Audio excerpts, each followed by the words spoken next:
was you all along, Ig? What? I think I'm gonna do my usual thing where I give a little warm up and like I wait until people come in and then we start. So I'm actually gonna grab food and eat a bowl of gumbo. Generally, that's a good leeway because I ate, but all of a sudden I'm getting hungry again, so I need to grab more food. So I'll be right back. Warm up, stream.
An egg roll. That sounds pretty good. Sounds pretty good. Alright, be right back. I'm still getting food. Gotta tell Helen.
Is it? Is he?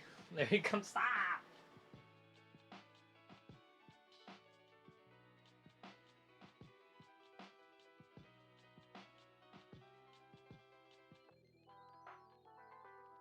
Stop saying I come. God.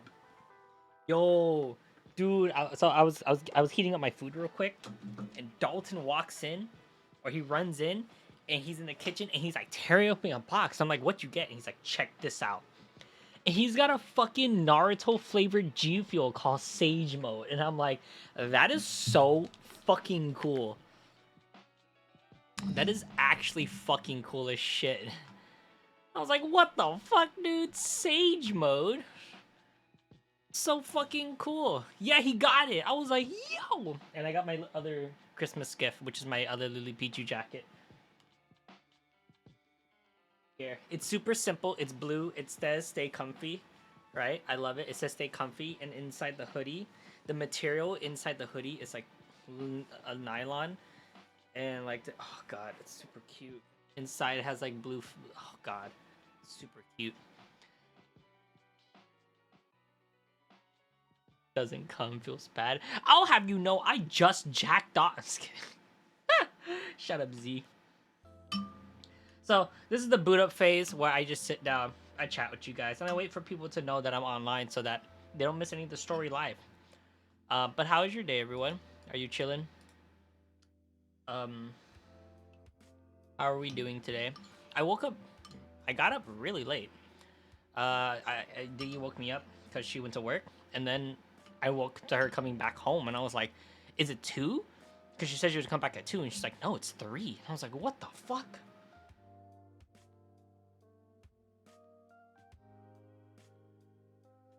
I'm sitting here eating more gumbo. Yeah, well now we have it, so I'm gonna try it out.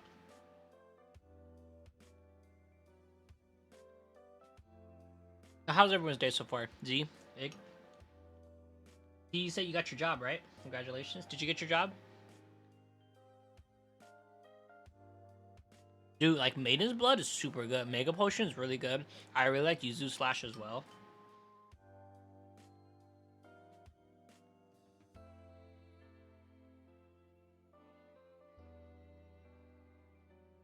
How's it? How's it, Z? Where are you working at now? If you don't mind me asking.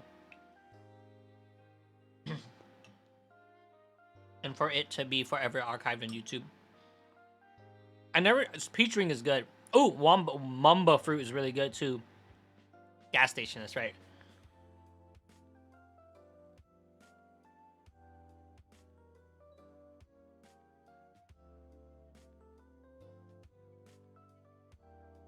Made a lot of good ones. I tried Mega. We have like a collection because D likes them.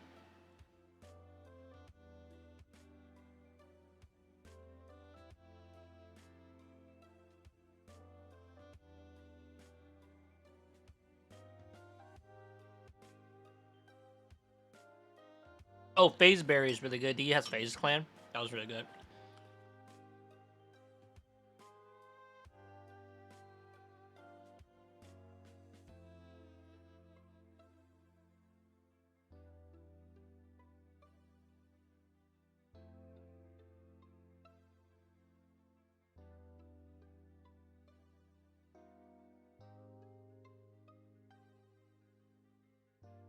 Mm. Right, Bogos.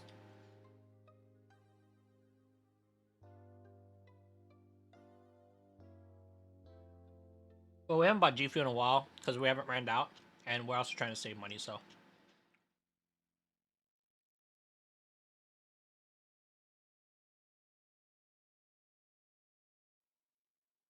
gumbo's good and really cheap and really easy to make, but nothing but soup. So I drink this like I eat this like a lot. Like I'm eating this right now. I'm sure within 2 hours I'm gonna want to make a hot pocket.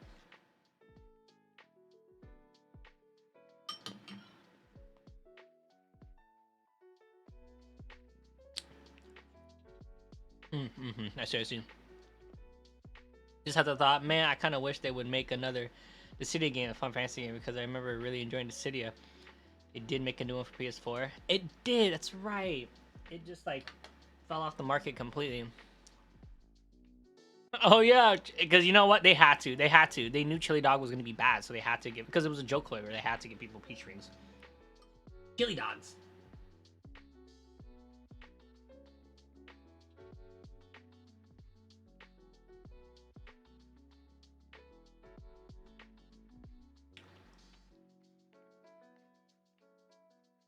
I remember Mark playing it and was like, he was like, it's fun, but it's not as good as the other ones. Oh, wait, what do you mean? Like, was chili dog a good? Was actually good, or it's like liquefied chili dogs that you could dip your bread in if you waitlisted? Oh, really? That's funny.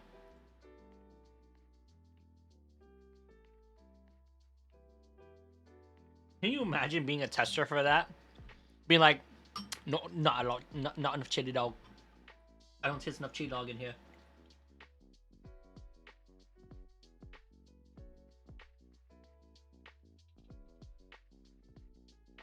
Imagine being a taste tester for like joke foods. This doesn't taste like breast milk. No, no, I know what breast milk tastes like. This doesn't taste like breast milk. Come, no, not not cummy enough.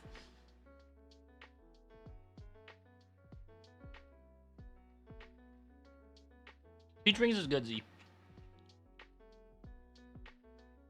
Ah, I see. No, no, that's so disgusting, Ig. People are trying. Was that something you discovered, or something people did to try to make it worthwhile?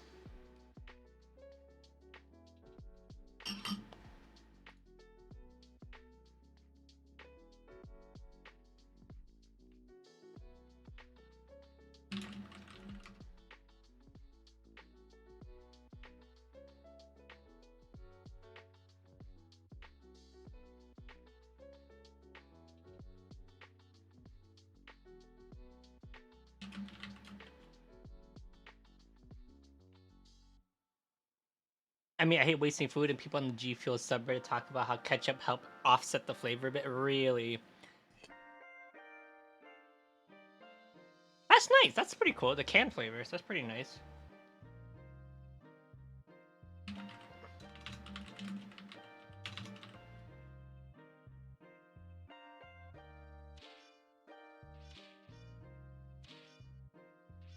Water. It's nasty. It's just like straight up in water. It's nasty, but I was like, we were trying to find a way to use it.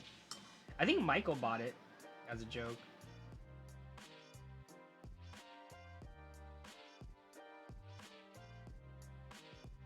Oh, I know it doesn't seem like it, but I have been playing Genshin every day. I'll have you know. I've been playing Genshin while I've been watching a lot of anime and stuff. So, um, I know some of you guys like it when I stream Genshin, but I'm sorry, I haven't been playing Genshin.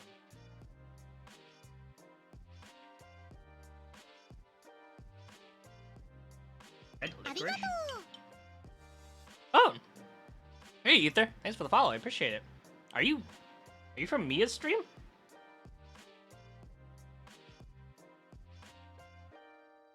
Hey, you are. Hey, appreciate the follow. Thank you.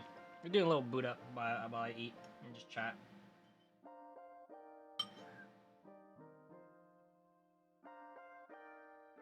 Thank you for the follow. I appreciate it. Hope to see you around. I get it if you're gonna go back to watch Mia. Totally understand. You go watch her. She only does have a what's I think she's 3 hours in. What time is it? Where's my phone? Pocket. Yeah, I appreciate it. Hope to see you around. I'm more of a late night streamer, so I generally am on after Mia ends. Okay, so she's ending in about an hour or two. I'll lurk. Hey, you're gonna lurk? I appreciate it. Thank you, thank you. It means a lot. Yeah, it's just a boot up stream while we get people so they don't miss any story.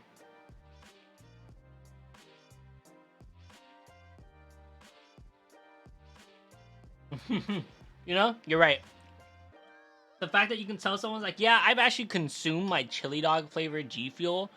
That's a lot of bragging rights.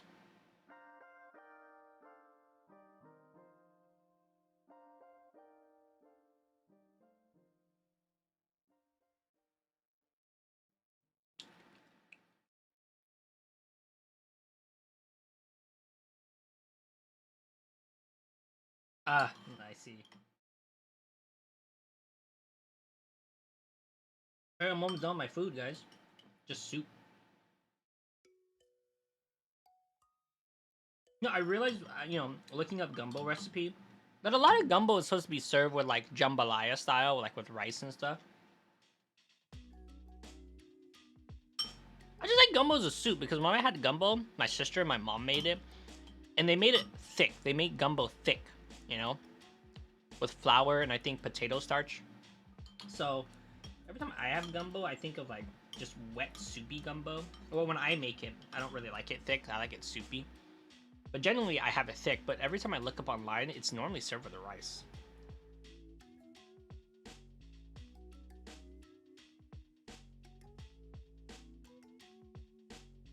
I made it, but I've never did a good job. Diggy's made onigiri, and it's so weird. Things that I'm like bad at, Diggy can make really good. Spam musubi, onigiri, eggs.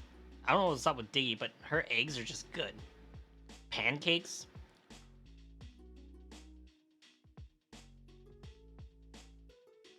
You know, I do that too, and it's always chalky at the end. I don't think there's a. I think you have to use a little bit of hot water to dissolve it properly, and then mix it with hot, cold water.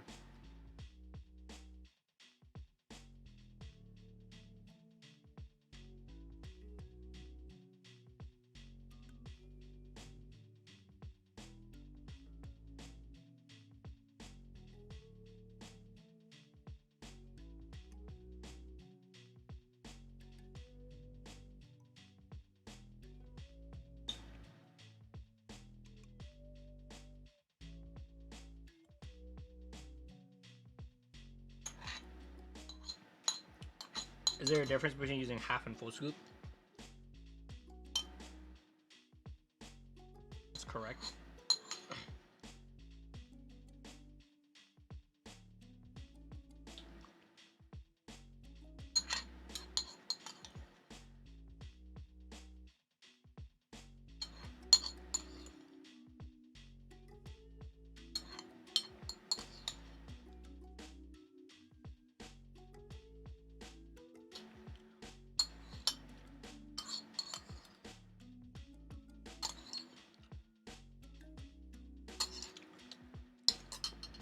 Probably in about an hour or two, I'm gonna grab another bowl. That was really fucking good. I'm gonna finish the rest of it. Diggy literally only had one bowl of gumbo. Dawson only had one bowl of gumbo. I have literally eaten. This is right here is like my sixth bowl of gumbo. I don't. There's something wrong with me. I eat too much. I think I eat too much.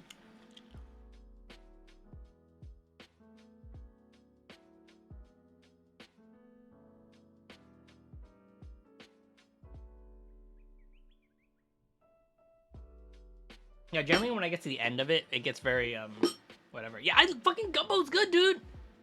If I had to, I would have put shrimp in here. I would have put shrimp in here. It's so good. I had a little chili powder, like a chili powder. I was gonna say chili dog. I had a little chili powder in there too. And human. Oh, oh, it's just bombing. All right. With that being said, it's time. So,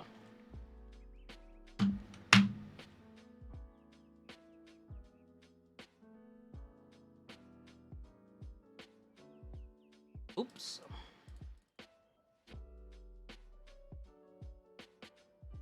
Did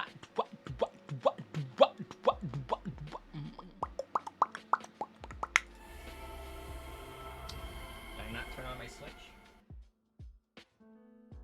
Larry bumps and stream. A bump it on stream.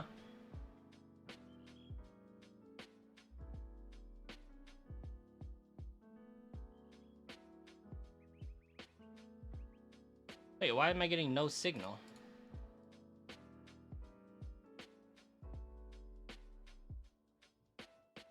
Oh, why am I getting no signal? Bum bum bum bum bum bum.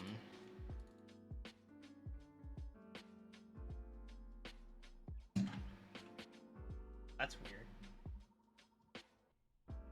Doc is clearly plugged in. Okay. I need to get sushi rice plus nori. Well, you make sushi rice. I don't think you buy sushi.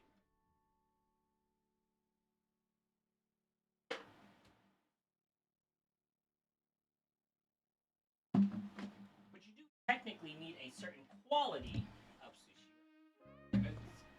Technically, I think they do short grain. Most Japanese do short grain rice, I believe. So yeah, give me a second. I don't know why this needs to be fixed. Oh God, my window.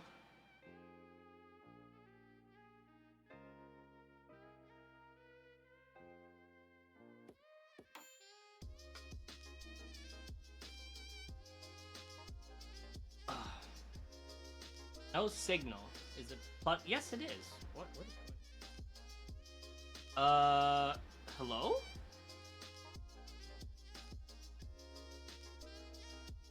Did my Elgato just like died? There's no signal at all.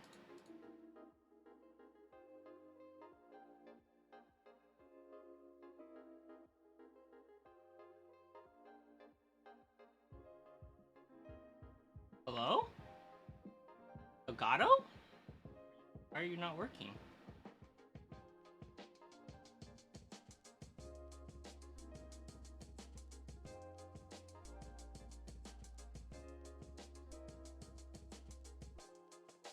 Wait, what the fuck? What the heck?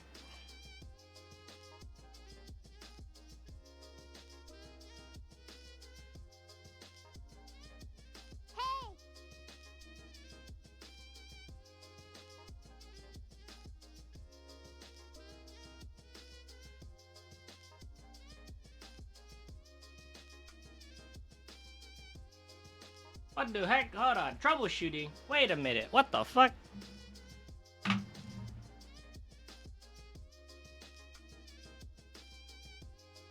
What the heck is going on over here?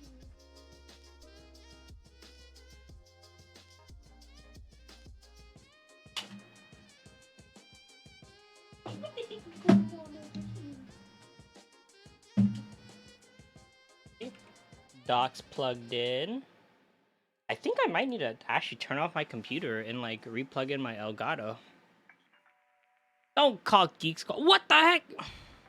Is the Nintendo Switch connected to an HDMI input and powered on? It is. It is in fact powered on, and it is 100% plugged in to an HDMI input. I'm very sure.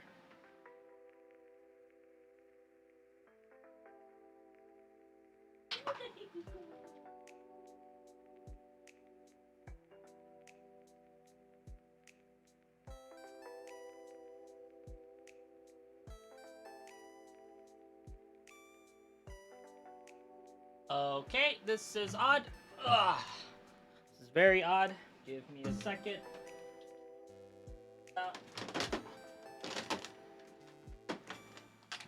Troubleshooting. Huh. Sometimes this stuff seems to be civic. That's what I can work through.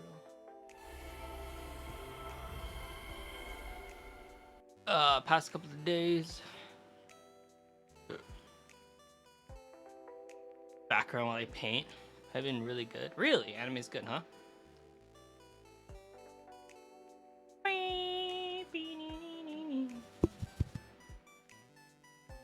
Shower tonight. Shower tonight. Look at my hair. Looks bad. This is my hair after 3 days of not showering, or 2 days. Maybe even was. Didn't I shower yesterday? I don't remember. All right. Okay. There's no signal. I think I genuinely might have to turn off the TV or turn off the computer. So I'm gonna have no audio. Okay. So I'll be right back.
right, cool.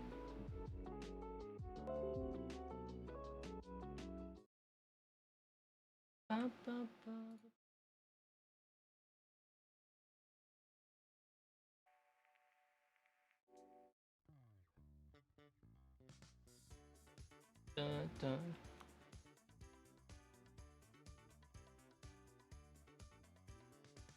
Rolling around at the speed of sound. Got places to follow my rainbow. Just look around, got to keep moving on. This one lies ahead, there's only one way to find out. Just keep on moving ahead. No time for guessing, follow my lead instead.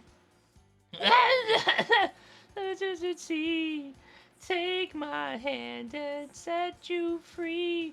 Follow me, set me free. Set me and we will escape from the city. I wrote it through. Follow me. Set me free. Just visit we will escape from the city. I wrote it through, prove it to you. Follow me. Dun, dun, dun, dun, dun. Oh yeah. They're just lurking around every turn. Just trust your feelings, got to live and learn. Something from the sun's on. Just as ahead is something sun place to do. What lies ahead. No time for guessing, follow my lead instead. Hey you. Take my hand and set you free. Follow me. Want to see my hair if it's like super tied, like samurai tied, like samurai jack tied?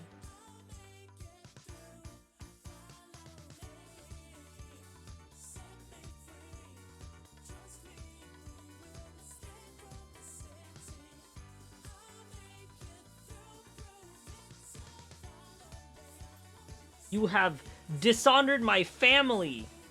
Tied, you know, like where it's super tied up and it's like, ooh, I need to study for my test because I'm going to fail my final. And then you have like one hair like that, that's like this, and it's like, it's like Faye. Have you ever played Xenoblade or Xenogear? Faye has his hair just like this. He has like one hair that's like this, and it goes down his face and it like flicks out and it's like whoosh, and then he has like his hair all the way back. Anyways, okay, it's working. It's working.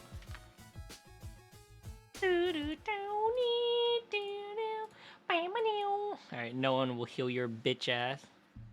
Please don't come on and say you'll need healing. What do you mean? Have you seen that one? Alright, okay. Alright. Let's get to Ace Attorney. Twisted Karma and his last bow. The 2nd November, 12:33 p.m. The Old Bailey's Defendant Antechamber. Boy, you there, Odo? Well kept, my dear fellow. Hello, Shloms. Gina. Are you sure what you said in there? That the boss, you know, actually died the day before? It's pretty hard to swallow. Oh damn, I was so behind we started the game. Yeah, it's a good thing we waited, cause I was eating when we started, and then I had to troubleshoot because the capture card wasn't working. Funny enough, I actually have 2 capture cards, and yeah. So I would actually sell this capture card if someone's willing to buy it, because I technically don't need it. Flexing? Yeah, maybe? It's more of an offer if anyone's willing to buy it, you know? Or a desperate streamer wants a desperately nice graphic capture card for less expenses. I definitely would sell it to them for like a lot cheaper. Yes, I was shocked by the revelation too, Gina. As was I, possibly more shocked than both of you. It's not a competition, Mr. Sloams. Is that my ex-friend? I'm just kidding. But I was more shocked that than all of you put together. This is an autopsy report in question, is it? Yes. It's strange how there's no time of death noted. Big Donger Larbo has Big Donger capture card. I have the internal 1080p in my gaming computer. And then when I made this secondary computer, I needed the 4K. So I bought the 4K. And my brother was like, "Oh, can you give me the other capture card? Because I want to try to do something." I'm like, "Brother, if you're not streaming, I'm not giving it to you. No, I'm not fucking giving it to you. No." Now, I would give this one to Diggy. However, the way she does her stuff and what she needs, she's fine with the other one. And it's probably a lot easier to work with for her. So, yeah, this is just a spare. Anyways, I suppose that a simple explanation, or perhaps it was a deliberate omission? Oh dear, if it was deliberate, it puts me in mind of the last case we worked on. Dr. Sithi. I know. Anyways, it seems that on the day before Lord Van Zeeks discovered his body, Inspector Gregson was investigating the Red-Headed League. So, perhaps something happened with them. Come to think of it. You had trouble with those League men too, didn't you, Mr. Slums? You were taken in by their tricks. No. Naturally, I wasn't taken in, as you put it. My sleuth hound interest was merely piqued slightly by the rare scent of a weekly £4 income. And that scent masked the underlying scent of deception, I suppose. The two criminals in question are the pair we saw being arrested yesterday, aren't they? In Mr. Slum's suite, I mean. That's right, Suze. And it was me what took 'em in. Okay. Thanks for tip-off by the good law-abiding citizen. Who? Indeed, yours truly. Oh, so it's gonna be that pair in the witness stand next, is it? Something doesn't quite make sense to me, though. The day before Inspector Gregson was found, you hadn't had trouble with the Red-Headed League yet, had you? Why would the inspector have been investigating them? Well, the likely explanation would be that Gregson's own sleuth hound interest was piqued by the rare scent of a weekly £4 income. Don't tar him with the same brush as you, Sloams. I didn't even understand what she said.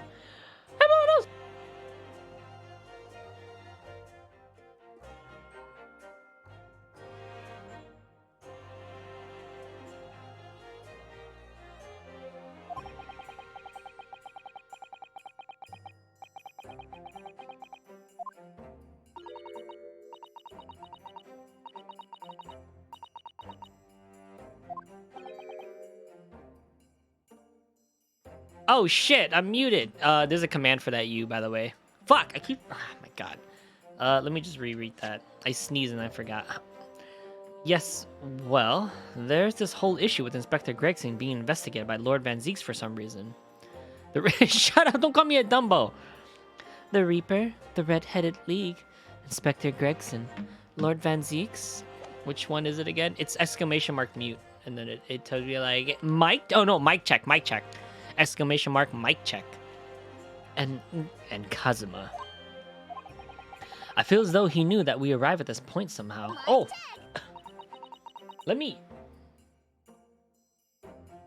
give me a second. I need to take my allergy medicine because when I was fixing the computer, I also blew the dust, and I think it's like activating my fucking asthma. Not my asthma. I think it's activating like my allergies. I'll be back.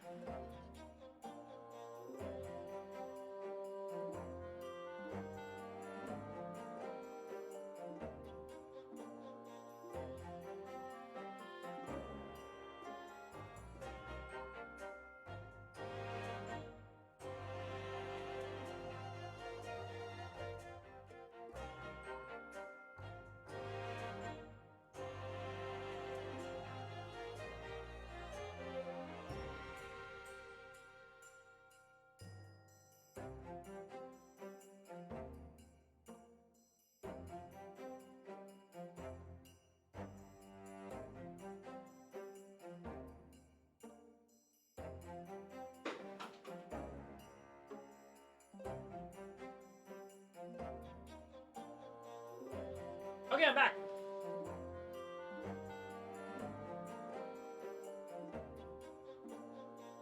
Oh yeah.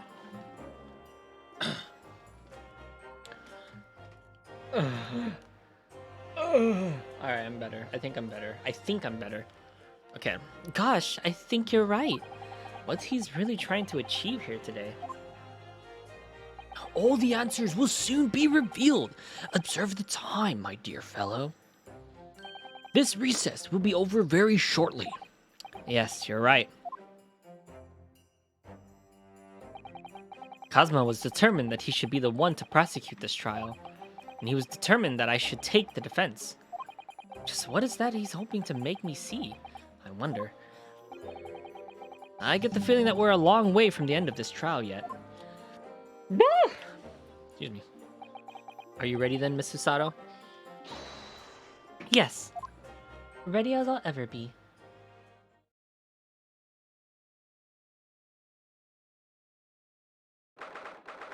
Second November, 1 p.m., the Old Bailey courtroom. Rah, rah. In the name of Her Majesty the Queen, I hereby declare this court to be a session again. Let me check something. I always wonder about my mic quality. I resume, of course, the closed court. Here, a bride process. Here, present, who stands accused of murder. Captain, prosecutor Soki, My lord. have you summoned the witness as requested? Yes, the two members of the Redhead League who have planned and carried out the deception. They have arrived not long from the local prison by police carriage. Very good. Alright, so I'm listening back to my audio. Check, check. Check, check. What if I sounded like the okay? Is this good or is this better? Or is this better? Or is this better? Or is this better? Or is this better? I can't like I don't know if I want to adjust the mic, but I like hearing myself talk. Because like I was like editing some of the videos and I was like, do I really sound like that? Like I don't know. Like I thought I sounded a little different. You know, everyone hears themselves differently, so I don't know. I don't know. I don't know. I feel like I do better. You sound like shit, you stupid bitch. Oh, these two. What the fuck does pasta eat in Po? These two men are clearly being held by the police on suspicion of attempted extortion. You may omit your occupations, but state your names for now for the court.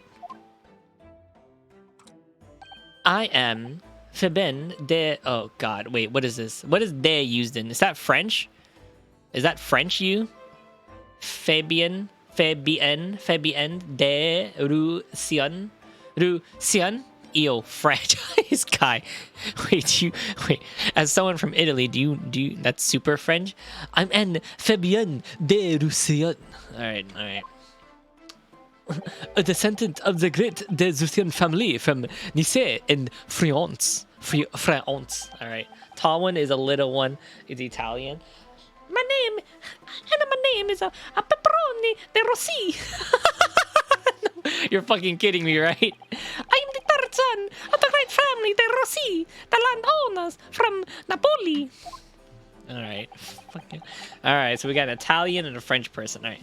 The two men first became acquainted at a boarding school of European nobility. They who graduated from Temze are the future leaders of Europe. But do you have any idea how boring it is born with the noble blood? Azor, I make it my mission to get the better of the world by employing the little gray cells in my brain.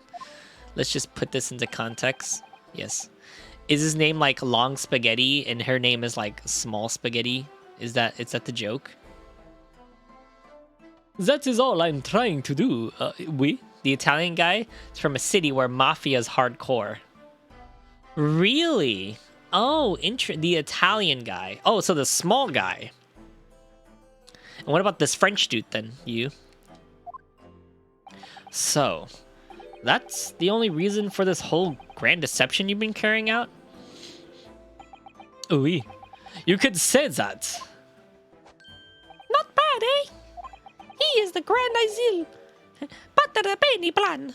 The tall guy's name is the Redhead. You're kidding me, right? This strange combination is a charm of the Hilarious brothers. Oh, wait, I just totally messed up. See? Capo? Capo? Mamma mia. My God. Listen here, Pepperino. Pepperino, I have two things to say about you. I can't. Fucking voices. Eh? Che? Are you about to tell me when your grandi assaulted and sentito and evident avive? Ivav! Iviva! Firstly, I want you to stop calling me Zakapo. And secondly, we are not the Alatorius brothers. This is serious business. Che bello! That it is! The capatata trapatecado! A frabot brown! It's a deep, capo, the fear and the meaning of your words. Of course, I will let you believe that it is a brother of the Red League. You have conspired to swindle money from unsuspecting members of the public. Is this true? Oui. Sassia. Sassia. Both their names roughly translate to redhead. Are you kidding me? That's funny. And what exactly is the nature of this deception by which you plan to defraud? Aslo, I will explain it. No, Capo. Leave it to me. To me. As you will see, I'm not of it where we were redhead or no. At school, we were teased with this without ability. But the Capo here, he has many times behind the schoolhouse and crying like a driver the fatin. We, the dogs, one day will respect us redheads. Every night, he would bury his head in the pillow and weep for justice. C'est bien, Peprino. Enough. I shall explain the rest. Motherfucker also eats the reddest of red sauce spaghetti. I like carbonara pasta and Alfredo. The first step was the newspaper advertisement. About 1 week before the plan was put into operation, we listed the same notice in every paper in London. Yes, we saw that notice. It was this one, I believe, entitled To the Red-Headed League. Oh wait, Siesta. Wait, siesta. Is it siesta? Siesta? Siesta. Siesta. I am honored that you have seen it. It states that the only condition for joining the league is having flame-haired colored hair. And if you satisfy the interview panel and you are admitted into the league, you can receive a weekly income of £4. On that date specific, a red-headed hopeful gathered indoors at the park specific in an advertisement. Larry's already been doing that. Wait, let's offend you having use heritage more from now on. The Italian sounds like bucciati. And from each person present, this pair took out an application fee of 5 shillings. And N was the money to friends. It was a plan most elegant, non? No. It was most dishonorable. To be frank, I'm stunned anyone was foolish enough to be taken in by such an obvious trick. The park was described as by one witness as chocked with red-head folks, like a coaster's orange barrow. I cooked the pizza. I cooked the pizza. Every single word in Italian has been smeared in crap and thrown in the sewers. No, I'm sorry. I'm sorry, I don't mean to. I'm not from Italy, so I don't have a natural accent. And the day on which all these men gathered to apply was the day before the victim was discovered. Crucially, these two men spoke face to face with every single person present that day. Yes, but would you rather Larry keep up with a bad Mario impression or try a bad Italian mafioso? Oh, yes. Well, I do a decent Mario. It's me, Maud. I'm not fucking Charles. Oh, oui. I have seen more red-headed people in one day than I ever seen in the rest of my life. Mafia Mario. I see. And now every time I see the Capito's hair, I feel like a stick to my stomach. Anyway, why are we being summoned here today? Sorry? The date for our trial was not until tomorrow, I was told. Naturally, neither of these men have been told any details about this trial. You've only been shown this photograph. I bet if Larry was there the day Charles Martin came to a store, he would have tried impersonating Mario too. No, I would have like flipped out and be like, can you just tell me to have a good day and tell my Twitter to have a good day, and then I will save it forever. Very good. That's like exactly what I would have done. I would have been like, can I take a funny photo with us? So, Mr. D. Resident and Mrs. D. Rossi, you now give some formal testimony to the court on the subject of the gentleman pictured in this photograph. Of course. We are always ready to help them with the law. He's weird, so he's royalty. Someone I know had a dream where Charles Martinet died, and part of his will was to release some audio to the public that was just Mario characters swearing. That would probably be the funniest thing ever. I wonder if Nintendo would allow that. Because then again, there's always Mario impression. There's always impressionists out there. We had some more than 1,000 red-headed people assembled in the park on Lime Street that day. But I don't recall the man in the photograph. Hey, Capo! Is Mario a good boy? No. None. I don't remember. I'm obviously is dead now, but I assure you he was not in the park. Aloha! This victim is nothing to do with us. You have a lot of answers for Pepperino. It is all your fault that we got caught in the first place. You've given sworn testimony that this man in the photograph was not present. Can you be certain?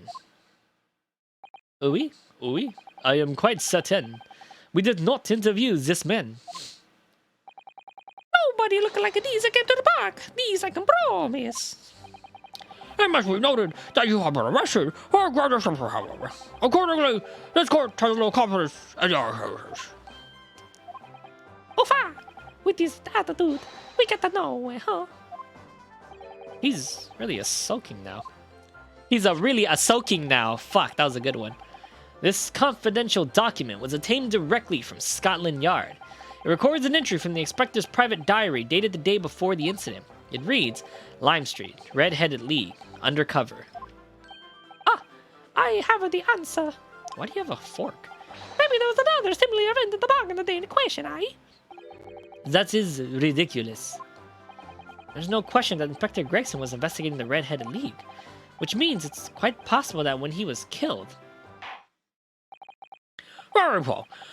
Then I must proceed with the court's examination now. Oh, yes, my lord.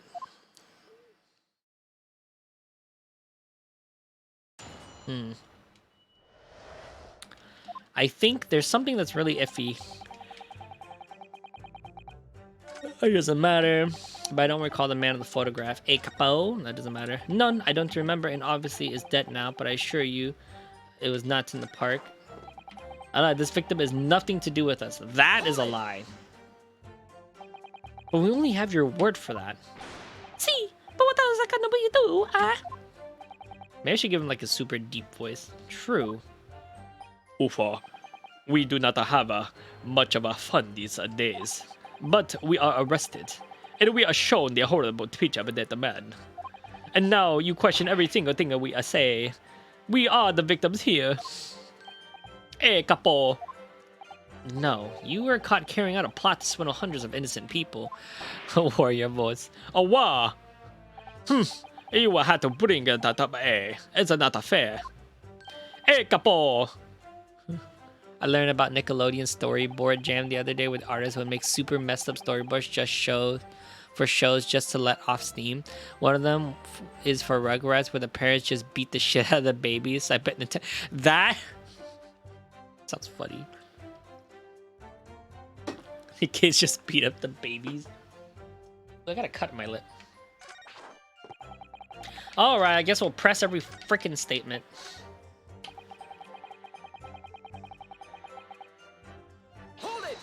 Hold it! 1,000 people? That's a very big crowd. God, the fuck, I shouldn't have blown that dust. It's in my lungs. It was quite the spectacle. Very heads come all over the way. There's the capital. See, the capital here, he's mentioned the magnesium and the mel, eh? And nobody else could attract so many people. If I could be born again, I would be the capo. Is that his belly button? Oh, that's so gross. Why are you wearing a shirt like that? Others people wanted the money, pepino, the £4 per week. Yes, I've heard that all that stuff. Cartoon Network animations in my case, but I've heard it applies across the board. I suggest that you spoke personally with all 1,000 applicants. Oui. Oui, that we did, because everyone was paid us 5 shillings. We take the name, and then we take the money, and then we take the address as well. But then I take somebody to let them know by a boss e finito, maybe a 2 minute per person.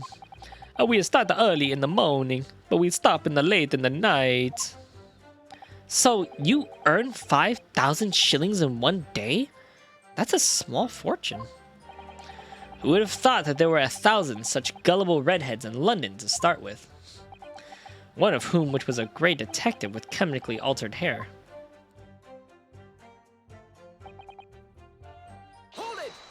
Hold it! He doesn't look at all familiar. No, I don't think so. That is a we, eh? He was trying to trick us. But I do not like the people who are trying to trick the other people. Says the con artist. If between them they interviewed 1,000 people with red hair, it would be unreasonable to expect them to remember every face. No, senor. I may be a small, but my memory is very large. I never forget a thing, like a capo's winner. In my opinion, I do not think this man was in the park. But he's not going to give the court a definite answer, it seems. Hey, capo, you didn't see a man like this, Hold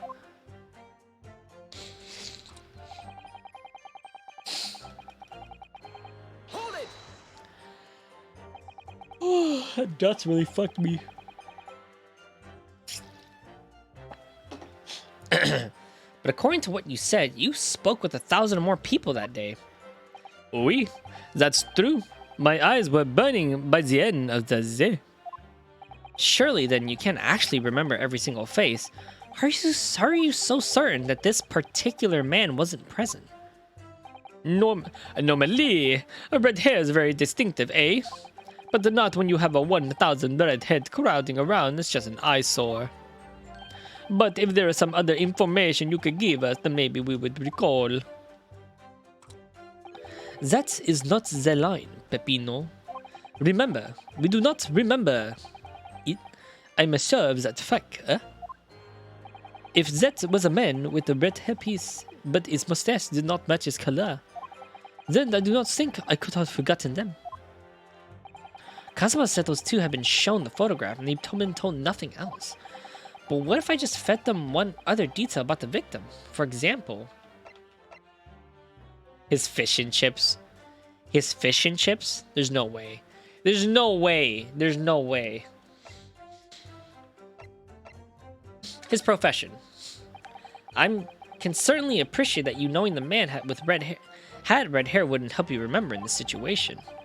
But what if I told you that the man in the red hairpiece was actually a detective? The man in the photograph? A detective? Yes. It would appear he found your notice in the papers suspicious and decided to investigate incognito. Sorry, but that just changes nothing? What? Excuse me. Something to add, Mr. D. Rossi?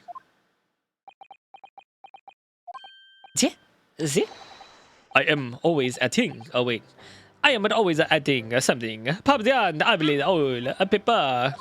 I hate this. Oh, boost. Hey, thanks, guy. Y'all not boosting? Y'all best be dying if you're not boosting. That's all I gotta say.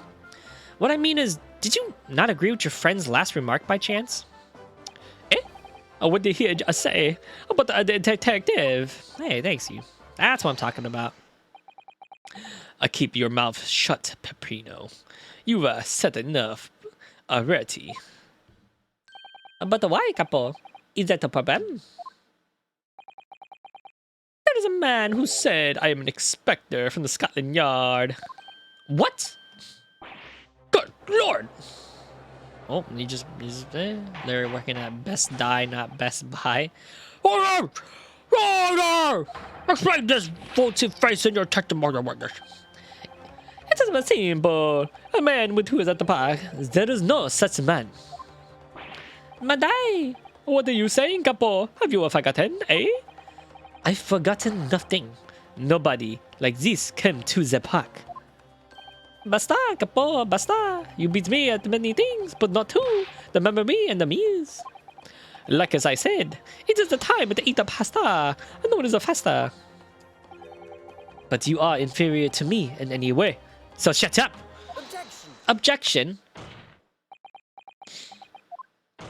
What? They both slammed. Ugh. Drop tard, the damage is done. I've lost my accent.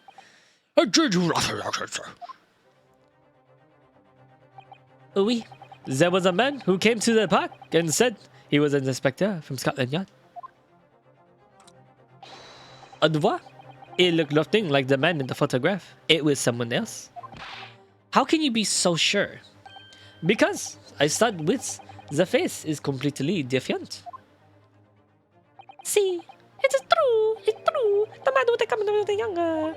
His face was clean shaven. His eyes were cider. His chin was thinner. No problems whatsoever then.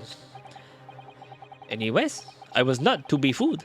I took the obvious precaution and said if you are really a detective, show us the proof. See, the capo here, he doesn't take a... No nonsense, eh? But was well prepared. He said an identification. Identification? You mean official police inspector identification? This is the most controversial. Sorry, my lord. Dazzle, no incognito inspector would offer his identification or inspection. It's quite out of the question. Definitely.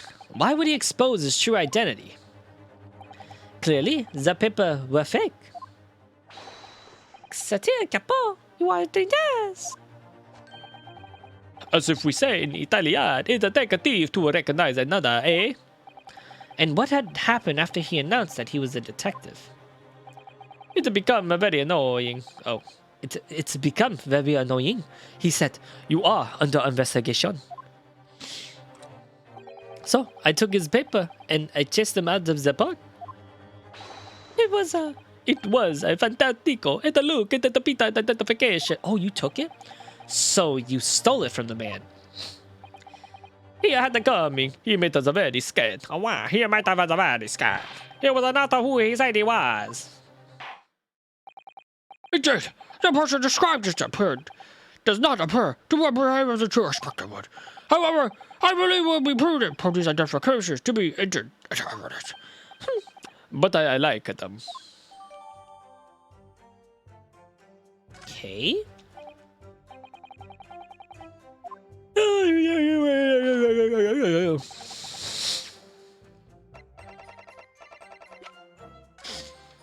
Metro warrant police card. Alright, let's open this fucker up. Let's see who's in it. Well, I suppose we should see what this inspector's identification look inside. I'm scared. It's a... Oh, it's no photos. Look at this graph. It doesn't have a photo that doesn't make me laugh. Yes, this definitely does look fake, doesn't it? Out of interest, what name is given? I bet it's Huge Booty. Probably just something plucked out of the air. It's Tobias Gregson. Wait, what? This is the Scotland Yard insignia. It looks genuine to me. But how? And the department and identification number details are all correct as well. Since when have you known those? Do you mean to say?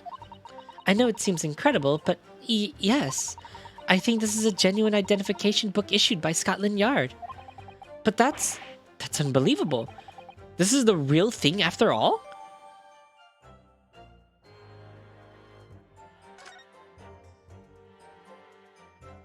So did someone steal his? Has given up impersonation and just dwell into random noise? I have, yeah.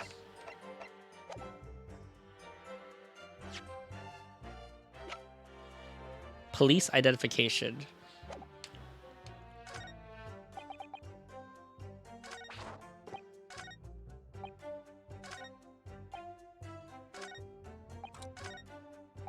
Alright, it's definitely this one.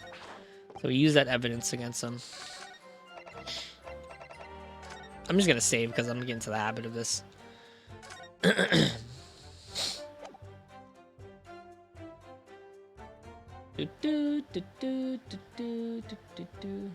Check something real quick. Look at this photograph. Objection. Excuse me. I wonder if I could ask you to examine this identification book very closely. Miss Lestrade. Why Miss Lestrade? What is your attention here, Council? Is this really a fake, or is it genuine? That's the question, which we can't answer ourselves. Objection. Objection. Don't be ridiculous. No Scotland Yard detective would allow his or her identification to be stolen. That is the boss's. No question about it. It can't be. As I suspected. The undercover detective who attended the Red-Headed League's enrollment that day in question was the real Inspector Gregson, carrying out an incognito investigation. The war.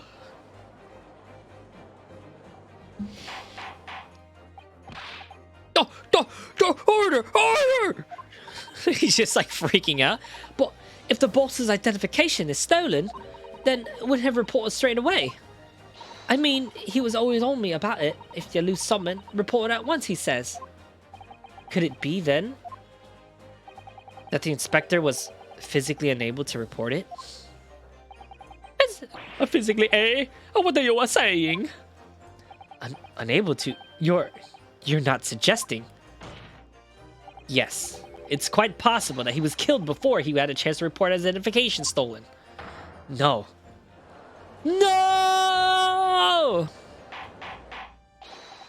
Order! The defense posts that the victim was killed the day before his body was discovered at a different location. Do you two have anything to say about that? I know nothing. I have done nothing wrong. Pull yourself together, Pepperino. Mandua, you can behave a little more like a master criminal. Does that not? Now I wish I had a return to Italia. Stop crying, Peppino, please. Otherwise, let me stop with your whining and start talking. Well, I'm in the court. We need to hear a story and consume a great data. I know nothing. I have done nothing. But you will tell everything, or face the worst possible outcome. You'll dry your eyes and testify again. About these identification papers and the precise circumstances of which you came right on. For crying out loud.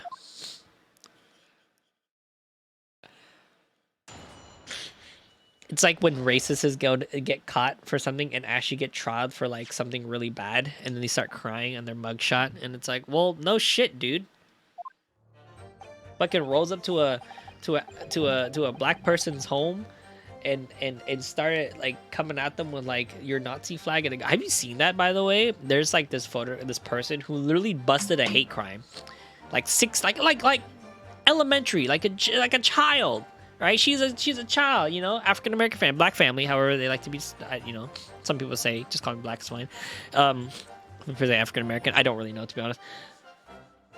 Just black family, and like they have like physical photo evidence of like these couple, a woman and a man, literally strolling up with like guns to their home with like Confederate flags and everything, and then like a photo of them doing their hateful acts, and then a photo of their mugshot, and they're like sobbing, and it's like, what do you expect? What is wrong with you? What Like, what is wrong with people these days? Serious, for realsies. Oh no, my thing came off. My aglet popped off. But my actions weren't supposed to have consequences.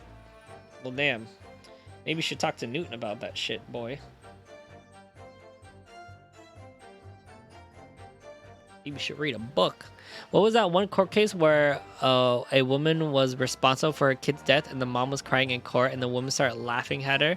Wait, there is a court case where a woman was responsible for a kid's death and the mom was crying in court and the woman started laughing at her?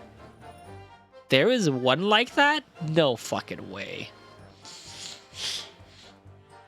So the woman responsible for the kid's death was laughing at the mom that was crying. Holy shit, dude. Sounds like a Dr. That sounds like a Dr. Phil episode, yeah. The truth is, we took in the prisoner and we kept him for the night in the stinking hideout. Even though I didn't think he was the real detective, I was too scared to let it go that day, just in case. We took the man's identification from him and showed him in the room next to us. There might have been a little tussle, but we didn't know what to do.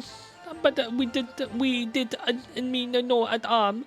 The next morning we let it go. He spent the night in a nicer room. It was nothing like the prison, really. So wait, they detained this detective, but it wasn't. This is outrageous. You would prison the man? No, but no. It was not like a prison. It was a very comfortable and calm and happy. Hey, capo. It would have never buttered my plan. I swear it. Oh yeah, so you think that my fault, eh? Just because I got the date at the ferry wrong by one little a day. I did not think I did not think it was your fault, Peppino. I know. No, Paveve, Capio, it is not fair. Wait a minute. You shall play your time of squabbling. Back to prison, gentlemen. Oh, I don't believe this. Or, because I've been a real detective. Gato, proceed with the coordination. So on the day before the incident, Gregson spent the night confined in his pair's hideout. No voice acting for Larry to play. Oh man. The detective and identification papers. Well, then where's your secret hideout? Do you realize what you're saying? You have to believe me. I never intended for this to happen. I'm sure that the detective did not intend it either. Did you think? But there was nothing I could do. See, and nothing else. That it was a time at the crime at the capo. He was at the end of his weeds. I've already told you, Peppino, that is not a way to describe a criminal mastermind. What is this about a hideout of yours? An old MP house behind the park of Lime Street. We rented the place for 2 days. It was an inspired idea, but the capo here. An impulsive idea, I would say. No, not an impulsive, inspired, a capo. What am I supposed to say to that, Peppino? It was in the house described that you confined Inspector Gregson, was it? Oh, oui. But you have to remember, I was the impression that he was a pretender, not a real inspector. But that doesn't quite add up, though. If you didn't think the man was a real inspector, there would have been no real reason to take him prisoner, would there? None. You are right. But we couldn't be completely certain.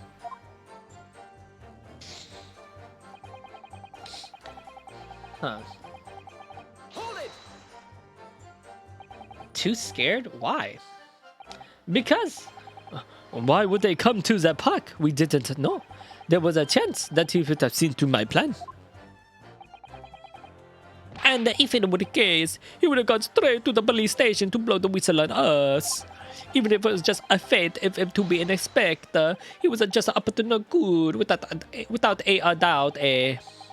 I think most people would agree that you too who were up to no good. Oh well, see, you made the bit right. Capo? The point is, we will not be able to escape the England immediately. Give me a second. I'm cool with either one.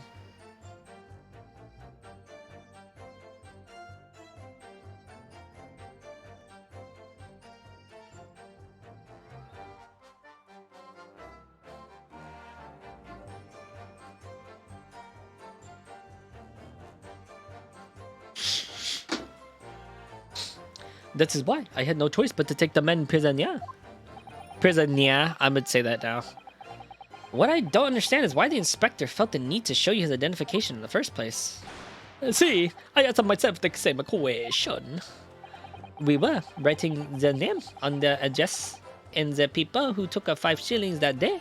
Yeah. I have forgotten what is the name said, but the address, it startled me. See, I see address. A Scotland Yard homicide division, he said. What? It's probably didn't like your face, Peppino. Anyways, I was not rude. I just politely asked why, and he said it. And that is when it started to say he was an inspector. Not long afterwards, took out his identification. Joseph from JoJo Season 2 showed us the way. We have already have Naruhodo. Now you don't. Now you need to scream Smokey. I don't. What are we? What are we joking? What's the joke? What was Inspector Gregson playing at? Tell the court what happened next. You took him back to your hideout, you said. See, we did. We were going to film a porno.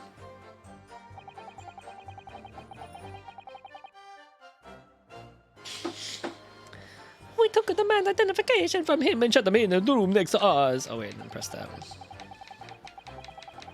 This game hasn't been hard yet, which is kind of good. It's kind of nice. Right now, you crying. Wee. Oh god. That being this identification book here, correct?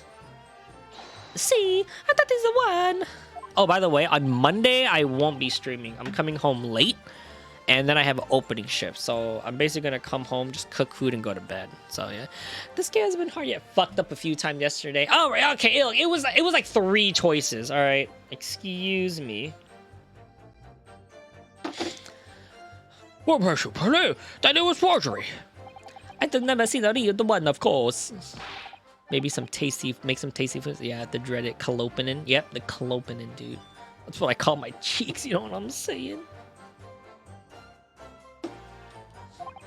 Alors, I was thinking it was a fasoso, a capo. Oui, it was just as Peppino had said. We were convinced that it was not genuine. And so, together, the hell of brother, we took the captain captive. Those bad boys at the speed of sound, that's right. All we did was shove him inside the locked room. Then we made the preparation to transport all of the money. Honestly, I've done so many voices that I can't even keep track of the voice I'm doing right now. And for a penny and for a pound. Hold it. What do you mean by a little tussle exactly?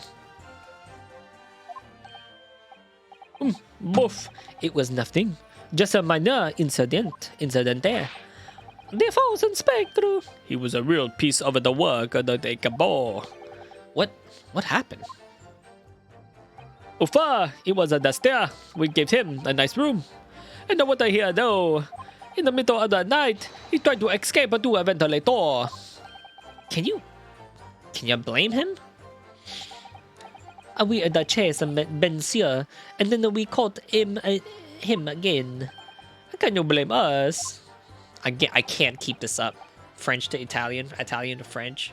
Wait, you didn't shoot the man in your haste, did you? Ozu, who do you think we are? Of course not. I simply caught him again and took him back to the room. Uh-oh.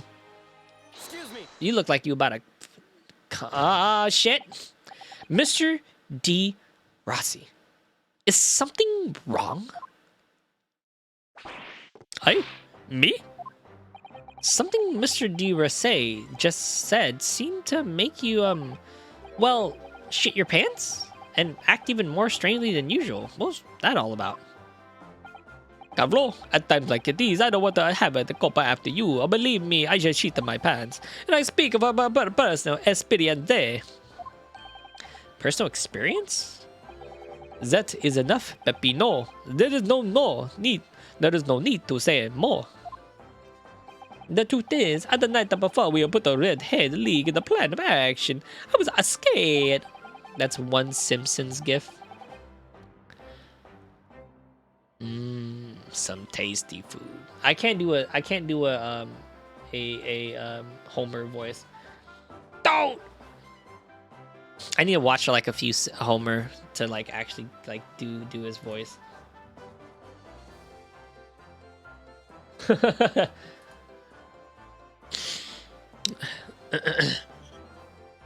How am I supposed to do a Homer voice? Don't. Peanuts can be a change for currency. No, that's not it. That's the wrong voice. That's like Peter. That's Joe's voice. Peter. It's not fair. Not fair to the capo, but I tried to run away. Peter. Let me see how I sound like. Hold on. Peter. Peter. Peter. Peter. Peter. Peter. Peter. Peter. Peter. Peter. Peter. Peter. It's a shame you didn't manage it. But the capo he came to me like a termite, eh? And then he dragged me back into the house, kicking and screaming. I still have the bruise to prove it. Hey, capo. Hey, Peter. I'm a family guy. Ah, you want to see, eh? You want to see my fantastical bruises? That's enough, Peppino. No one wants to look at any part of you. I think he's losing it. I'm losing it. I'm for real. I can't do all these voices. What I have to do, I show you, and I don't show you, or I don't show you.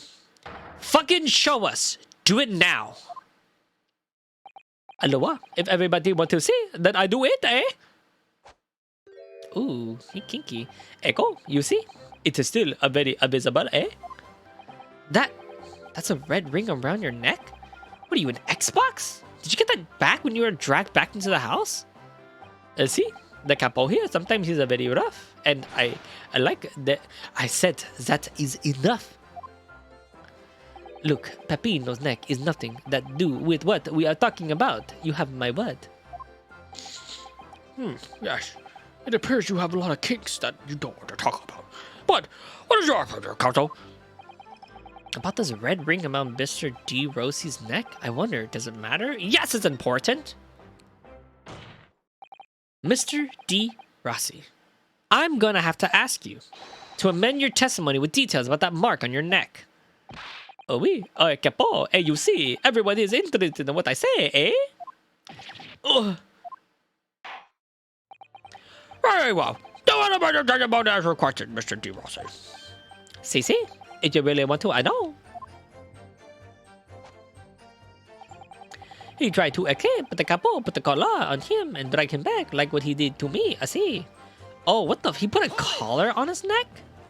Yo, what the fuck? Are you saying that red mark was cause?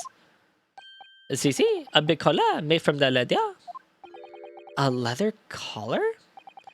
Is this true, Mr. D. Rossi? We at Saint Bernard when I was younger. It is a souvenir from that time, with a very strong chain. A strong chain?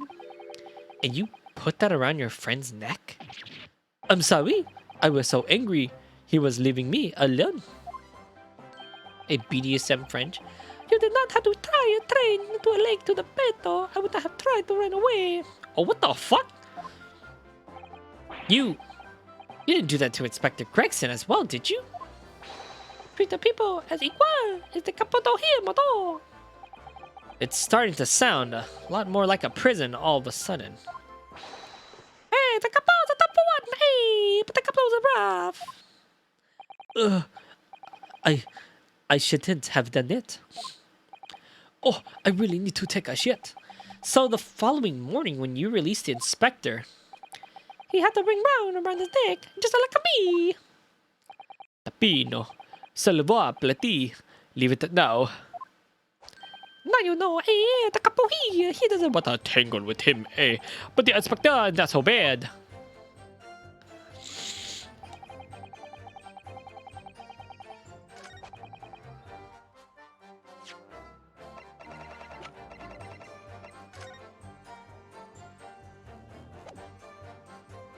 Objection.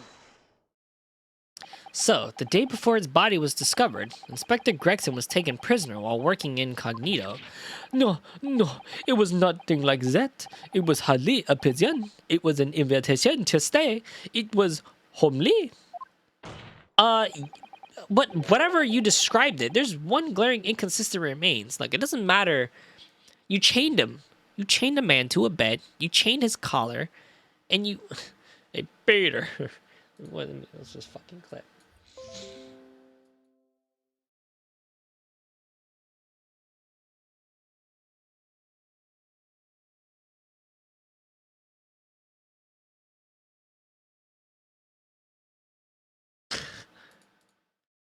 Peter.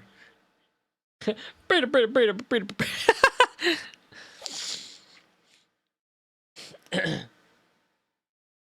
I feel like that's what everyone does when they're doing voice impressions. They gotta hit like a like. That's what you have to use, a safe word. Peter.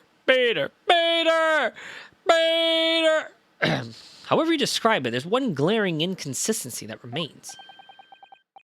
What the I would ask the court to look closely at the photograph of the victim, Inspector Gregson.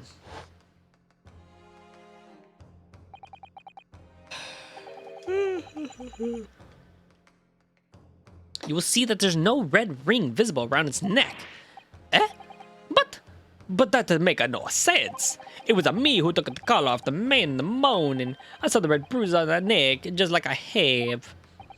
Given the marks still clearly visible on this witness's neck, we expect to see bruising on the victim, who was put in the collar more recently than Mr. De Rossi.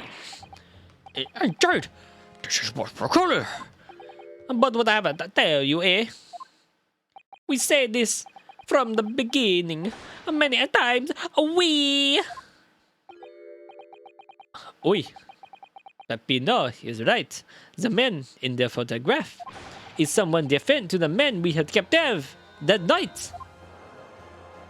So it really is a different man.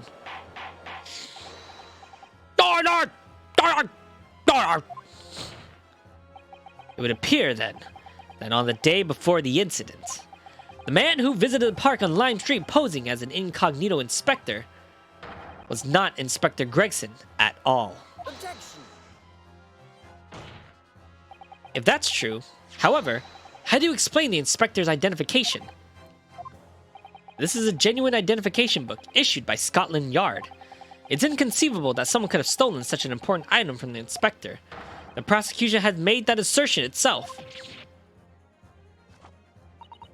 And we also know that the inspector had made a note about the Red-Headed League in the diary for that day, which surely means that we can't divorce the two events completely. The inconsistency noted by the defense is most troubling. If it was the real Inspector Gregson who these two red-headed gentlemen encountered, the facts that no bruising can be seen around his neck defies explanation. But, equally, if they actually encountered an imposter. So, how did that person come to be in possession of the real inspector's identification? The defense has some probable explanation, Gato. The whole thing defies explanation. It is for precisely these occasions that we kept meticulously notes in the court record, Mr. Naruhodo, because those are the facts, and those facts cannot lie. No, the facts cannot lie. I'm denying these facts can't lie. Tonight. Even when they point to something so incredible, it's almost unbelievable. Well, my lord, the true identity of the person who turned up in the park for the Red-Headed League's enrollment is revealed by the information in the court record, I believe. Good gracious!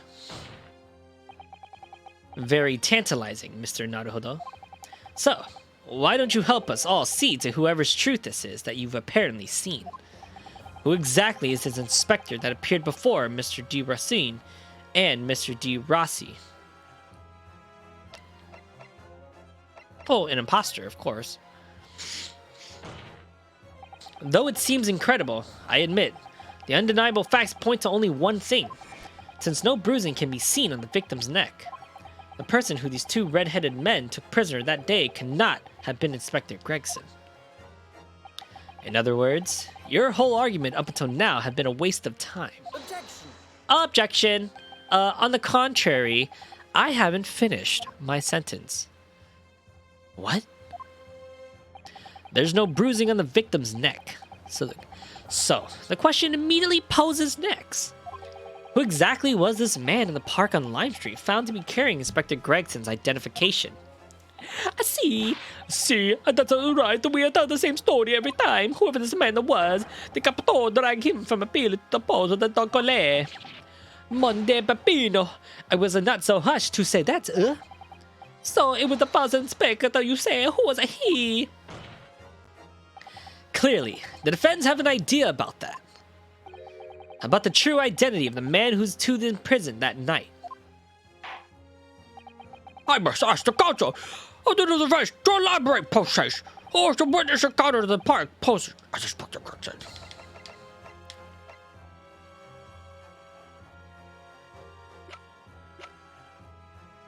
Oh my god, was it Baron von Zeeks?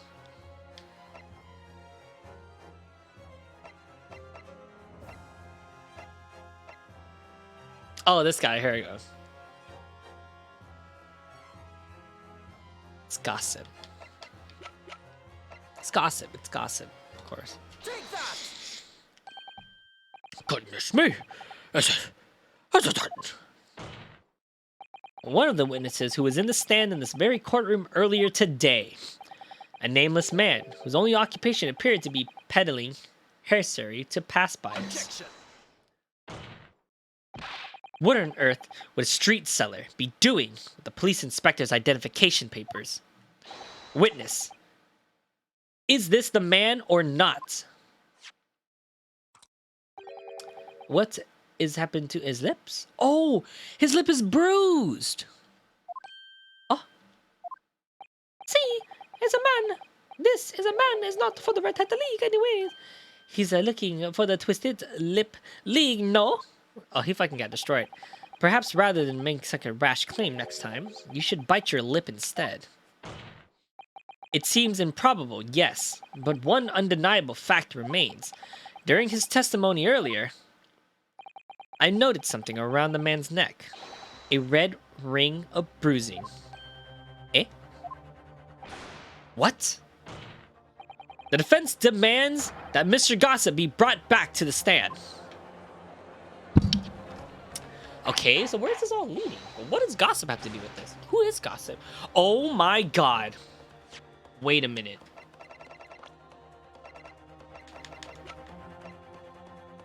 You're not gonna tell me...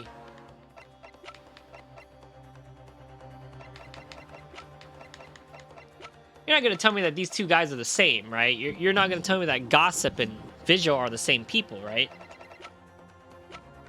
Right? You're not claiming, because look at their hair. It's almost the same, but they're drawn completely different. But the face, but he does have a long face in the end. You're not gonna tell me he has a butt chin. He does not have a butt chin. Okay. You're not gonna tell me that these two people are the same, right? I would trip out if that's the case. Order! Bring in the aforementioned witness back into the courtroom. Immediately! Yep, there it is.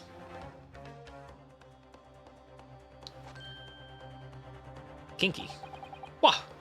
Never. It's undeniable ring of bruising indeed. It's identical to the one the witness behind him. Beside him. Now what is going on here? I've always had this on me. It's a birthmark, isn't it? A birthmark, you say? I assure you, the reason you've been recalled to the stand has been explained to you. Aye. I'm the son of the inspector again.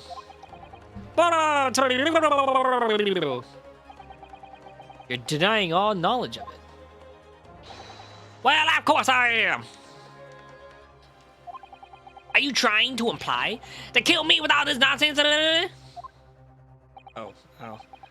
Well, at least you have more stories to peddle back on Fresno Street, won't you?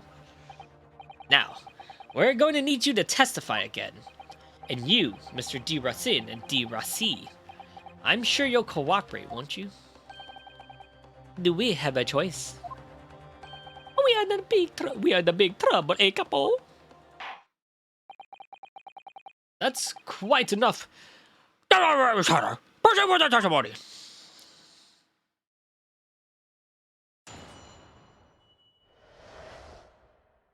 Okay. Sorry, I have this little thing on my finger that's bothering me.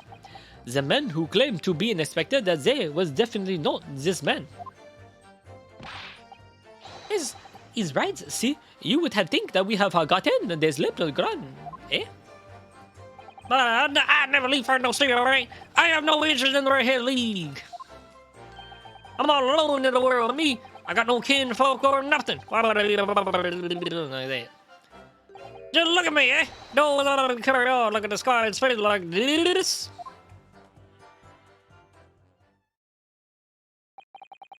It surely appears that we have the wrong man. What I have been telling you, eh? There is no need for a little pointless testimony. Ugh. That's right. I'm just a simple Fresno Street is all I know.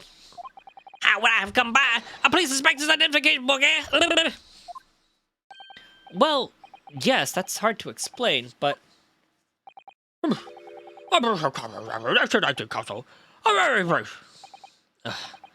there anyone else in this courtroom who thinks I might be onto something? I am really hungry again. I stand steady fast by your side as always, Mr. Naruhodo. Kazuma's just like, whatever.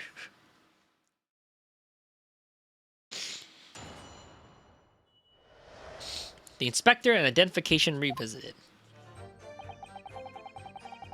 It's definitely not this man, okay? That is right? I think you have forgotten those grand lips, huh? I've never left Fresno State, right? I have no interest in Redhead Leaguers. Hold it! Kinfolk? Now, what's your real name? You mean you have no family? You got no Nakama? No Tomodachi? No Ohana? No, I got none of that at all. I spent my days on Fresno Street, tidbits of everybody. Hoping just between eventually someone else with a lip like mine will come along. I think so. You may be right. Anyways, that mark in your neck is just too much of a coincidence to us to ignore. Well, that's what a fella gonna do then. If you don't believe me, then we gotta impasse it. There's nothing I can do but lip. Looks as though I'm not gonna get anywhere here unless I could produce some proof. Y'all basically say I got dressed up and posed as some fancy inspector, aren't you? Well, that's beyond me. What am I gonna do then? For gossip, duh.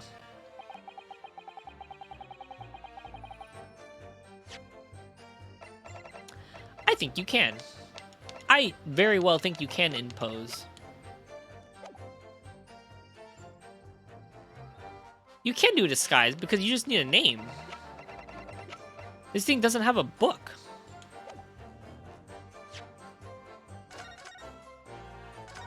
I'm pretty sure that's already the inconsistency, right?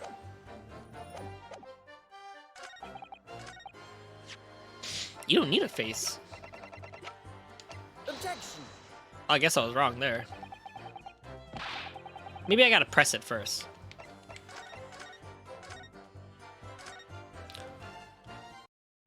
An imbasta. Hold it! Hold it. Maybe you could say, hey Zelda, with a mustache or a beard to cover up that lip. Aye, perhaps. But if I was going to stick some face on facial stairs on the cover of my fine specimen, I end up looking like his lordship over there, wouldn't I? Pardon. I assure you my lips are entirely unremarkable. And why would I ask you not to cast such scrutinizing looks in my direction, Colonel?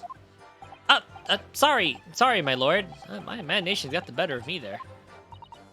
Well, Inspector Gregson did wear mustaches, of course. You're right, he did. So perhaps he was hiding something himself. You could barely have hidden a crumb in that mustache of his. Anyway, the detective we spoke to was not facial hair at all. See, the capo is alright. He was a cleaner shave.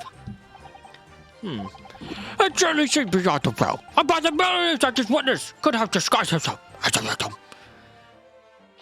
Aye, it does, it is. That's the extent of their testimony, is it? What's your feeling, Mr. Naruhodo? Well, what Mr. Gossip says is undeniable. It would have been all but impossible to hide those lips with a form of disguise. Perhaps, yes, but nevertheless, the mark around his neck is equally undeniable. And it's identical to the one that Mr. D. Rassis suffered. Yes, that's true. But why does this whole disguise idea just keeps playing on my mind? He could have easily disguised. Yes, Soda? What is it, sweetie? Oh, girl, what's going on? Sheesh. Why'd you run away? Why'd you flip and do a backflip like that, huh? You wanna meow into the microphone for me? Go give me a sweet meow. Give me a meow. Meow. Give me a meow. No, don't push my face away. I love you. Mwah. I love you. Mwah. Mwah. Meow. The lip is an alien. The lip is a disguise. Oh my god, what if you're right? What if this big lip toe fucker, nose sucking, ear licking whore is just a whole lip has a disguise? Dude, that fucking gumbo literally made me hungry. What the fuck? So you say, but how can you be quite so certain? There is no one to hurt and hand on the desk, monsieur. Surely there is no reason. Is obvious, none. Because I have never seen lips like this. Nevertheless, that's a clear red mark around Gossip's neck, and it very much clearly looks like the left behind by the neck of your colleague on your prized collar. Mon Dieu, with your words, it's like you're trying to wring my neck. Can give the Gok 3000. Ew. Yeah, I think it's bruised. It does look like I made my neck though, eh? Dude, I cut my lip, so now it's burnt. Oh god, I can't talk. No. No, this is a birthmark, lad. This is a big lip in the neck to die for. Hey, they broke the mold when they should have made me. For the first time in my life, I feel lucky to have been born with the red hair. I thought being Japanese made you stand out in London. So, you maintain that you've never seen this man before. Oui, c'est sûr. I swear it by the flame of my hair. So fierce. Pride has outgrown the frustration of your hair now, has it? Ow, ow, ow. I think I actually cut my lip.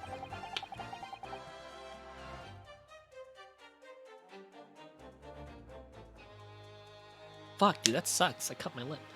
I cut my lip. Is right. You think you would forget those grand lips? They keep talking about his fucking lips. Well, yes, I don't imagine I forget those lips in a hurry either. Cheeks are bouncing. That is what I'm saying. For some reason, it makes me want to eat Hadu Fabine, Colid, and Eclair. You know, I've never seen the hair as black as yours before either.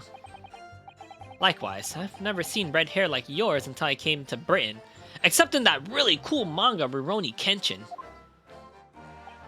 See, maybe a notable trait. National trait, eh?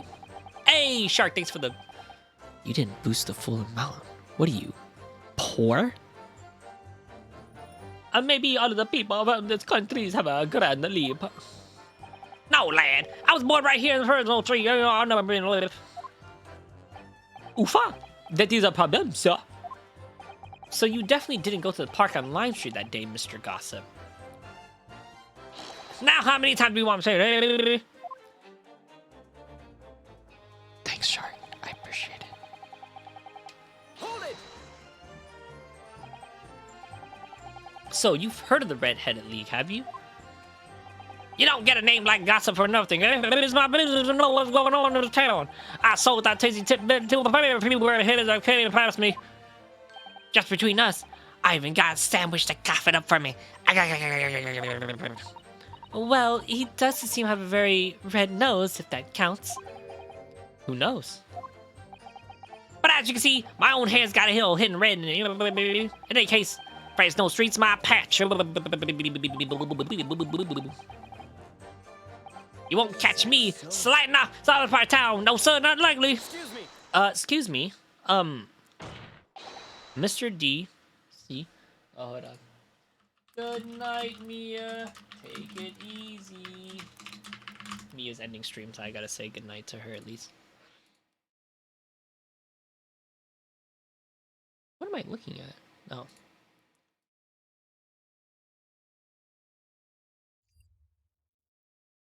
I'm just putting on my lyrics. Is Drewby on yet? Here he's playing Dragon Quest 11. I'm so fucking simp. I simp for Mia. I simp for my friends. I'm like Ike, but I'm actually a simp. I simp for my friends. I simp for my friends. Mite te kure. Ha! Fire! Hot! Hot! Sat! Hut! Hut! Oh, fuck, my mic, my headset. Oh, fuck! Alright, there you go. You don't simp for me? Yes, I do, Z! Didn't we get you a gift? Didn't I get you a gift? That's simping enough. That's the most I'll simp for a friend. And then when you're streaming, I'll lurk for you as much as I can. Mr. D. Rasui. Oi, can I help you? Did Mr. Gossip words just now lead you to remember something relevant, perhaps? It was the other day when I looking for a place near the park, and a small mouse or something, a small house or something, to be the headquarters of your red-headed league, yes? I visit a housing agent on Lime Street in the Southern. The man was paying money to the agent. What? Mr. Gossip with a housing agent? Oui. And the kind of contact it is, and they were clearly discussing their terms. But no, you're mistaken, chump.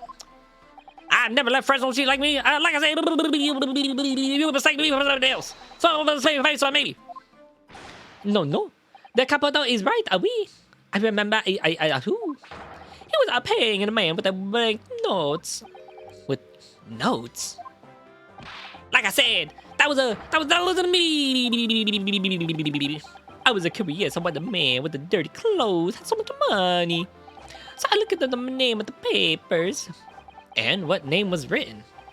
Mr. Gossip? No, it is a man. He lied. He told you that he has no name. But in fact, his name is Huge Boonie. It's better than Mr. Gossip, I think. No! Whoa, that's a really big revelation. I'm the peddler of the tidbits of information, like I said, on Fresno Street. And that's that. I don't much like folks talking to my personal life. It did. And it got the attention of the court to invade to the privacy of the witness. Very well. As I expect your wishes, sir. And if our mentioned name shall be reenacted from all court records of this trial. Assuming no objections. Objection? Wait a fucking minute. I'm sorry, my lord, but the defense does object. Because that name just mentioned has a very deep significance to this case. Good gracious, do you civilly object, Prosecutor Asogi? As it happens, my lord, that particular name has already been mentioned during today's proceedings. I would never. In what capacity? Huge Boonie. Sorry. The name of the leaseholder of the room. Let me put this very simply. The victim's body was discovered in your rented room. I suggest, sir, that you start talking. Yes, his name is Huge Bone. Well, all right. I suppose that might be the case, eh? Holy shit, it's actually his room. So your real name is Huge Boonie? Huge boonie. Well, just between two of us, I don't like to blow my own trumpet, you know what I'm saying? But there's no fighter peddling in tidbit in town. Huge. Hugh, not huge. It's huge. Hugh Booney. Hugh Booney. So, hey, I happen to be able to afford a good little room in a fall down back street of townhouse. Go! And once every 6 months, I go and pay the rent to the agent on Lime Street. Aye, I remember it now. There was 2 vulgar redheads in there last time. Aye, if either us is a vulgar, then is not a me. Think again, Peppino. Think again, Peppino. Why didn't you bring this up before? It's like I told you already. I don't like talking about my personal life. I'm a tidbit peddler as far as anyone else is concerned, not a fuss. Huge boonie? He's not Albert left curve higher, Brian. You want your touch body. Too close, Mr. Revelation, Mr. Booty. If I must. So, the leaseholder Scotland Yard has been looking for us since the bodies has been discovered. Has been here under our noses all along.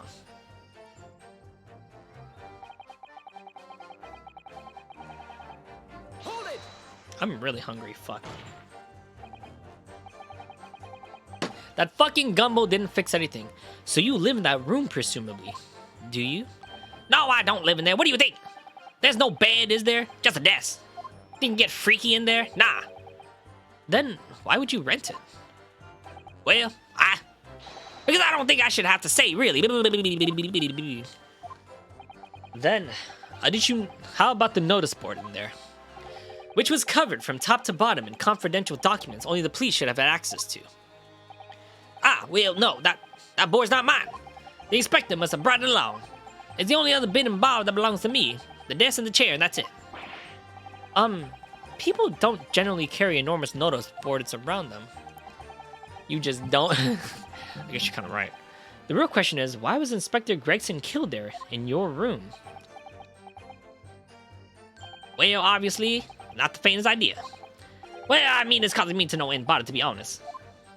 It seems to me that Mr. Gossip... Sorry, Mr... Mr. Booney would rather is as little as known to his room as possible for some reason. Yes, it does come across that way, but more importantly, knowing that the scene of the crime is actually his room completely changes things. In particular, there's one part of his testimony that really bothers me now. That's how I'm finally going to undo this man. I mean, at the very least, at least not having a desk, but also a chair is true.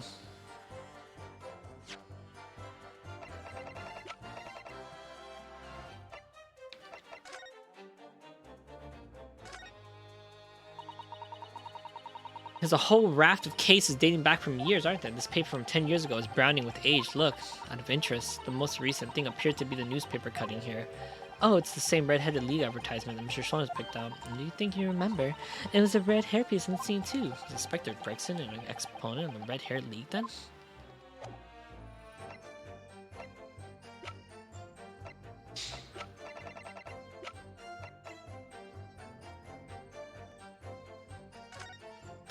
Oh yeah!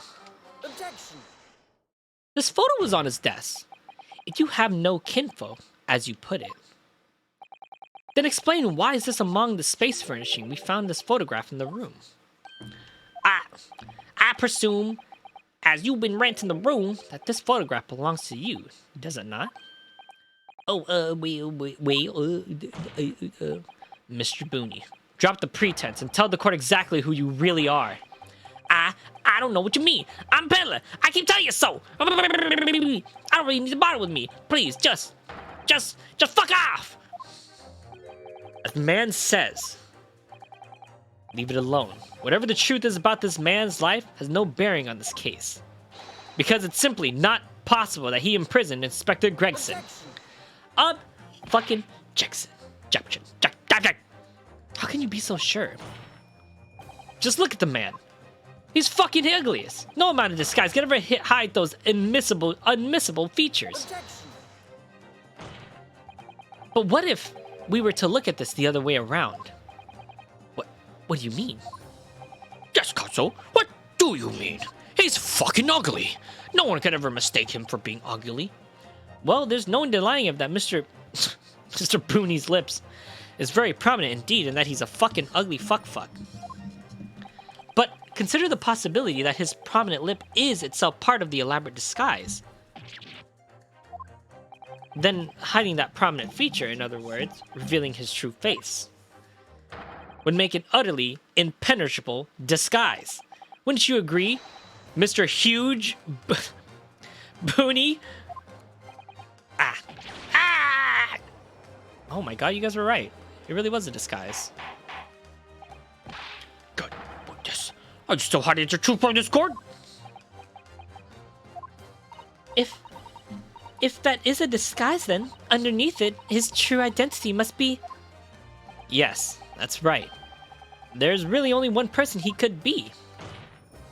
My lord, the defense believes it can reveal Mr. Booney's true identity to the court. Now, please. I can finally stop with the lip smacking, yeah. Very well then. Gato!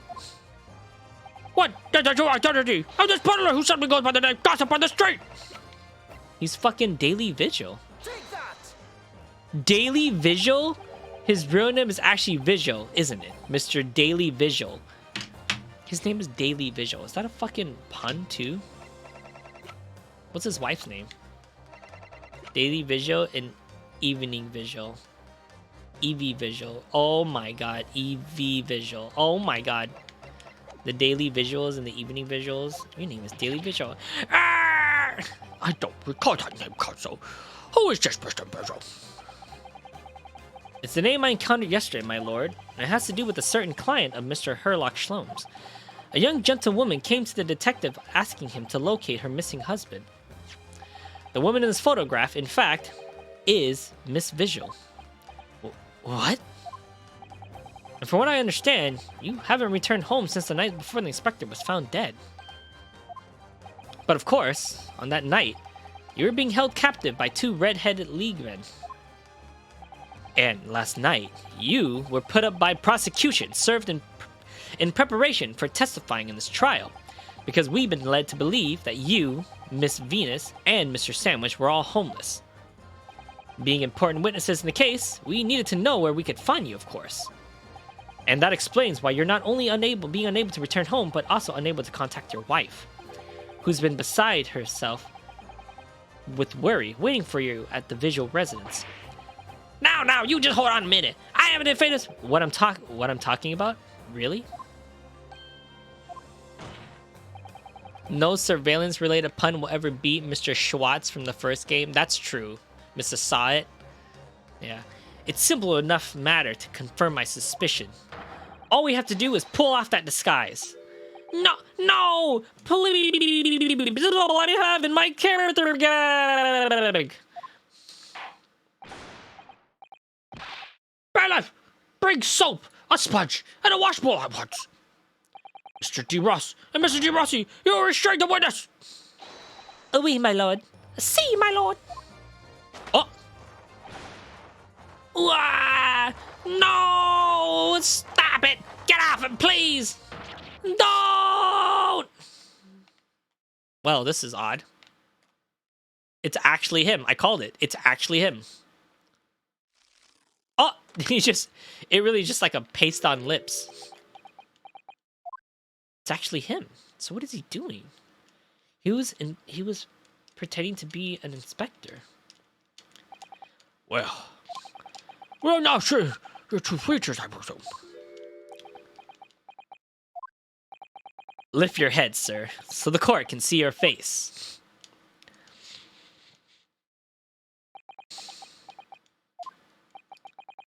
It would appear that...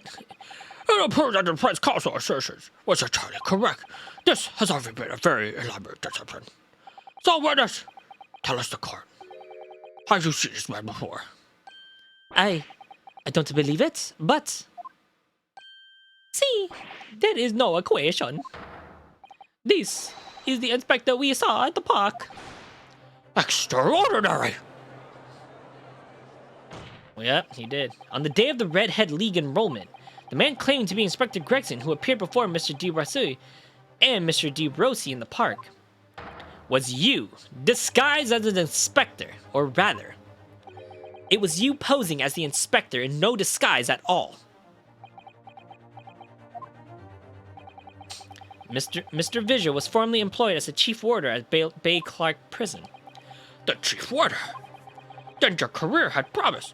Why would you have quite possibly have to become the future governor of the prison? What on earth are you doing peddling diddle-daddle on a further street? Well, it's been 10 years since Mr. Visual worked at the prison. 10 years? I'm really dreadfully sorry about all this. Yes, it's true. I am Daily Visual. And you were the chief warder at Bay Clark Prison 10 years ago. So, where did Mr. Huge Booney come from? Well, Booney is the other me. It's a name I invented. Well, evidently, there's a great deal under the surface here. I'll explain everything. I'll tell you just how wretched my life has become.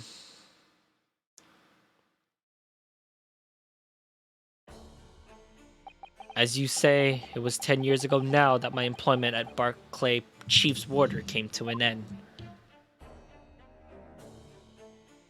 Having left the prison service, I searched for some new occupation by which to earn a wage, but times were hard in London, and I have found no suitable engagements at all. In desperation one day, I turned my hand at selling wares on Fresno streets, but your wife appeared to know nothing of this. She still maintains that you are the chief warder at the Barclay prison. I was utterly determined that my wife should not know of my failings, which is why I never told her. I opened an account at the bank under the name of Huge Booney, and I rented the cheapest room I could find on Fresno Street. The scene of the crime we're investigating. Yes, that's right. A place from which I could emerge every morning at 8 as a squattling peddler, and transform myself back every evening at 5 into a well-dressed man into town before returning home. That quickly became my daily routine. Wow, for 10 years? Good lord. I'm here to trade in your life. I'm here for your life and trade for Gregson. That's right, baby. I was puzzled by the lack of furniture in the room, but that explains it. But why on earth didn't you just tell us this in the first place? I have a wife, sir, and 2 sons, and without wishing to sound self-conceited, they regard me with some pride. I couldn't bring myself to disappoint them. So instead you decide to conceal your occupation from them. Yes. I've made such a terrible mess of everything. Real Sherlock Holmes story? Wait, it is? Z? Oh wait, it is? Still, one thing doesn't add up. No matter how many tidbits of information you could sell by pass-buying gentlemen, even at 6 pence apiece, you couldn't hope to match the salary you must have commanded at chief warder at the prison. Very true. So I've kept your family covered despite 10 years of somewhat misbegotten employment.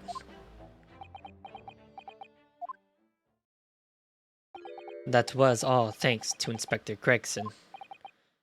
What? Inspector Gregson? What on earth? It was some 10 years ago I invented Booney and began my other life as a street seller. The man was with the twisted lip from 1891. That's what he is? He, the inspector, that is, recognized me one day. Do you mean to say the victim was an acquaintance of yours? Oh. I knew him from my time working at the prison. When he saw what I had become, he was deeply troubled for me and my family. And from that day forward, he visited me on Fresno Street with increasing regularities. Then one day, he asked me if I would carry out a secret assignment for him. A secret assignment? What was it? I was to impersonate the inspector. What? Impersonate him? Whoa, this is weird. He always met in that little room so the inspector could brief me. Visit Ossery tomorrow and take a statement from the Prosperities. It was always something along those lines. Surveillance would work, interviewing people, all those occasions. He would lend me his identification so people who would believe who I was. My instructions were to make an impression, to let people know that Inspector Gregson had been at work. And for those services, he compensate me financially. A Scotland Yard inspector willingly relinquish his identification into your care with intent to deceive? That's, as I'm sure I don't need to point out, a very serious criminal offense. But why? Why was the point of What was the point of impersonating him? I truthfully do not know. All I can say is that the inspector warned me on numerous occasions. Now remember, Vigil, I need your solemn word. You don't go babbling about this to anyone, alright? Ever. Even if I end up in a croaker.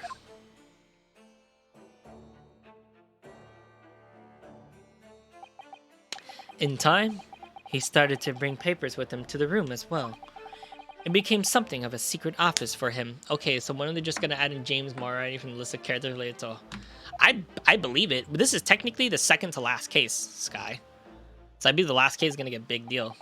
So in fact, the person who declared himself to be Inspector Gregson at the park on Lime Street was really... Yes, it was me, acting on the inspector's orders.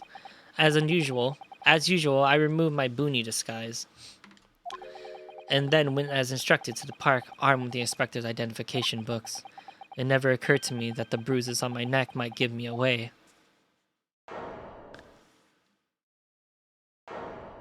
Matabori was a math teacher. Oh, so the professor was the math teacher. When we have Sherlock Shlomes, we do. Wow, this is a big deal. So even Gregson was doing something underhanded.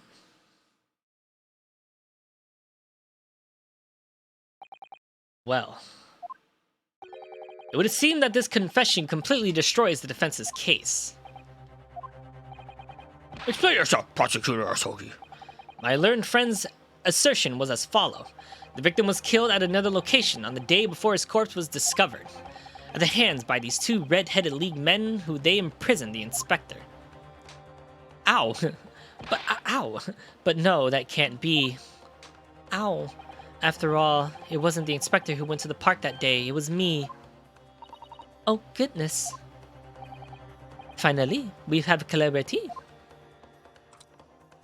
We've had nothing to do with the matter of the inspector.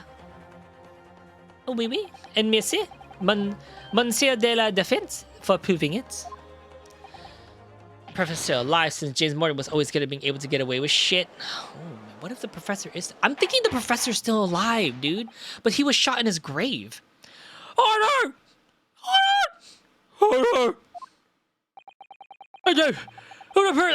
I de facto. Those witnesses have no involvement to the murder of the victim, as proven somewhat ironically by the defense.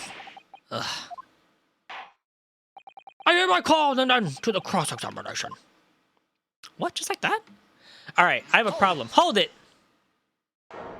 Asogi?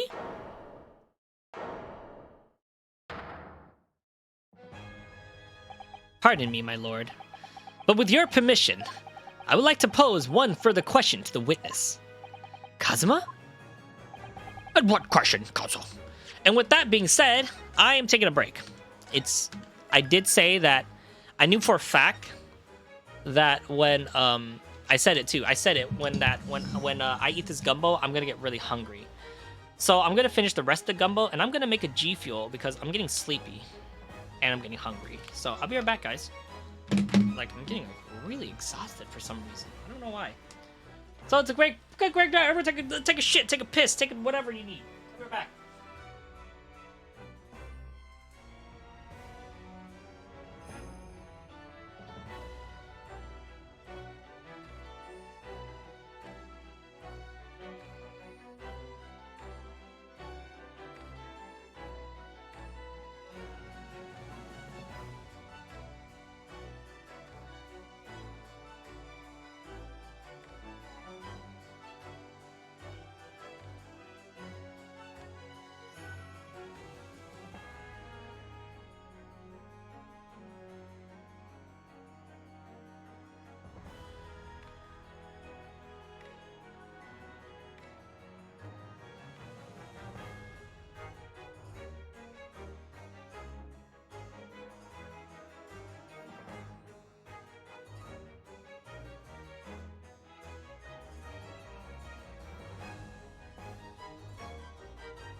feel like I actually feel like I've hit phase 2 of the booster shot. I feel like I hit phase 2. All of a sudden, exhaustion just hit me, and tiredness, and the gumbo really is making me hungry again because it's soup. So I'm eating the rest of the gumbo.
Please edit the judge's face to be the dog yelling from whatever he goes order.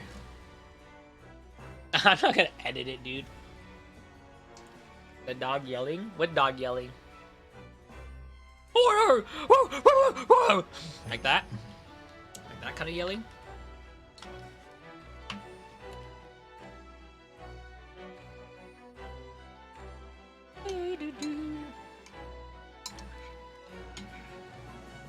Exactly. Like the oh my dog one emote.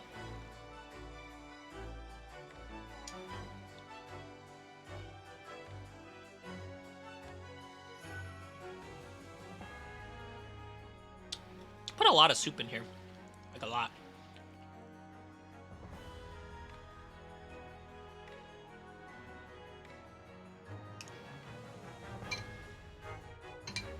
Dude, as I'm eating this really is just soup. I did not put enough like stuff inside of it.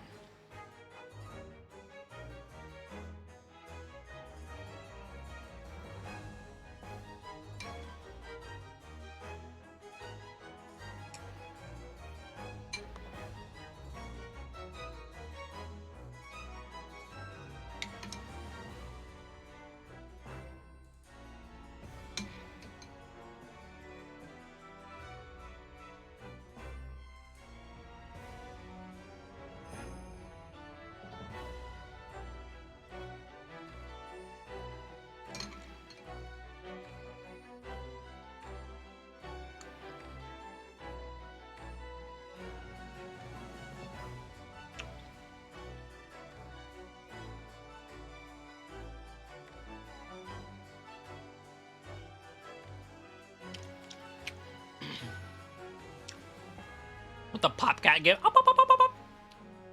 How's everyone's day so far? You, how's your day? You didn't get to come during our warm up our warm up in the beginning. So how are you doing?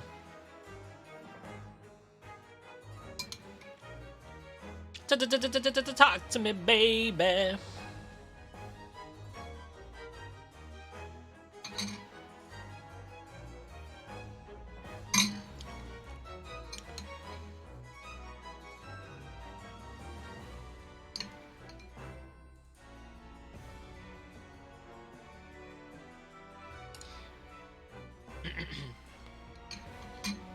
And anyone else in chat, how's your day? What else you been up to? Anything exciting to tell me? Now I get tired super early. Oh no, it sucks. Man, I gotta start streaming sooner for UZ. I gotta start streaming sooner and ending earlier. So instead of like making stream, because generally I make stream the last thing in my day, but I should start making stream the first thing in my schedule and then making everything else last. And generally after I end stream, what I do is I cook, I clean, I cook, I prepare my lunch, and I shower. But I should do all that, stream, and then go to bed and then eat and go to bed.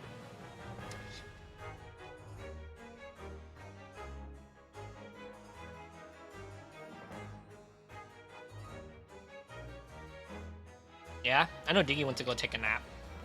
I really wanted to take a nap, but I was like, I shouldn't.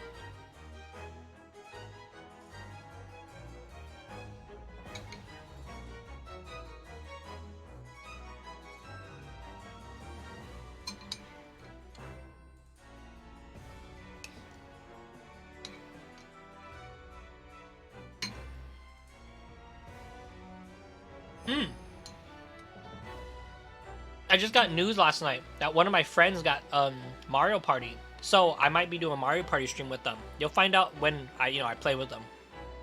But I'm excited. And I'll ask them if they want to invite someone else, and then I'll ask someone from my side to play Mario Party with me. I'm really excited to play with them.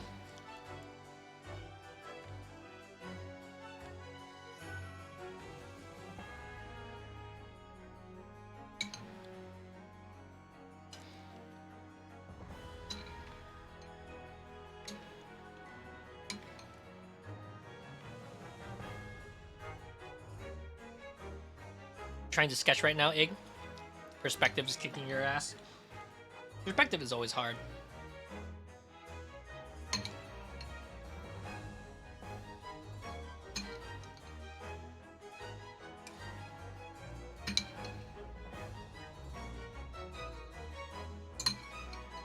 I'm just eating soup at this point. Guaranteed, in about an hour, I'm gonna get hungry again. This is all just soup now. All the contents in this is gone.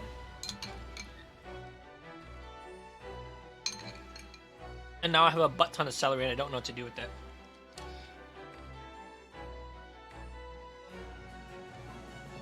Well, Diggy likes eating it with ranch and peanut butter, so I guess it's fine. But I don't know what to do with it. Well, I guess I should start making a habit of eating it.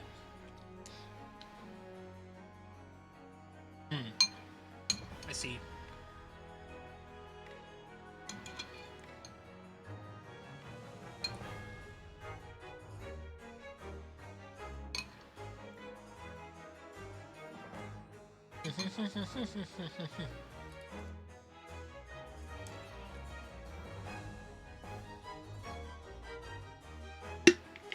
I wonder how long my hair can get. It's getting so long to the point where it's trying to come off. Look at that. You guys can't see it, but...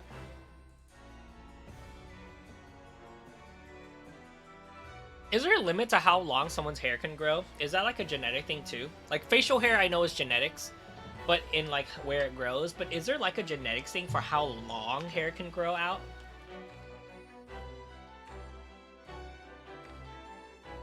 Does anyone know about that?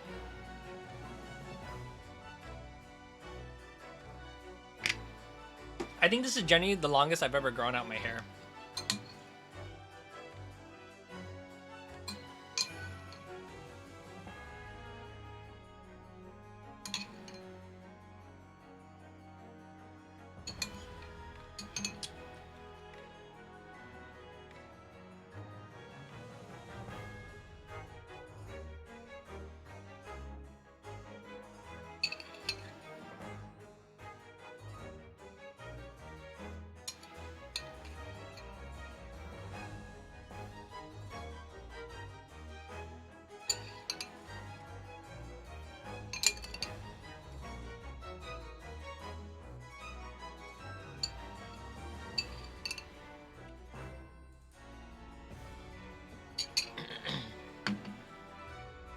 Ooh. You guys think I should eat Hot Pocket after this? I was feeling, by the way, I had to eat. There is no option. I felt like I was going to faint if I didn't eat something and got like G Fuel. I'm not gonna lie. During that reading, I was pushing it. So I'm sorry. I'm sorry if you felt like Larry, just fucking read. Why did you just eat before stream? I'm sure if you guys been with me for a long time, I'm constantly eating. Everyone at work knows that I eat like 4 meals a day. Or 5, and I bring like so much food. You've always had curly hair. It grows out? Ah, I see. Mine curls, and it curls so much that it curls around the glasses. And then I start getting this right here. I start getting this. And it goes over my glasses if I don't take care of it. But I also have a fucking forehead. Look at that. I also have a really huge forehead.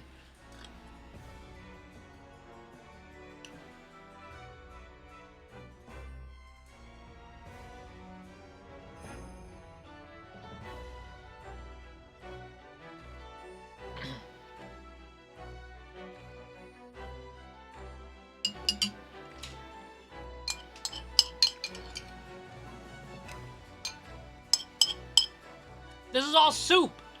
I'm gonna be hungry in like an hour. This isn't right.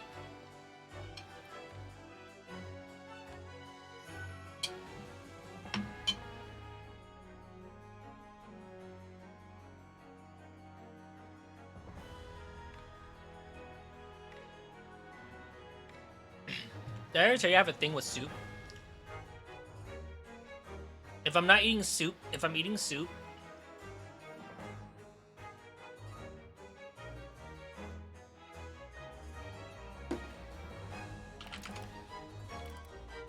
if I'm eating soup and there's no like substance in it, rice, chicken, anything, any solid substance, I will actually gag. And I don't know why.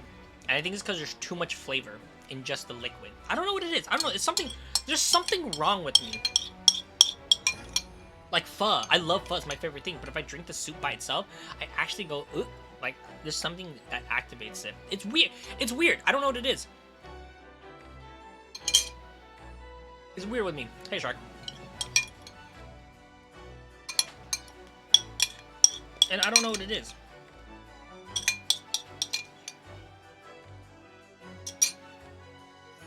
I generally don't know.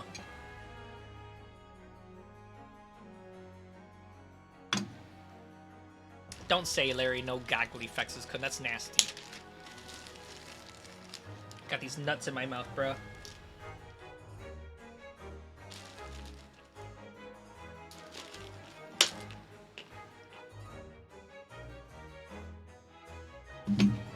I'll be right back.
Can I get a bunch of nudges? Alright, whatever. Okay. Alright. Okay.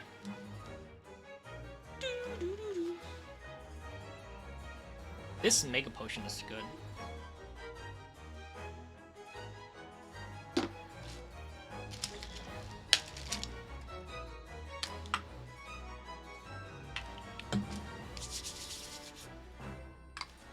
Alright.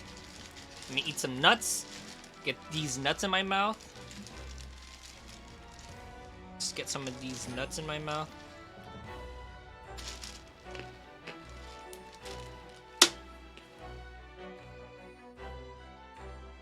Ah. Not cold. Alright, let's go. Let's get your macaroni on.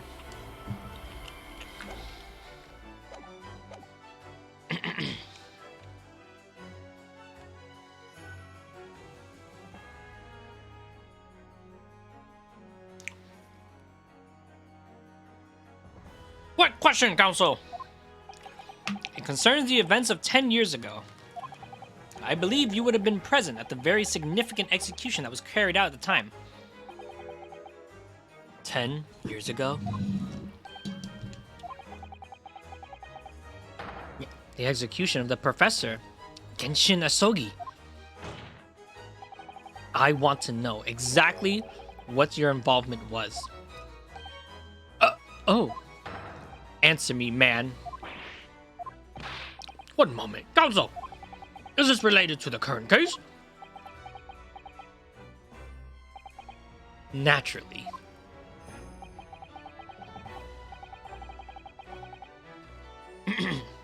Excuse me. These nuts in my mouth are... Excuse me. Excuse me, Judge.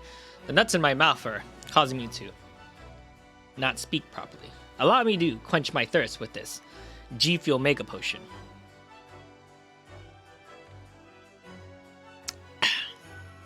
Delicious. It is the prosecutioner's belief that this case and the events of 10 years ago are inextricably linked. Is that a fucking word too? Does the defense concur, Council? Kazuma, you're not yourself. You're not calm and collected as usual.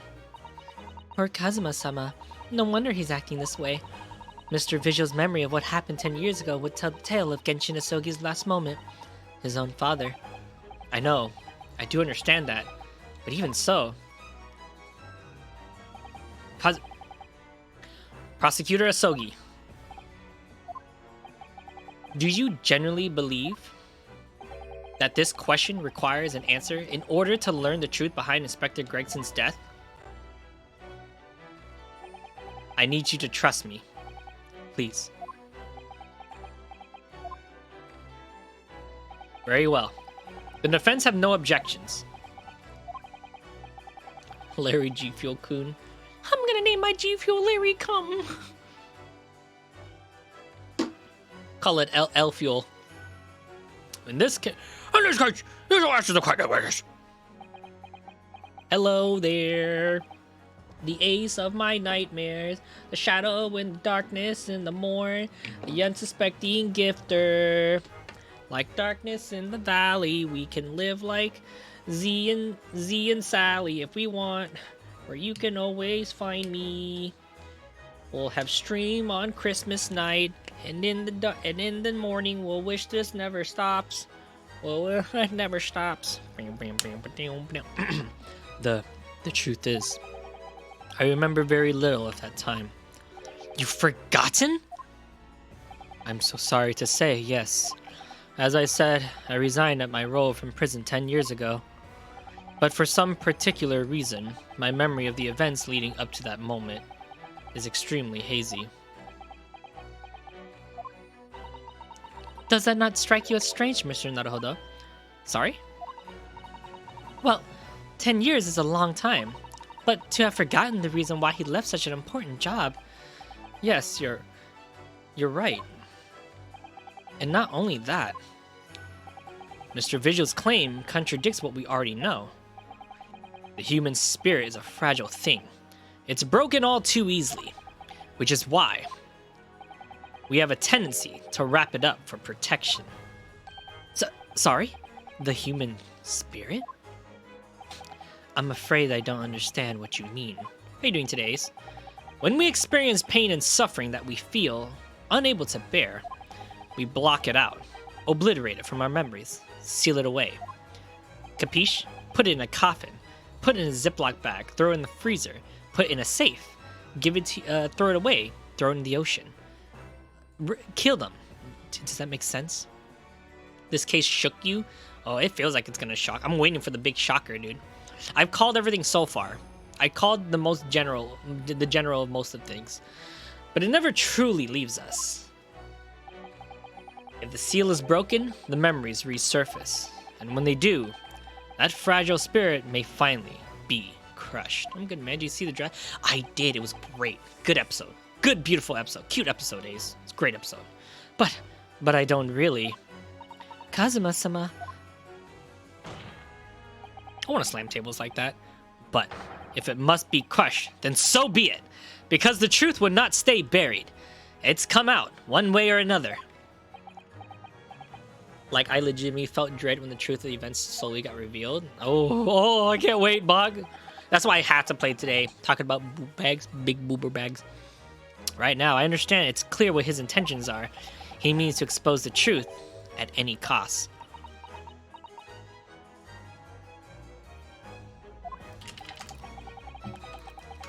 Perhaps if I pointed out the contradiction in what Mr. Visual's claim earlier, it might cause some crucial memories to return to him. But should I?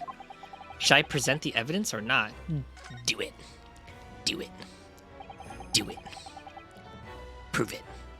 Show him the evidence. Do it. Okay.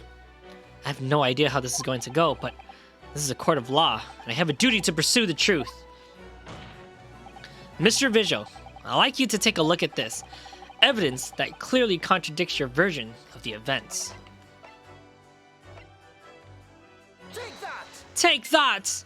Oh, no, wait, it's low battery?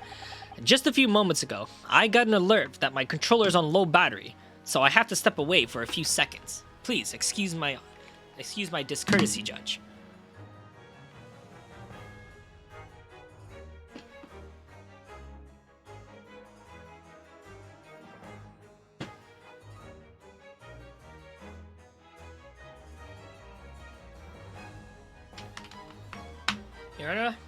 Your Honor, I have returned, and I'm currently plugging in my controller. Do give me a second.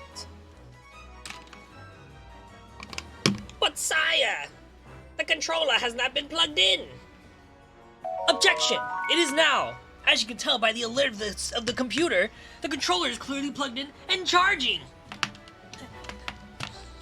But where's the proof? The proof is on the controller itself. It shows that there is an orange light glowing, presumably if you read the instructions as per with evidence, that it is currently charging. You made the following statements. I resigned from my role at the prison 10 years ago. Well, yes. In other words, you claim to have left the post of Chief's Warden of your own violation. Well, yes, of course. Why? Tell me. Do you remember seeing this document before? No, I don't. This is a dismissal notice ordering the immediate termination of a prison staff member's employment. A dismissal note? I feel like these two voices for Kazuma and Yunosuke is the same. And the name on the notice, it's yours, Mr. Visual. What? Nani? My hands. It's mine. So you didn't resign from the prison service at all. For some reason, you were dismissed as chief warder from Barclay. No, there's been some mistake. I'm sure I tendered my resignation. This dismissal notice is nonsense. Hold on, I gotta diggy.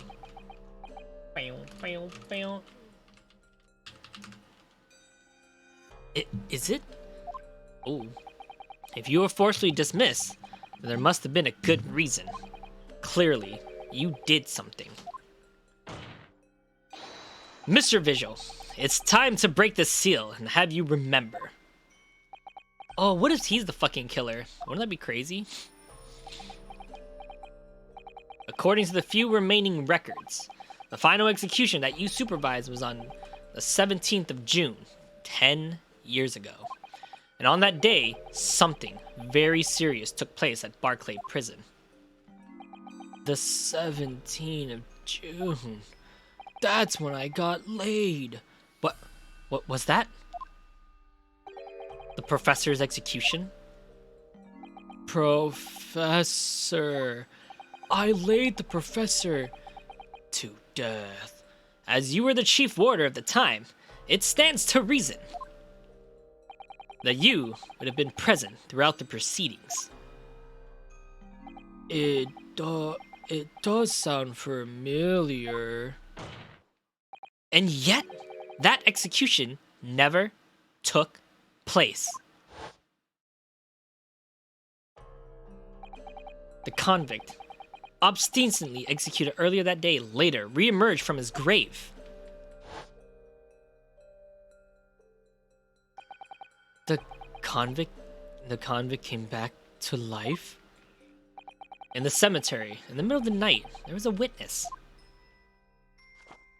However, the witness claims that a moment after he saw the convict clambering out of his grave, a gunshot rang out from over his shoulder, and the bullet pierced the professor's chest, killing him instantly.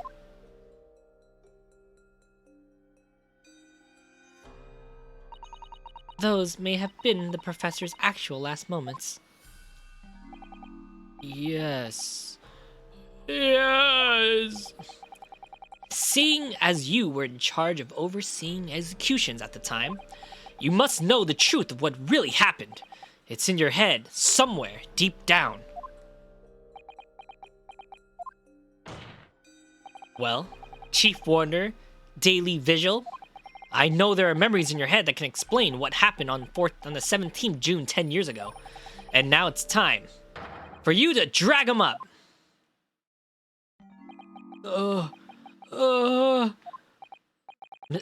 Mr. Vigil?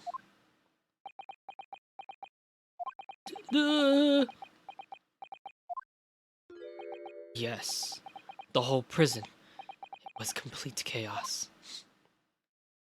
Is he gonna have a different demeanor? The prisoner escaped. He was killed in the cemetery.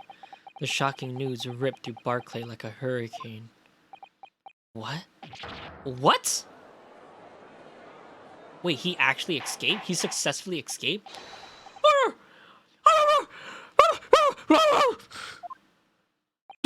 Do you mean to say, Mr. Vigil, that your memories of the time have returned? My head, it's like some floodgates have opened up. The images, the screams. It's kind of weird to see that this guy was an executioner. Oh, my goodness. The papers. There were reports, articles about a man who had seen a ghost. Can you guys believe I'm already fucking hungry? Yes, in October. Why, surely the reports were exaggerated. There were traces at the scene.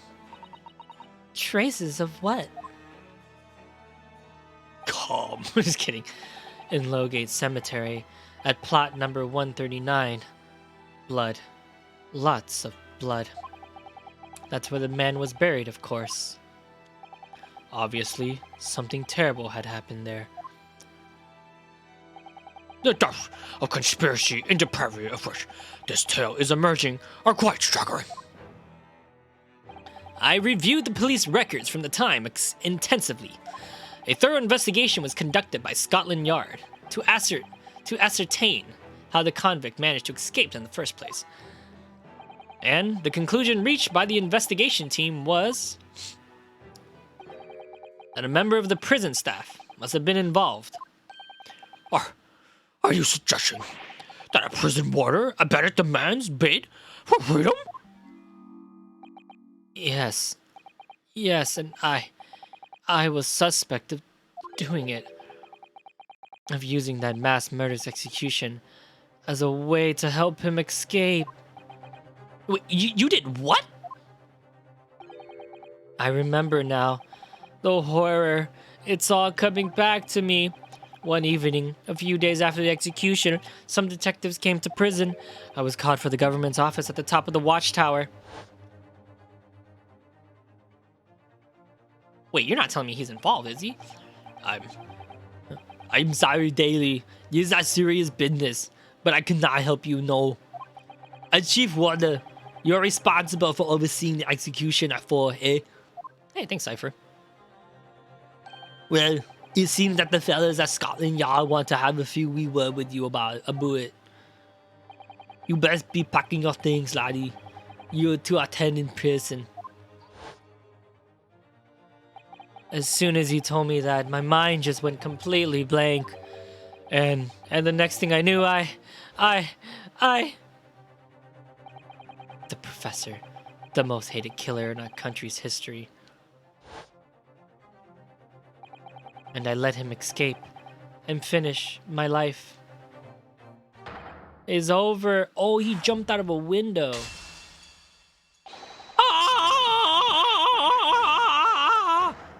Oh shit, he tried to kill himself?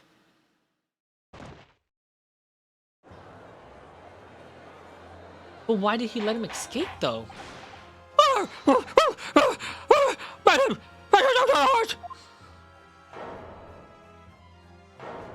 Wait a minute, he tried to let him escape? Quarters are done for today with immediate effect. So he legitimately tried to let him escape. The vigil's collapse. Proceedings came to an abrupt And he tried to end kill for the himself. day. Okay, but what does that have to do with Gregson today? Once again overshadowed by the legacy of that notorious killer, appearing like a cursed ghost ship on a foggy ocean. Lord Van Zeeks, Mr. Vigil, Kazuma, and Gregson. Azuma. Gregson. All of them bound by invisible chains anchored to the same wreckage in the murky depths of the past. But the miraculous light that had been trying to cut through the gloom and shine on those tragic events was playing on the edges of the truth at last. Oh, wow.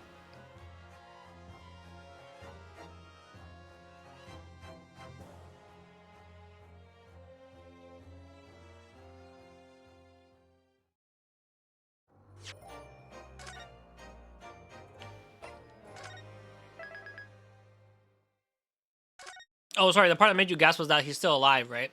Because he actually escaped. Now, here, I'm confused right here. Is that, did he really escape? Or was he shot in the grave? Or was it someone else? 2nd November, 3:38 p.m. Shloms' suite. I still can't quite believe what just happened. I know. I inquired with the bailiff after the court session was adjourned, and it seems Mr. Vigil was taken to a hospital to recover. Right.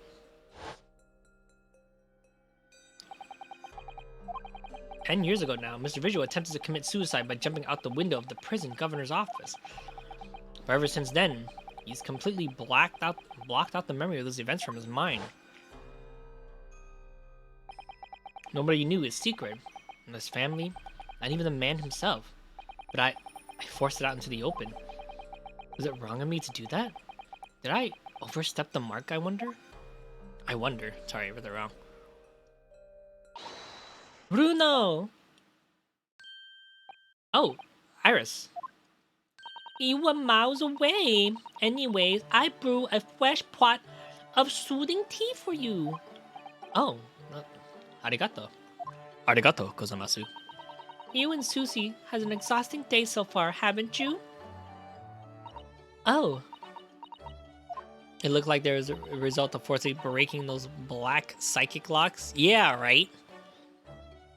You fish out the truth. Thank you, Iris. Thank you, Iris. How thoughtful of you. Do you happen to know where Mr. Shloms is? When we came out to the courtroom back into the defendant's antechamber, he disappeared. Oh, no, I don't know. He just suddenly sprang into his feet and laughed. After all, he was. I must weave. I wonder if he's pursuing the mystery of Inspector Gregson's death. Well, you know what Hurley's always saying, don't you? There are mysteries in this world that should perhaps never be solved. For the construct of a solution come only at the expense of the destruction of something else. What does that mean? He knows very well that when you open someone else's old wounds, you often open your own too. But he just can't take his own advice and leave well alone. Solving mysteries is too important to him.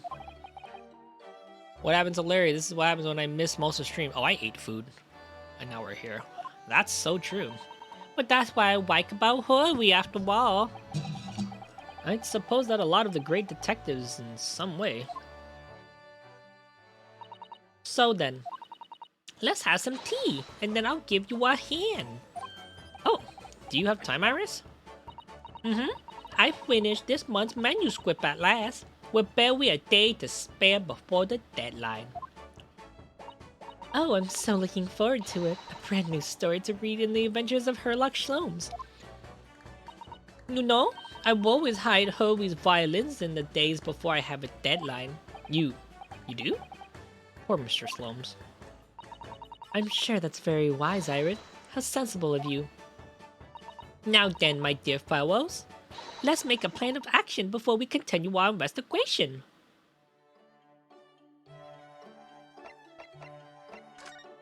Got this fucking nut stuck in my teeth. Hold on. Ah, fuck. I need my needle, teeth picking needle. Nut. Eating some nuts egg. Got stuck in my teeth. Ow.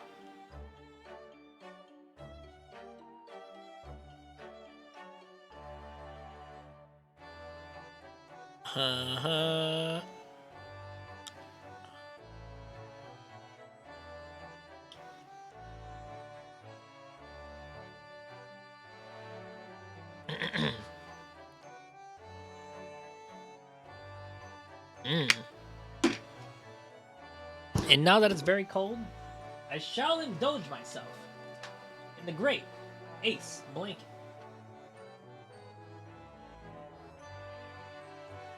It's very cold indeed. I shall put on the heater. Thank you. Hopefully I don't spoil myself too much with this blanket. Really hope it doesn't drive up my electricity bill. Still a heater in a sense, you know? Alright, anyways. Okay, this morning's trial. So, how did it go in the court this morning? Well, we still don't know the truth about what really happened, but one thing's increasingly clear. Lord Van Ziegs definitely didn't do it. Oh, goody! Yes, that's right. We managed to uncover several new facts as well. Oh, really? And there was another development too. Kazuma. Yes, it's quite clear now. That Kazuma-sama, it's not himself. The way he's acting, it's almost as if he's possessed. I know. I mean, at the end of the proceedings earlier, he was like a bloodhound the way he was chasing down Mr. Vigil's forgotten past. He's not normally so mercilessly persistent. What's going on in his head? I wonder. I really need to sit down with Kazuma and just try to understand what he's going through.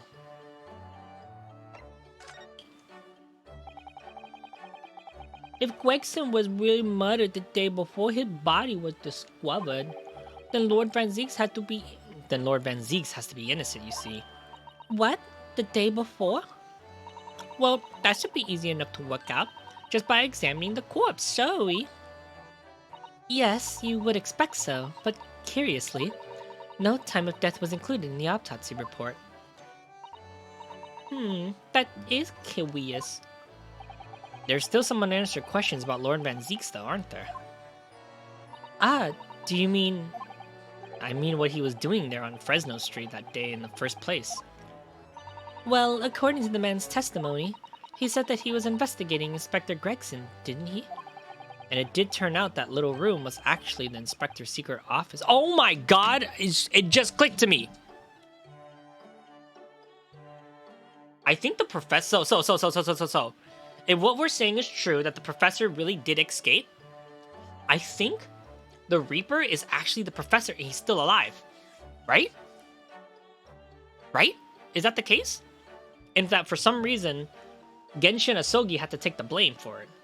Is that what I'm thinking of? We'll see. See, I'm just speculating. I'm just speculating. I'm a speculating boy, okay? Okay. It turns out that little room was actually the inspector's secret office. Ooh, that sounds like it has all the makings of a wonderful devilish plot. Yeah, don't say anything, Bog. Generally, I get a lot of things wrong, but I want to be right for once so I can tell people, look how big my brain is. Look how big my brain is. But then, why was the notice board in there covered in all of those particular papers? Papers about cases with a link to the Reaper. I'm starting to get a bad feeling about all this. Oh dear, that sounds more like something horribly devilish. We must start by looking into Inspector Gregson's movement of late.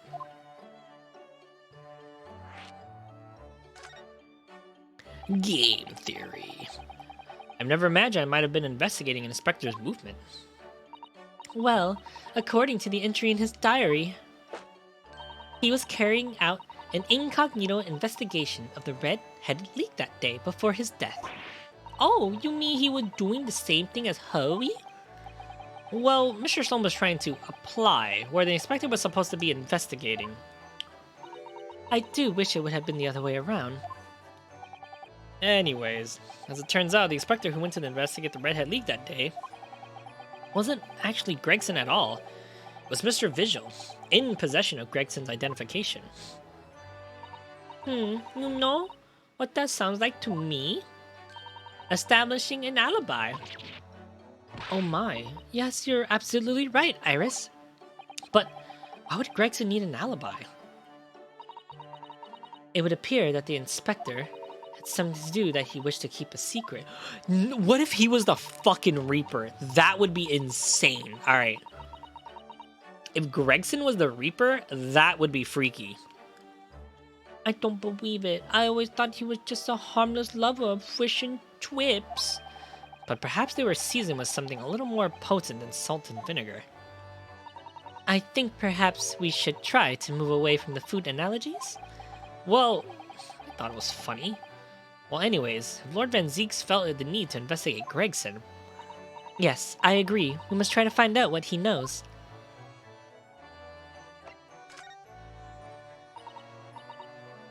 Visual, you say?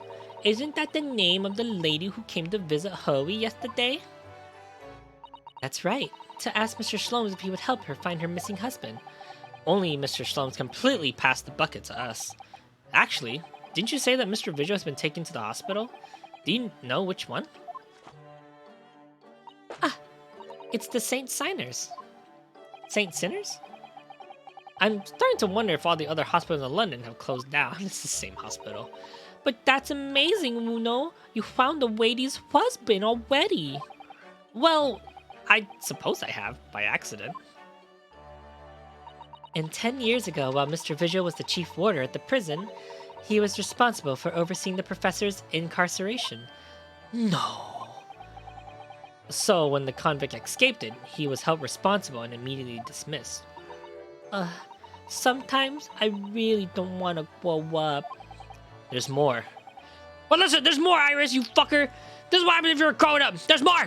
For 10 years after that, while he was ostensibly working as a peddler, he also had a secret job. He was paid by Gregson to be a stand-in to impersonate the inspector. To impersonate Gregsy? But why? I have absolutely no idea. Oh, Ginny was right. I'm starting to think all adults are up to no good now. Including you, Bruno. I haven't paid attention to I haven't paid anyone to impersonate me. That means he has ties to the professor and to Inspector Gregson, though. So I do think we ought to pay Mr. Visual, pay a visit to Mr. Visual, don't you? Back to street center. Is it center? It's center, right? Like say, like signer, like nyanners, signers, signers or sinners.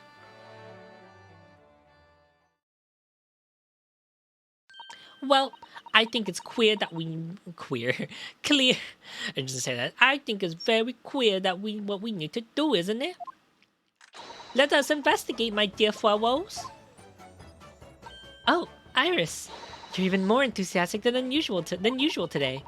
If anyone has anything to hide, my special Watson shooting I-1 will soon set them straight. It's called Kiwilier Wu. That water pistol? It's stuffed full of piping hot extra buen. Special buen of mine. I mean, it's very queer over here. Shut up, pig. And then I'm quite sure it'll be very effective. I better be careful not to hide anything. Well, it feels a little strange that Mr. Slomes is nowhere to be seen, but still, let's go see what we can find out. Yes. Yes. Yay! What's poppin' in the prison? What's poppin' in the pussy over here, bitch? Ah, my sexy vampire. 2nd November. November 2nd. 2nd November? November 2nd. Local prison, cell 1. Cell numero uno. Lord Van Zeeks is reading. Look. He doesn't seem like he wants a visitor, does he? He must have noticed we're here. But he must have noticed we're here, right? Surely. There you go. I was like, he's just gonna stand there. What do you want? What do you Nipponese want? That's no way to greet the lawyer who's trying his hardest to prove your innocence, is it? Fuck. Perhaps not. I apologize. So, what can I do you for, Mr. Naduhodo? Lord Van Zeeks speaking earnestly? Earnestly? Oh, the Fuawo left over London for the first time in months tomorrow. This does feel very, very strange. I must say, I was impressed. Oh, God, my nail. Oh, well, thank you.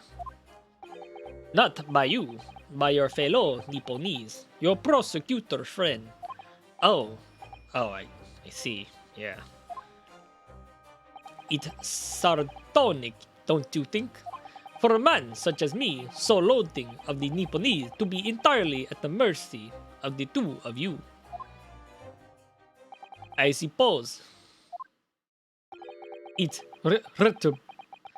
retribution for having played the part of the Reaper all these years. Played the part? Of course, because he's not the Reaper.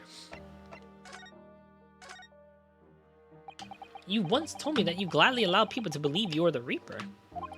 Because it helps reduce the amount of serious crimes that took place in London.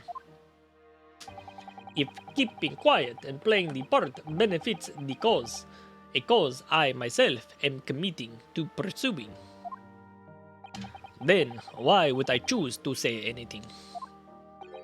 But the henchman of a criminal killed by the Reaper attacked you only the other day.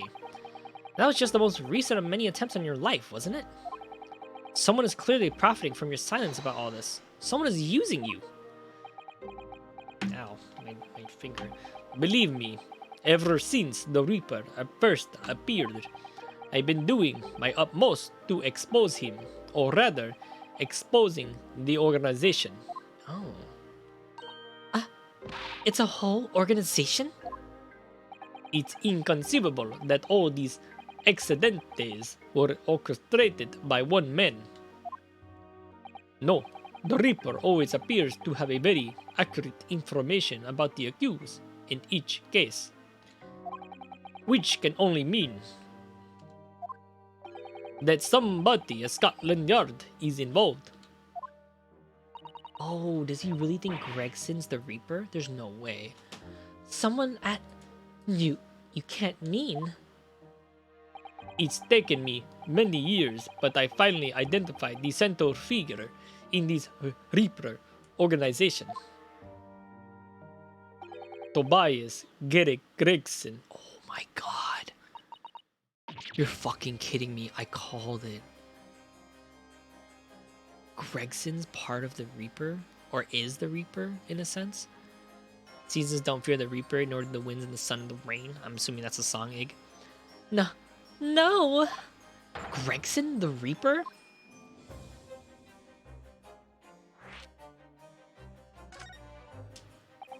So, the reason you were investigating Inspector Gregson is because you intended to expose him as the Reaper?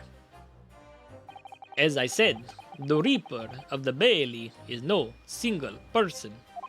It's a highly secret organization with close ties to Scotland Yard. But there are no doubt that Gregson was a key member of that organization. Blue Oyster Cult? I feel like I've heard that band, but I'm not sure, Ig.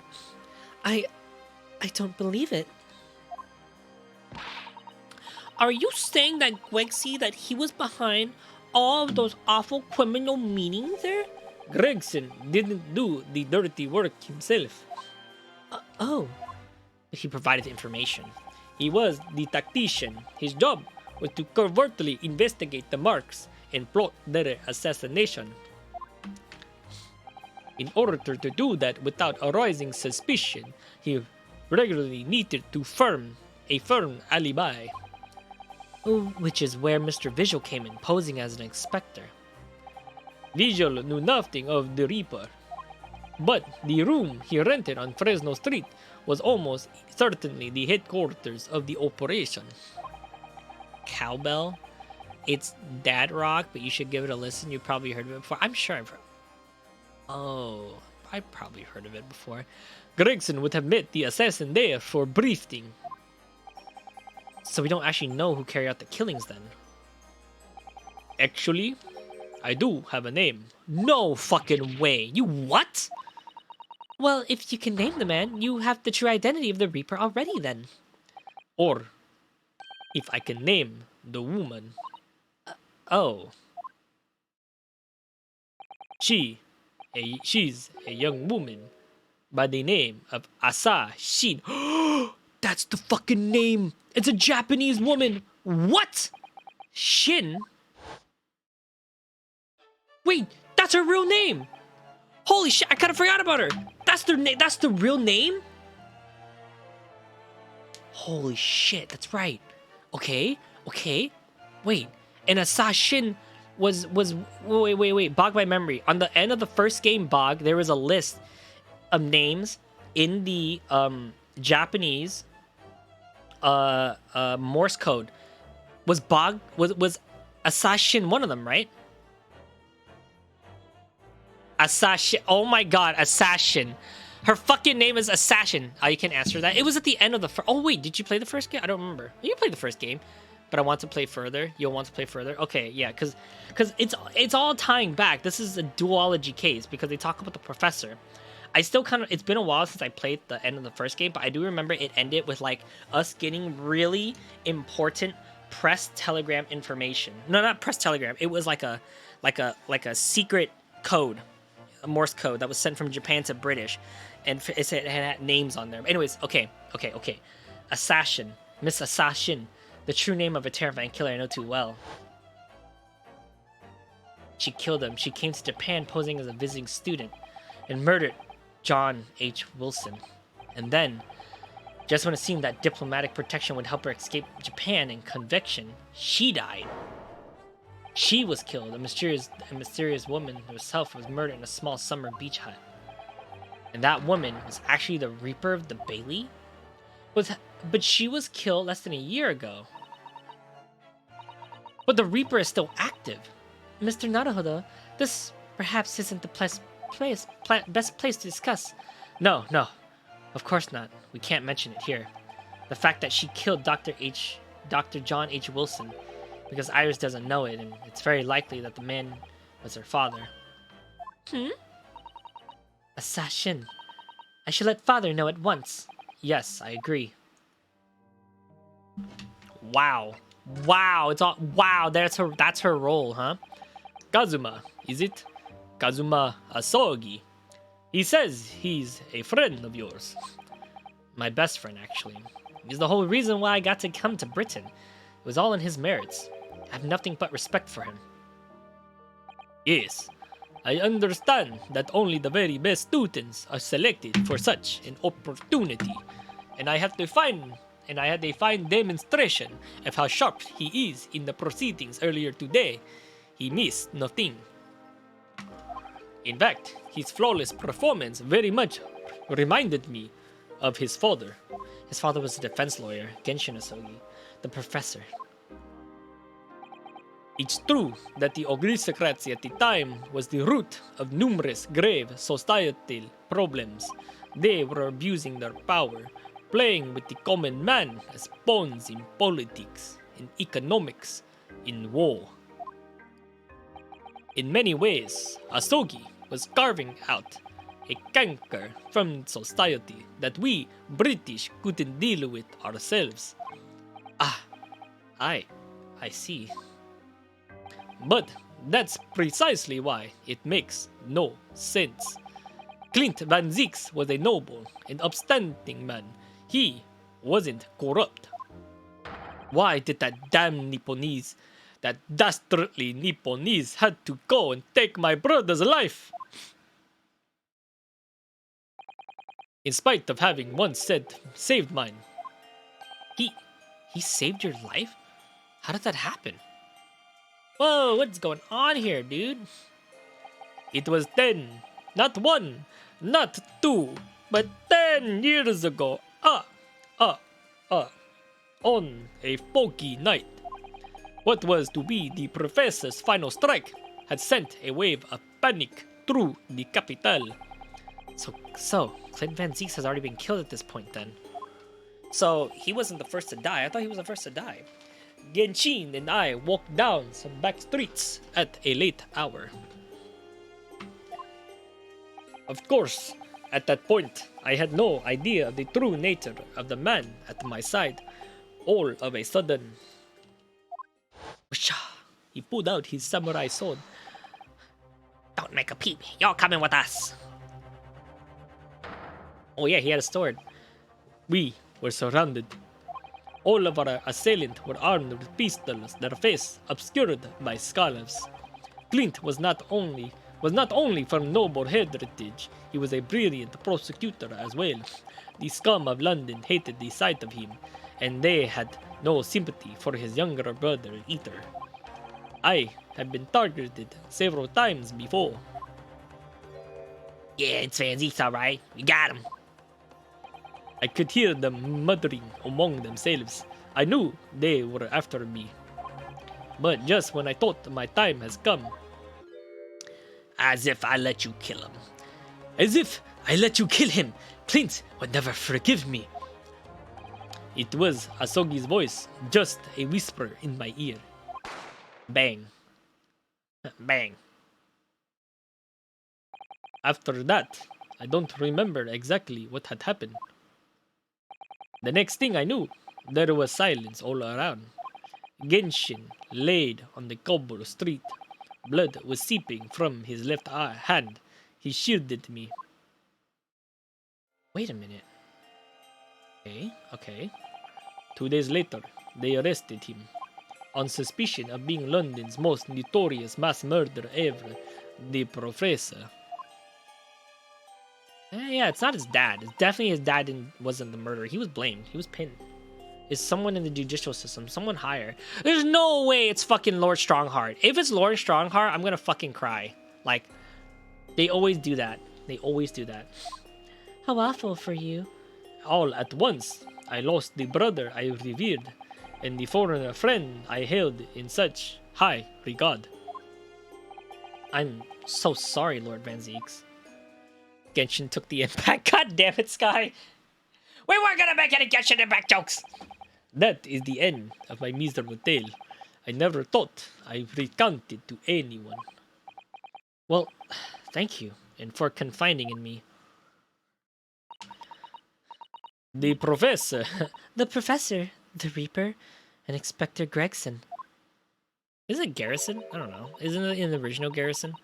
I wonder just how intimately related they all are. I still can't quite believe that Gregson was essentially the Reaper, giving assassination orders to Giselle Barrett. Mr. Naruhodo, let's go and inform my father. I'm sure our government will want to hear about this new information. Ooh, does that mean I get to meet your daddy, Susie? Hooray! Yes. All right. Let's head back to the Great Waterloo Hotel then.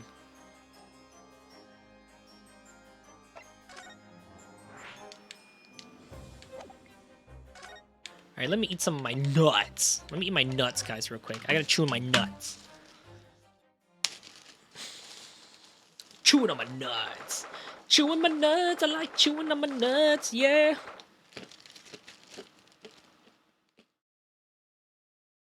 Mmm.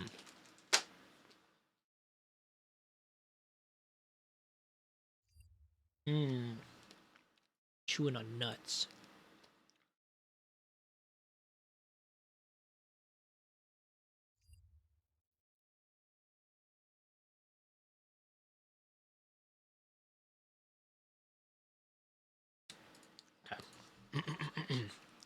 Drink some G Fuel. Chew some on these nuts.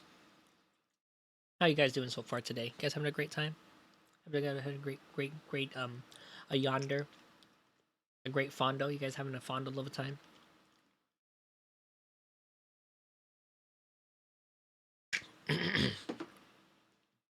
Chew on my nuts?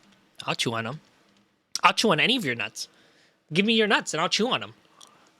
Roast them. Honey roast them, in fact. Give me. I want nuts. It just sucks because they get stuck in my teeth and ruins my reading. 2nd November, in the Great Waterloo Hotel foyer. I don't want to think about that.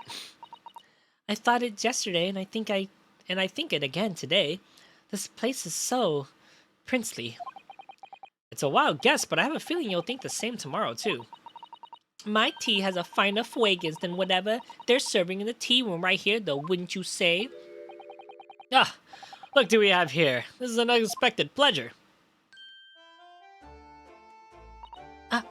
Oto-san. Oh, is this your daddy, Susie? How lovely. My, what a charming young lady. And you are? Oh, really? So you're the author of the Adventures of Sherlock Sholmes, are you? That's me, Iris Wilson, at your service, sir. Susie's been such a wonderful friend to me over the last year, you know. Well, Miss Wilson, I must say I read your work regularly and much interest. Iris actually lives with Mr. Sholmes, you know, Father. Is that so? Well, perhaps we should go out a way of explaining that bright look in your eyes. I need to give him like a slight accent. You wouldn't be smiling so early if you knew just how bright she is, believe me. Now then, young Naruhodo, it was a pleasure seeing you in action earlier. As an invitee of the Symposium, I was allowed to observe from the gallery after I twisted some arms. And I must say, it was a truly exemplary performance. Oh, well, thank you very much. Although I'm fairly sure you omitted the bikazma on the end there. No, please don't misunderstand. I was you who impressed me. Really? You didn't miss a step against Asogi. We all know how capable he is. Really, you two have matured in such a fine defense lawyer in less than a year is quite extraordinary. It's very kind of you to say so, and really nice to hear. What I saw in court today confirmed what I've been hoping for. The favor I mentioned yesterday, Naruhodo. I trust you haven't forgotten. Oh, no, you did mention something, didn't you?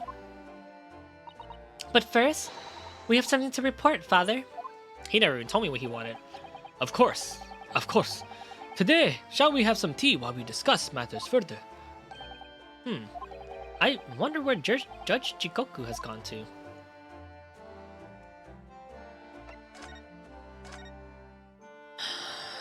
Just drink a little bit of this. Father, did you... Father? Father? Father? Let me stir up this G Fuel. Shake it, baby. Oh, I really want to get an ASMR mic. I think that would be hilarious, but I wouldn't know what I'd do with it. Father, do you know what the so-called... Father? Father, do you know about the so-called Reaper of the Bailey? Creeps me the fuck out. But I want to do dumb ASMR. I don't want to be like, I'm eating in your ear. Oh, Nietzsche. I don't want to do that. I want to be like, yo, what the fuck? I want to be like, yo, can you pick up the phone? Your phone's ringing. I want to be annoying. I want to be annoying ASMR.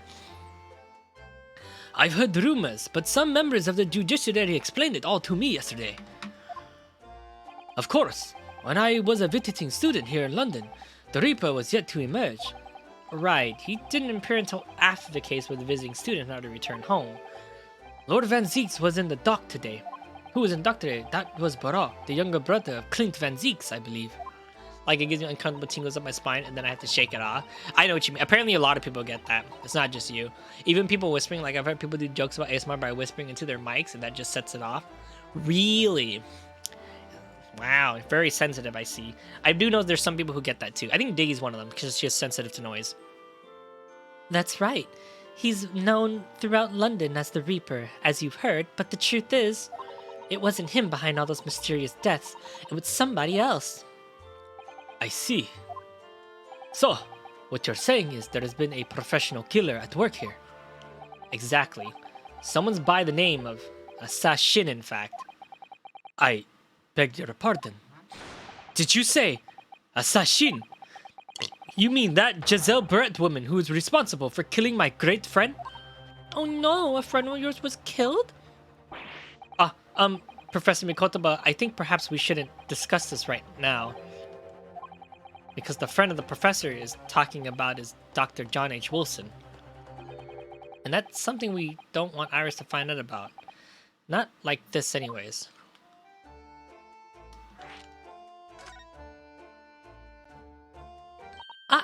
I've just remembered something. Biscuits. This hotel has the most delicious looking biscuits. That was rather out of the blue. She's doing this deliberately. I think I'll go and see if I can purchase some. I wonder, would you like to come too, Iris? Oh yes! You just try to leave me behind. What? So that young girl. I don't know what it is or why it happens. I just know it's the only. I'm not the only one. It's like people like it or don't get it. Yeah. It's called Iris Wilson, is she? Yes, that's right. And she's the author of all those adventure stories, starring the great detective Slomes. But the name of the credited author isn't Iris, isn't it? It's Dr. H. Wilson. Dr. John H. Wilson. Yes, I know the name. That's the name of her father, you see. Her father! Dr. John H. Wilson. I was deeply indebted to the man for all the kindness he showed me during my time in London. That is why I was keen to recuperate and invite him to Imperial Yume University 4 years ago. But he was murdered last year by Giselle Barrett. Why? Why would the hand of the Reaper stretch all the way to Japan? Because it's an organization. It's an international organization. Holy shit.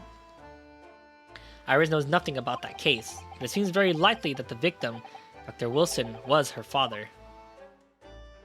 Well, I can't say that we ever spoke about his family, so I don't know if he had a daughter or not, but I think I can say for certainty that he was never the great detective's partner. So, it could have been another Dr. Wilson, you think? Well, John and Wilson are both common names after all. Still, it's probably best not to mention this to the young lady until we can be sure. That's what we thought, yes. Yeah, John's a really obvious name.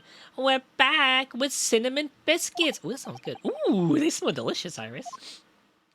I think cinnamon goes very well with the tea they serve here, don't you, Susie? Yes, I'm sure you're right, Iris. Say, I haven't seen Judge Jikoku for a while, have you? Guilty! Ha, ha, ha, ha, ha, ha. But that guilty is still ringing in my ears. No, not that you mention it. I haven't seen him since this morning either. I suppose since the synopsis opening was postponed, he'll have gone to explore the great exhibit. That reminds me of something you mentioned yesterday. About Judge Jikoku having once been in the dock himself. Ah yes, it was all tied up with the accursed trial. The close trial of Kazuma's father. Seshiro was trying to make Migete Genshin's guilty, so he took to the stand to testify. But he got a little carried away and actually managed to break the witness's stand. Oh my. He also said some contemptuous words about the British Empire, for which he was charged. Oh dear. Although it's worryingly easy to imagine him doing that. Well, it was all right in the end. He was acquitted and returned home to Japan together. Thank goodness. Ah yes, talking of Seshiro. I have a copy of the photograph we took together here yesterday. Please. Is there something in this photograph? Open the door. Thank you. It smells really good, by the way. Shut up. And I've been having nothing but gumbo, so all the soup is just like I'm getting hungry every Larry hour. eats so much gumbo, every time I come into his room, it smells like ass. I actually ate 6 bowls today. 6 bowls. I'm not gross. I am not gross. How dare you? You know what's crazy? I could scream and I won't peek my microphone because I have a limiter, I think. Did I bust any of your ears? I'm sorry. Was that too loud? I'm pretty sure you are gross though. You? I will come over there and dip my balls in honey and fart on your fucking nuts, dude. Alright? Okay? I will suck on your toes. Alright, you fuck? Don't call me gross. Okay? What a lovely picture. It's certainly to shout that we've arrived in Britain. The currently photo has been taken. Dude, I hope Jigoku isn't, like, involved in any of this. What if I'm into that? Then you're gross. The table's been turned, bitch. None of us had any idea what was to come when we took that, did we? No. That's so true. So, you mentioned a favor that you'd like to ask me. Well, this fateful trial that you're fighting, one way or another, it will be over before long. And when it is, I'd like you to accompany me back to Japan. Wait, you want me to do... What? Father, what's the meaning of this? Am I gonna have the final trial in Japan? Now, Susato, you should understand. You've seen how our court works firsthand. Japan's judicial system is in infancy, especially when it comes to defense. Oh, you mean... The Supreme Court of Judiciary is in desperate need of a good defense lawyer. As soon as possible. Really quite urgently, in fact. Larry dipping his nuts in honey and then farting, not even using the honey balls, just doing it for shits and giggles. Maybe we should just be like, stupid ass bitch, I know what's up. Maybe. But I've not even been in London for a year yet. I've read all of Susato's reports. I'm well aware of your extraordinary talents. And having seen you in action with my own eyes earlier today, there's no question. You, Naruhodo, are precisely the man our country needs. What? So, you'll be weaving then, Muno? But then, what am I supposed to do, Father? You came here to serve as Asogi's judicial assistant. Oh yes, she's supposed to be Kazuma's assistant. Our government is still in the process of deciding how best to deal with his situation, though. Naruhodo.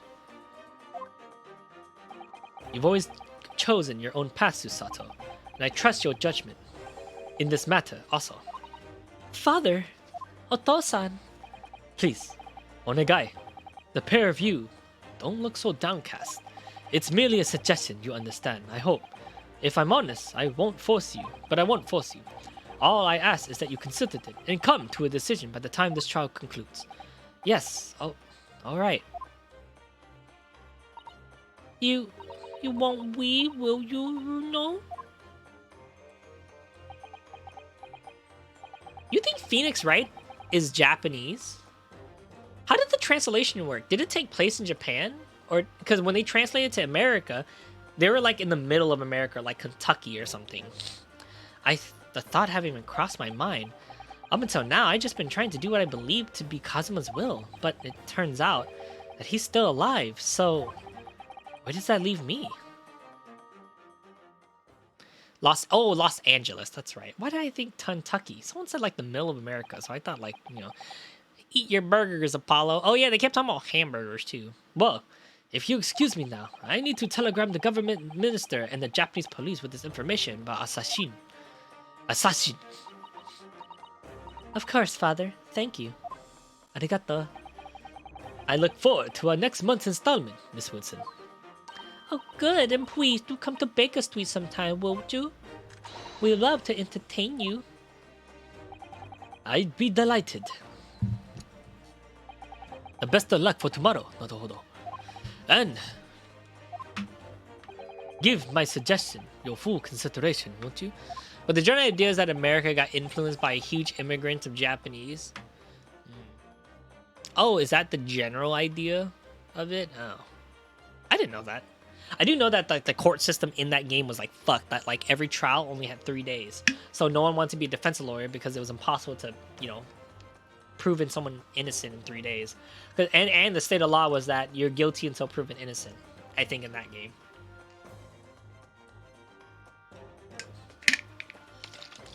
So 3 days was the maximum for that game.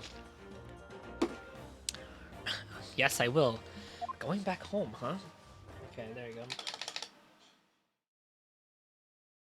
You know, Kazuma-sama has always meant a great deal to my father. I'm sure he's left a chance to meet him and talk to him with all this. I want to check something real quick. I know for a fact... Okay. I know for a fact, alright, for a fact, that I've been doing Sasato's voice completely wrong.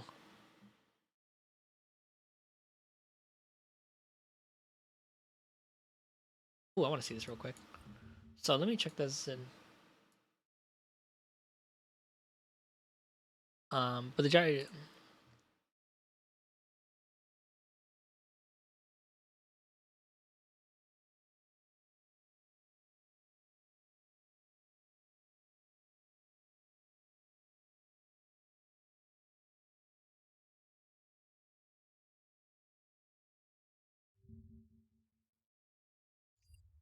Where? Okay. How did I do her voice? Oh yeah, that is his name. This is how I did the first one. Can you believe that? This was done on this was posted August 25th, 2020. Slips are sealed. I don't care if you're so you don't care if you're indicted as an accessory to murder? Wow, it looks way better on fucking hold on. It appears that these two. Wow, look at this. Sounds like a brilliant arrest. Just what I expect from a trained detective. As for what happened at the crime scene afterwards, I didn't even make a voice for him. This one had the Yeti mic too. Ooh woo is little Watson. Wow, why does this take forever to load? Study the new world leading justice system. Yeah, let's see how I sounded like. The Crown Court again. Yeah. It still takes courage to admit when a task is too much for you. You don't have to do this. But I have to, because it's a video game. If that man arrested is innocent, then it's only natural that he wants you to be shaken like a leaf in that cell. I can't imagine the kind of monster that would just stand there and laugh at such a sight. Then, is it me, or am I just reading this like a shithead? Intense shock from yesterday's trial. I don't know how much I could do, but I think we should have a go in an investigation. Will you assist me? Of course. You know I get going. After all, I'm your legal assistant. Then shall we? Alright, let's do this.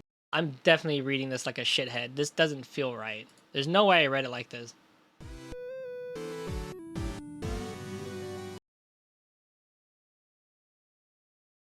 Is that really how I read it? With Susato's voice? Actually, a new evidence was submitted to the end of the last cross-examination. There you go. That's how I generally was that reading it. means there's Okay. Sorry. Looks like it's a huge misunderstanding here. Okay. In any Now case, I'm would you be remembering willing how to I tell read us it. your story, good sir? For example, we'd like to know about your arrest as a suspect. How did I do Valhalla? stuff like food handling. I did Yoda. Me, so I was feeling. Say's voice is very similar to what I'm doing. Well, you've seen the liches they give to any white knights they find. Say's voice sounds very familiar to what I'm doing right now with her. Okay. All right, got the idea. All right. Yes, no doubt.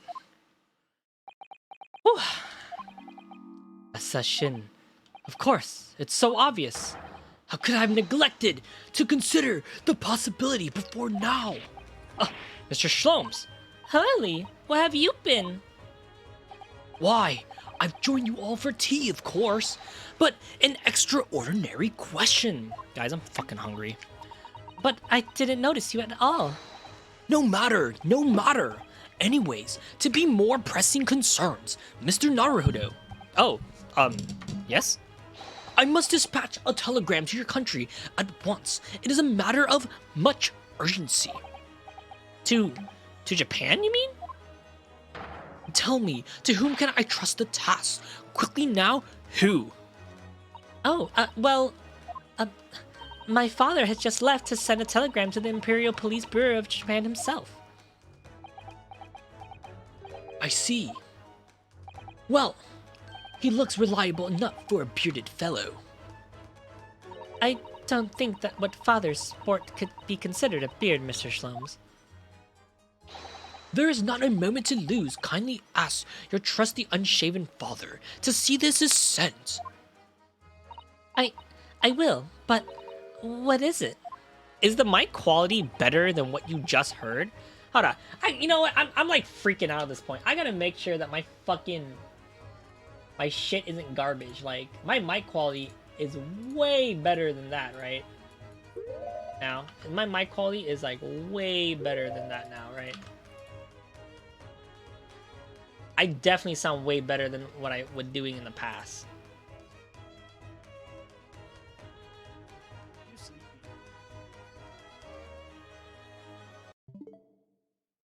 I'm so incredibly sorry. I'm sure something must have been wrong with me that day.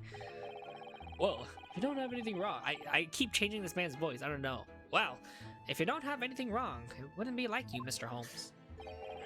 I screwed it. I thought he was gonna shoot himself in the head with that. I board. know. I was like, what's happening? I thought he was gonna point and be like, "Get the fuck out of my shop!"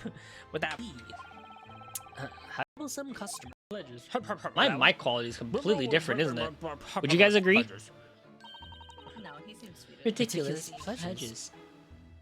Yes, really. For example, he brought in the unpublished manuscript of the Sherlock Holmes novel. What? What would you say? Mr. Holmes' unpublished manuscript? Oh, I'm so sorry. I said, Please wait. What did you say? I'm sorry. I think the mic quality is a lot better. What do you guys think? Is the mic quality better? I need to know these things. I need to know these things so I can fix them. I can't tell from my headphones quality hasn't changed at all. God damn it. Right. Okay. Well, hopefully it's still good. No questions at this time, if you please, Miss Susato. All we can do is pray that, for once, my deduction is a ray. Does that imply that your deductions are normally correct, Mr. Shlomes? Which isn't exactly nothing. You may be surprised to learn that I'm a very busy man. But I have certainly have no time to hide behind settees and eavesdrop on other people's conversations. So that was joining us for team then. I leave the standing into this of your hands then, my dear fellows. Oh, he just bolted. Wait a minute, Mr. Shlomes. He just sort of went off, didn't he? Quite a pace. And left the unpaid bill for his tea behind, too. What an asshole, dude. I must catch up with father at the test program at the office at once. And I'll run and call us the crab straight away. Oh. And then there was me, thinking everyone would be clamoring to pay Mr. Sholmes' bill. Well, I guess I'm paying with the bill.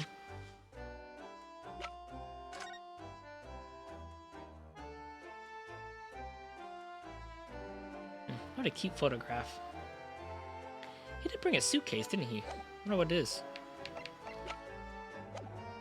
All right then. Well, I guess Susato's not with me anymore. Let's go to the Fresno Street room. Is there anything more? I think Gina's here, right? 2nd November, room on Fresno Street. Well, the picture frame is back. The photograph of Miss Visual. Oh, I didn't know you were here with me, Susato. Realizing the identity of this lady was a very great clue to exposing Mr. Gossip's true identity. He's obviously loves his wife very dearly, which is why he felt he couldn't tell her the truth. The transformation was incredible, wasn't it? Not for that, just from that big twisted lip. His stupid. Yes, he went to extraordinary efforts to play the part of Huge Boonies convincingly. I wonder why he chose that name too. Although it didn't really seem like it was much of an effort to me. Now that you say it, I do have to agree. Almost as though Mr. Vigil's... It's almost as if that was Mr. Vigil's true character. People really are very hard to fathom at times.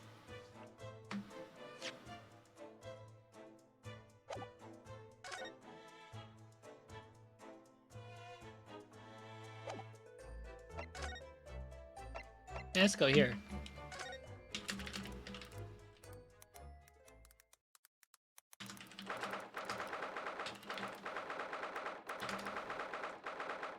Second November. Street Sinners Hospital, Ward 3. Wow, I haven't seen this in a while. This is the ward where Mr. Vigil was brought, apparently. To be frank, I'm a little worried about seeing him again.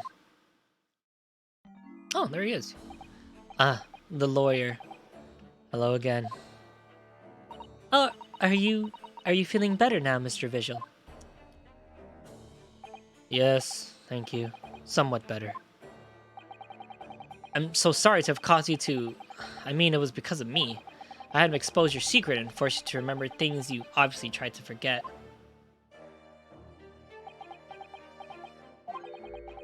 The prosecutor was here just a few moments ago, too. You just missed him. Oh, Kazuma beat us to it. He must have said the same as you. He was very apologetic. But the truth is, I brought this all upon myself. Please don't think of it like that. What are you doing? Keeping it from Evie, my wife. All these years, I've carried such a sense of guilt. But that's not the worst of it. Over time, I obviously came to deceive myself as well. I know, 10 years? That's a lot. You mean about your dismissal? Looking back now, I'm beginning to think that perhaps Inspector Gregson didn't stumble across me by accident at all. I mean, he compensated me so generously for acting as his stand-in. He was clearly concerned for my well-being and doing what he could to have helped. So perhaps Gregson knew exactly what had become of Mr. Vigil all along. I'm sure this is just deserves for 10 years of lies and deception, but it wasn't me that helped the professor escape 10 years ago. It wasn't me. I swear it. I swear it's true. Oh, let me sit cross-legged. Cross these nuts. So I have work at 12 tomorrow, so I can still stay up, but we'll see how long. I kind of want to get to the course room. I want to get to the courtroom at least, so. I swear it's true.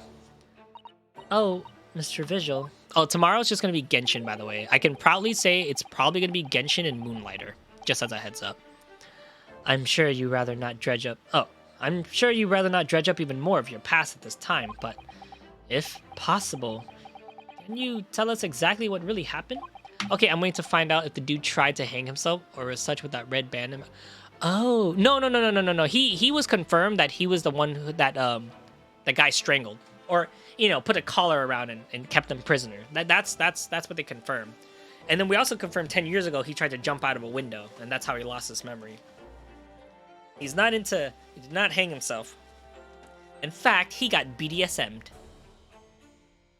Let me just put this back.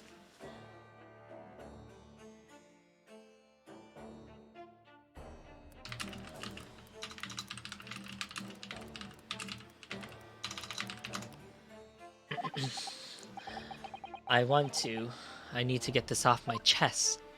My man titties. I just want to tell someone. I just want someone to tell me what I should have done. Oh, wrong button. Gregson's request. Inspector Gregson was obviously engaged in a special operation of some sort. He was investigating something that even Scotland Yard couldn't know about. Details of the Reaper's marks, yes. It was when he carried out those investigations that I would take his identification and impersonate him. You'd pretend to be Inspector and carry out investigations on his behalf? No, never. A common street peddler couldn't possibly carry out a proper police investigation. All I would do is go to specific locations and make a little hoo-ha. I show my wiener, saying I'm Gregson. Just leave an impression. Just something to leave an impression so everyone there would think a detective called Gregson was here. So, that is what you were doing on the day prior to the incident? Yes. He asked me to make an appearance at the park on Lime Street for a Red-Headed League event. So, as usual, I flashed the inspector identification around and was very vocal about my presence. But then you were taken prisoner by those red-headed fraudsters. Yes. So, you would always make a point of showing Gregson's identification and generally being loud? That's what the inspector asked me to do, yes. Well, that's one way of becoming a legendary detective, I suppose. Not a good one, though. And as you know, I'd suffered this bruising around my neck at their hands. But the following day, they kept their word and released me. Without returning the inspector's identification to you, however. We had arranged to meet in Fresno Street Room that day, at 5 that day, so I could report back to the inspector. But at the agreed time, that's when I heard the gunshot. That's right, the gunshot. But he just appeared. Oh my god, Mia. As I did this little sound effect right here with my G Fuel, Mia has a thingy where she'll drink, it's called pop sound effect, and that's her drinking water. She has a bottle that goes pop, like the most comical pop sound effect, and it's so satisfying to hear. And then she'll jug some water, and I'll be like, oh. She has a spit command that is so gross. Every time I'm lurking her stream and I hear it, I'm like, oh, because it's like with Egg, how you tingle and you shrivel up. I hear it, I feel it, and it feels like she's spitting into my ear, and I'm like, oh, it would be hot if you were like it would be hot if it was like someone I was like romantically involved with, but if it's anyone else, I'm like, oh, this is so nasty. If it was like, I don't know, a 2D anime girl, maybe I'd be like, oh, that's hot, I get it. But like, it's anyone else, I'm like, ew, and people redeem it. I'm like, man, you guys are sickos, fucking freaks, fucking freak. It was at midnight on 17th of June, 10 years ago. It was the time scheduled for the execution, but the professor's execution never actually took place, did it? But she is She is. I wonder, you know what, it's there's always a point in time where sometimes a 2D character is a certain persona, or a 2D character is just a model of representation, like this is me, this is how I want to represent myself. And then there's sometimes where it's like, oh, you're like a character, like you're a gag, and I wonder where, I don't have well, I guess Cloudy. Cloudy's a great, yo, what up, Cloudy? Oh, I'm not talking shit. But like Cloudy's a great example. Like that's just her, Cloudy is Cloudy, that's her. I feel like Mia is genuinely her. That's Mia, that's her, that's who she is, that's her character. And then you think like the big streamers like Nanners. Like, is Nanners truly like that all the time, or is that her? And a good one is like Snuffy, the raccoon. I believe, if I remember correctly, she used to make a little raccoon voice And she goes, yeah, and like how she laughs and stuff. And then at a certain point, she stopped doing that because she got more comfortable with being herself. And definitely her community was like, we still love you either way, you know? And now she's just her streaming. And I thought that's nice. Either way, I think both aspects are great. As both any aspect that any VTuber does is still fun, you know? And I think if they're not harming anyone, then I think it's all fun. It's all great. And yeah, I think Mia's genuinely like that and is like that. I think Cloudy is clearly genuinely like that with her VTuber style. And then yeah. So even if they're a 2D model, okay, I wouldn't want them spitting in my ear. Now, if it was an anime and the girl spat and it was very ASMR, I'd be like, oh, baby, let's go. But yeah. Hi, Cloudy. Hello. Or rather, the execution itself must have been used to affect the plans of escape. I hardly dare to imagine what a chilling plan it was. Barclay was renowned for being the highest security prison in the country. Everything that went in or out of place was searched multiple times. But there was one notable exception. Or rather, one notable loophole. Something that was never questioned. Think you're gonna lie down? Take it easy, Egg. Get a good sleep. I love you. Get a good sleep, Egg. I have a feeling I know what that loophole was now. The coffins inside which the bodies of the execution convicts were placed, correct? Yes. Yeah, no problem. I'll probably stop once we get to the court session, so you probably won't miss too much. We'll see. Hopefully, I won't investigate some sort of twist. Like Gonba, there he plays as a cat, as his VTuber. Yeah. Like, that's a character. I think Gonba is so interesting because the VTuber is the cat. But his model moves with him, both models, and I think that's super interesting. Unless he has commands for his models, hotkeys. But even then, I think like his model is like generally like you're thinking outside of the box, my good sir. I think honestly, if I had a VTuber model, I don't think I want a pretty one. I think I want a silly one. I think I've settled to the fact that I can't be pretty or cute or handsome or gorgeous or like manly or sexy. So I think I just want like a comical one. Yeah, he plays the main job, plays the car as a kid. Yeah, like those VTubers, like genius acting. Once the coroner had confirmed the death of the condemned convict, the body was taken in its coffin for immediate burial in Lowgate Cemetery just behind the prison. The chief warder first had to sign the necessary papers. Oh, the warder. And after that, no member of the staff were permitted to touch the coffin containing the body ever again. I mean, have you heard him sing? He does damn has a good voice. I wish I had a good voice, guy. I wish I had a good voice. I wish I was a voice actor. I wish I was Aaron Hansen. When executions took place, only the executioner and the coroner were permitted inside the chamber. I would wait in the adjacent room for word that the condemned criminal was dead, or condemned convict was dead. On that occasion, once I had the confirmation, I went into the mortuary to find a lone coffin as usual. The procedure was, as I would sign the paperwork having checked the coffin, then nail it shut. But for some reason that day, the coffin was already nailed shut. No! I didn't think anything of it at the time. I assumed that my deputy must have checked the coffin and nailed it shut before I arrived. So you mean the coffin contained? Yes, I can only imagine that Asogi, having escaped his execution somehow, was alive inside the coffin. The coffin was taken out through the main gates and disposed in Lowgate Cemetery. Presumably, there wouldn't have been enough air inside to breathe for long. So in the early hours following the burial, someone dug up the coffin again to set Genshin free. But in the end, he was fatally shot in the graveyard anyways. What on earth really happened in Lowgate Cemetery that night, I wonder? I'm afraid I really don't know. All I can say with certainty are two things. Asogi couldn't possibly have escaped that way without help from somebody working inside the prison. And that somebody was not me. I know what it is. It's this guy. It's fucking Arnold Schwarzenegger. It has to be. He's the only other person with that power. This guy right here. He's friends with Professor Mikotoba, meaning he has to be friends with Asogi. He has to be.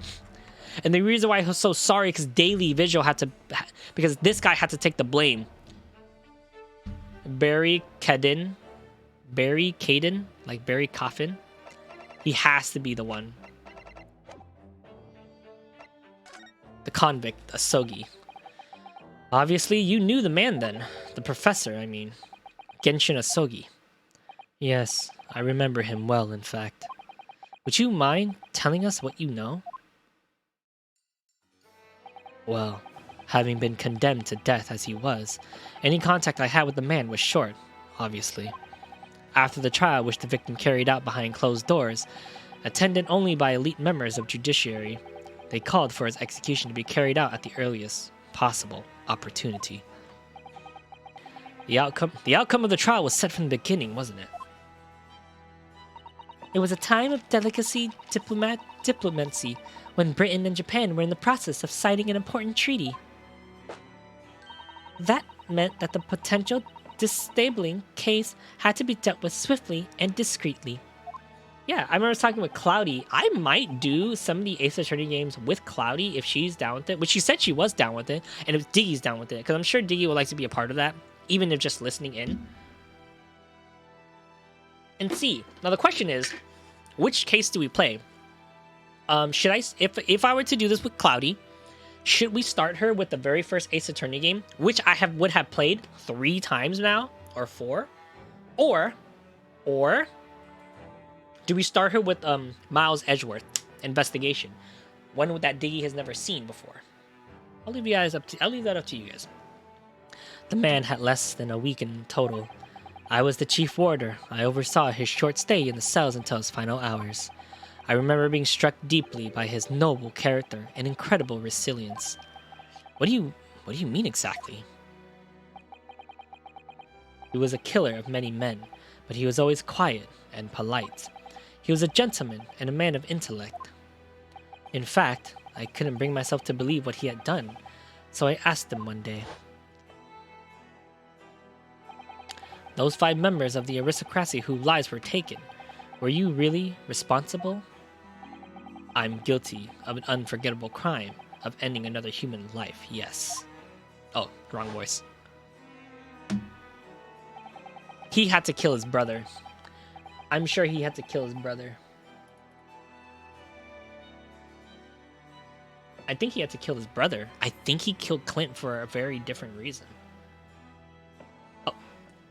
Got a message, hold on.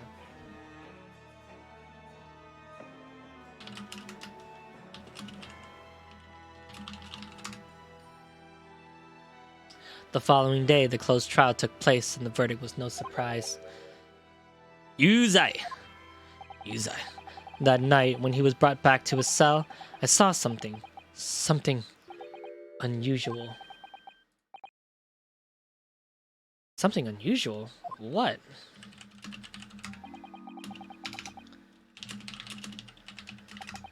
The last will and testament of Genshin Asogi. Whoa, you saw the last will of him? As I said, he was on the night following his trial after he'd been found guilty. I was doing the rounds of the cell, and when I looked into Asogi's, I noticed that he seemed to have a sheet of paper in his hands. His last will and testament then, presumably. As soon as he noticed me, he hurried it and shoved it behind his back. But why did you find that so unusual?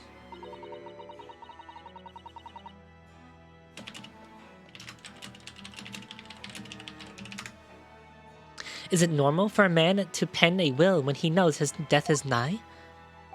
Yes, that's true. But there were special conditions to Asogi's incarceration, you see. What sort of conditions? Well, even though he was held in cell designed for condemned inmates, he was allowed to keep his personal effects with them, with one exception. Really? He was allowed his things? That is unusual, certainly. Of course, he's been convicted of killing 5 members of aristocracy. But at the same time, he was a guest in our country from the Empire of Japan, the power that was determined that his final days shouldn't be needlessly uncomfortable. And what was the exception you mentioned to the personal effects that he was allowed? That's the point. He wasn't permitted to have writing material. Specifically, no pens or paper. So, he was prevented from leaving any written records of what happened to him. Yes, that was the long and short of it. I have no idea where he obtained that paper. Any writing material would have been confiscated from him upon his incarceration. As I said, he hid the papers behind his back and then he pleaded with me. What did you just hide behind your back? Please, Onegai, turn a blind eye. This is my lifeline. But you know it's against the rules. You're the only person who's seen if you just agree to keep quiet. Alright then. But what's on that paper? A last will and testament. This will is the only weapon I have left now. Oh my god, I need to find that paper. How can a will be a weapon? It's gonna shake everything. So I pretended to see nothing, and I let him keep his will. But then later, it just seemed to vanish without trace. What? What do you mean it vanished? It would seem that it isn't the end of the story of this mysterious will. Holy shit, dude. I'm hungry again. I was the only person who saw Sogi's will, but how's I don't know if you're lurking, Cloudy. If you're lurking, Cloudy, just tell me now so I don't talk directly at you. I do a thing where I talk directly at people. How are you? Are you listening to the story? How is it for you? Are you interested in it? Are you streaming? I need to lurk if you're streaming. Oh, you're not streaming today. Okay. But it somehow disappeared. Oh, but it somehow disappeared? It was after Asogi's execution. Which was actually, I'm not here, but I'm not 100%. All right, that's good. That's fine. One day we'll play one of them, and you're gonna be like, "Whoa!" Which was actually in the lab with Jailbreak. The warders gathered up Asogi's possessions that were in his cell. They were all sent back to his family home in Japan, you see. To poor Kazuma-san. And you're saying that it wasn't anywhere to be found among his personal effects? The will, I mean. Yeah, you go ahead, Lurg. You do your thing. That's right. Though I didn't search through them myself. You know what?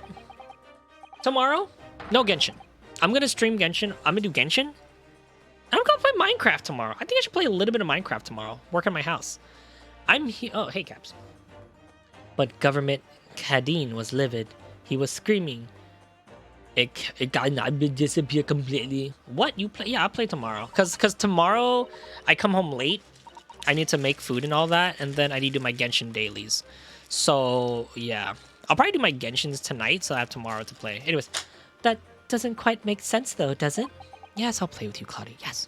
I don't want to play Valorant today because I want to play when the stuff resets. I think I need a break from Valorant. I've definitely been performing bad the last week. You've noticed, Cloudy. I haven't been the best team player in a while, and I feel bad. I feel very bad that I haven't been playing like I'm having fun. So I think I need a small break from Valorant. Just to do weeklies and like only play weeklies from now on. Just do my weeklies. In what way? Well, we've understood that Mr. Visual was aware of the will's existence. In which case, how did the prison governor know to look for it? Oh yeah, you're right. You aren't bad, but I get what you mean. You can be frustrated at times. Yeah, you can tell. Yeah, it's not that I'm performing bad. You can tell that I'm definitely frustrated. Because in my standards, Cloudy, I should be performing better. And you know that I could do better. I know I could play better. And I feel bad. I don't like it. I'm not happy in myself. So I think I just need a breather. I really don't know how he knew, but it certainly seemed as though he knew of the will's existence from the outset. Only he didn't refer to it as a will. What he said was the Asogi papers. The Asogi papers? And you know when I'm doing bad, I'm not a fun person to play with, so I feel like I'm not a fun person to play with, so I don't want to do that to you. I really can't tell you anything of the subsequent event because, well, of what happened. your dismissal, and the way you blocked it all from your memory. I've forgotten all this until today. I don't suppose it's relevant to the case, though. Well, anyways. Thank you very much for sharing it with us, Mr. Visual. We're very grateful.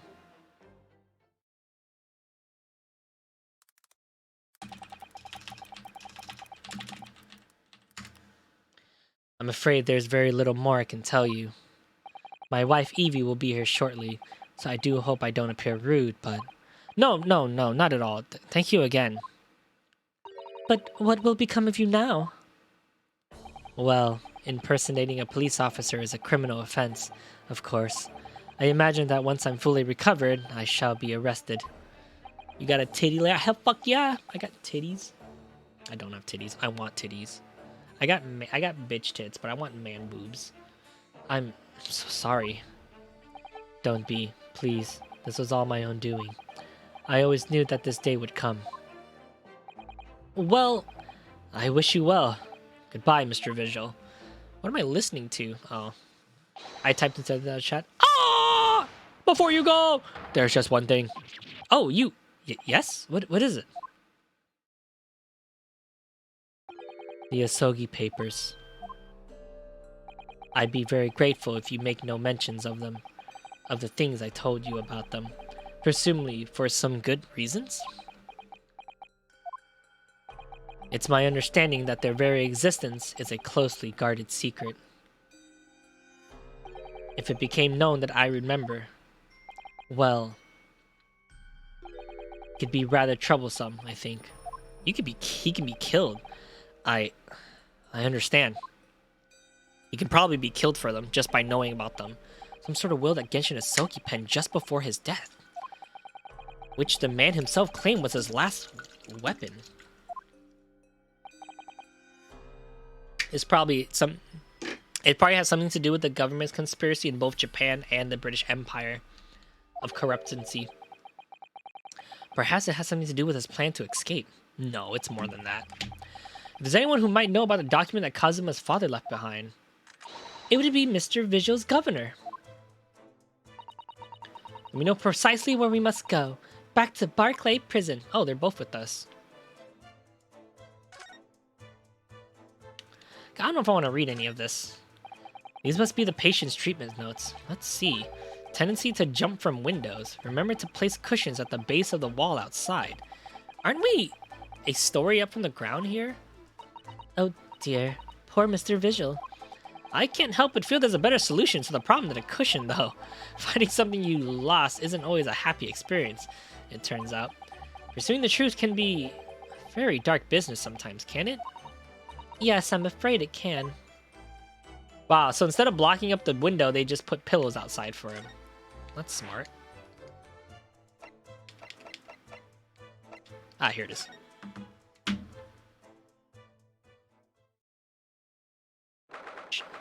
Second November, Barclays Prison, Governor's Office.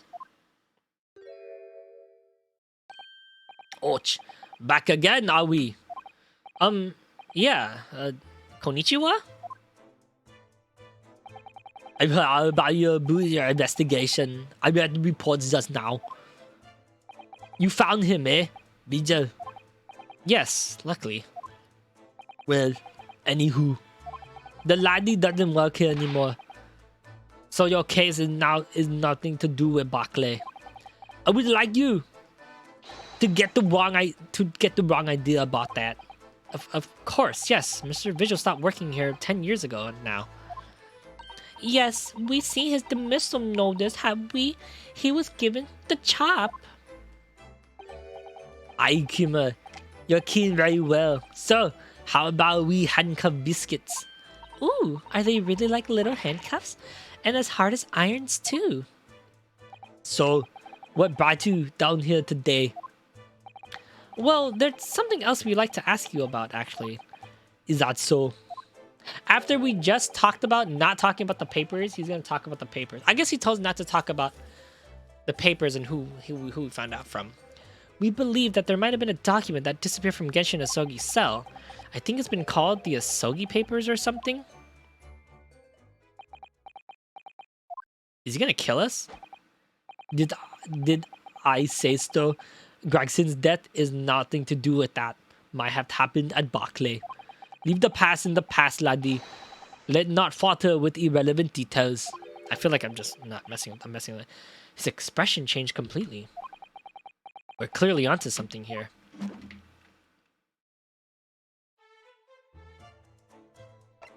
Why do I feel like I have a headache? 10-year-old legacy. That mother's botched execution. It's the whole miserable escape. Daniel, Melon. They were her Barclay darkest hours. A shocking embarrassment. But because of the convict had a collaborator in the prison staff, you mean? Aye, for shame. The coroner who confirms the death of the man after his execution, Courtney City, and my chief warder at the time, Visual, who was in charge of the whole affair. But Mr. Visual says he didn't know anything about it. The rascal wouldn't have said otherwise, eh? More handcuffs. Oh, how could I say no? Oh, you could have never too much iron in your diet. When Mr. Visual was handed his dismissal notice as a result of what happened that day, he was so despairing he jumped off of their office window, didn't he? I guess you can say he Danganronpa'd. I didn't like to say, but that's just Visual trying to get out of it. Did you not think he would have jumped into the shock of his crimes being exposed, eh? I do. And a big oof, right? I wouldn't have said otherwise though, would you? Of course, I cannot shun our responsibility myself. I shouldn't have let him deceive me. Now that was a reach. That was a reach. Actually, there's barely anybody that keen on what and on at that time now. We Gregson have been murdered and Dr. City forbidden from having any visitors. No visitors? Someone obviously doesn't want her giving anything away. Oh, well, we're not going home empty-handed. I'm hungry again, guys. Didn't I tell you 2 hours I was gonna get hungry? Well, I wouldn't have dreamed of sending you packing without Gimmer. Here, take a handcuff or two. Oh, well, it would be rude to say no, wouldn't it? We wouldn't want to be anemic. I suppose. Is there anybody who would still care about what happened back then? It would be that last from the forensic division, Maria Gorney. Maria Gorey? Aye, City's daughter. She didn't have no more, just the one. She has that girl, that's her daughter. But that we brought and followed her into the mama's footsteps. You didn't ever see her without a scalpel in her hand. Ah, that's right. Mama, what is this? Where did she spring from? And did she just call her the Dr. Mama? That's right, kind of forgot about her. Dr. Sithy's daughter, Maria Gorney? What could we do with talking to her? Gory, huh? That's a name. So she's Dr. Sithy's daughter, but her surname is Gory? There's some family history, I'm sure, but I didn't get the ins and outs of it. She grew up watching her mama work with bodies and folks who died in strange circumstances, and decided to do the same work with her own life. I cannot understand it myself. Perhaps she was driven by the deep respect for her mother. Perhaps. Anywho, she was in charge of Grace's autopsy, I believe. Right, and the coroner responsible for this incomplete report. Oh, we gotta fucking oxygen. We also don't know what she looks like. We don't know what she looks like. You're right, Sky. Someone told me once that the wee lassie always loved her mama's story about cutting up bodies. There's even a rumor that she used to listen to the funeral march as a lullaby. Well, then perhaps her mother might have told her about the autopsy from the case 10 years ago. I say there's a fighting chance at least. After all, there was a life-changing case for all of us. We really need to speak to Miss Gory about this, I think. Well, thank you very much. I am not happy about any part of this. It took years of Londoners to finally forget the whole professor business. Can you no giving up on this laddie? Stop asking pointless questions. I'm sorry. I don't like dredging up these painful memories for everyone. Can you no just stay away, no? Leave me alone, and then I come back here, eh? I feel like I was just gonna give him like a Jamaican accent. How did you keen about that laddie? There are not many folks here, even here in the prison, who thought of those papers. Ah, well, I can't tell him Mr. Visual told me. I'm afraid our sources must remain confidential, sir. We've been led to believe that the papers are actually a last will and testament. Is that right? The professor's, or rather, Genshin's Asogi's.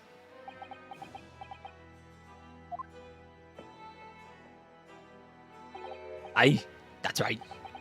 You're well informed, Jimmy. Oh, it's at the end of the silence treatment? But then after the convict's execution, it mysteriously vanished from his cell. Hi, I'm new here. Well, hello, Shamu64. Is it Shamu or Sammy? My name's Larry. I play everything and anything, and today we're playing Ace Attorney with dumb voices. I hope you enjoy your stay here. And if you miss any of these sessions and you want to actually experience the game of me reading it like a shithead, they're all on my YouTube. Self shout out, let's go! Bam, fucking got him.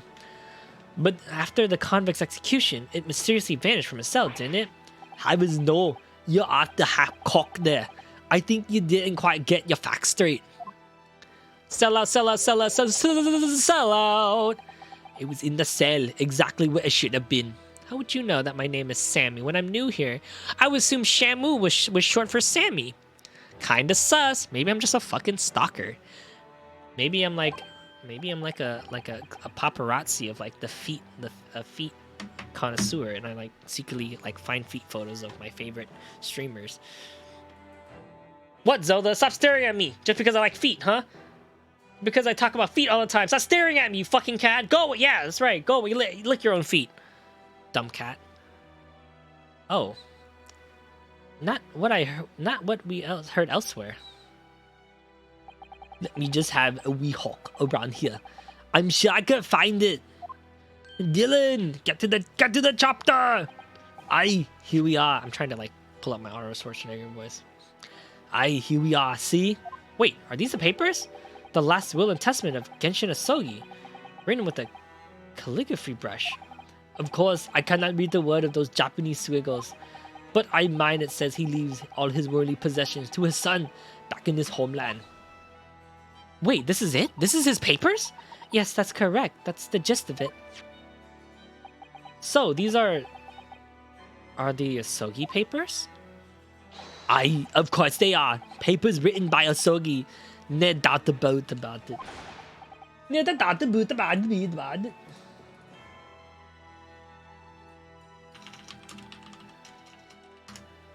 There's no mystery here, laddie. That's your lot. Hey, Shamu. Shamu, I have a question. Would you want to be a part of a big reading group of Ace Attorney? Would that interest you? Let's say I got a group of people to do a reading. You've never experienced the game. Would you want to do a group reading of sitting down and doing a group reading session? Is that interesting to you? I did this a long time ago. I did this with a big group of friends. I did this with Dalton, my friend Isaac, another friend, my mod Sunny, Diggy, and myself. And we all had characters. And it was really interesting. But I felt like half of them were only interested in the story. And I want to find people who are interested in the story who would want to do group reading. Cloudy is very interested. And while Diggy would want to do it, I think she would want to do it if she's there with people she likes. Which includes you, Moon, and Cloudy. And if you guys were interested, I would like to sit down and have you guys experience the great story of Ace Attorney. Because it's one of my favorite games, honestly. It's seriously one of my favorite games. But yeah, are you interested? Because I don't know if I want to do it with just Cloudy, because I don't know how our schedule would do it. Because I think visual novels are fun, and then we could all solve it together. and then see if I'm dumb or not, because I found some of the cases to be frankly easy and some to be hard. Perhaps? Okay. We'll talk more in the future, but I definitely want to do more group stuff that's not Valorant, you know? That I think would be fun as a bunch of groups. If we had a scheduled day, I should be good and make it work. Yeah, like we can all do it like once a week, and we'll do like 3 hours. We already know you're dumb, Larry. Sky, don't do that. And we'll do it like once a week, and we can grab like a whole group of like people to read, and we'll all have characters. That's me. Well, Cloudy, everyone's mean to me. You see? It's not just me. It's not just Diggy. It's everyone. Anyways, after all the Strideman and that Lancer of the execution, we sent the man's possession back to his clan in Japan, and that was the end of it. So yeah, obviously, I think I would only want to have 5 people, and I think I would do side characters, and then I want Cloudy to be a main character, and then we can like swap the roles off every now and then, because then I know like who gets the most lines, you know? I basically want to be the director of the session entirely, and I would like you guys to experience the story, and I think that'll be fun. I think we should play visual novels together. I think that would be super fun as a stream, and then we could like talk about story. It's like manga monthly but with visual novels. I think that's fun. We used to do manga podcasts. Do you guys believe that? Me and Diggy and a few other friends used to do manga podcasts.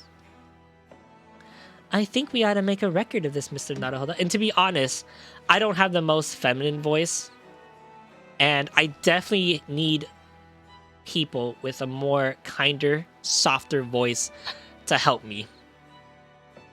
I don't have much range. I've tried very hard, and I need help. I just need help. And Diggy doesn't even want to read it. Anyways, I think we ought to make a record of this, Mr. Naruhodo, just in case. The Asogi papers have been added and turned into the court record. Oh, I think before you go on your way, Mr. Naruhodo. Oh, yes? Those papers, they are now with Gregson's death. Those papers are now to do with Gregson's death. I prefer that you didn't make no mention of them outside of this office, or rather, it would just be, I wouldn't just prefer it. Consider it an order from the highest level of the government. The government. I'm the governor. The government. Alright, there you go. I'm the government. I understand.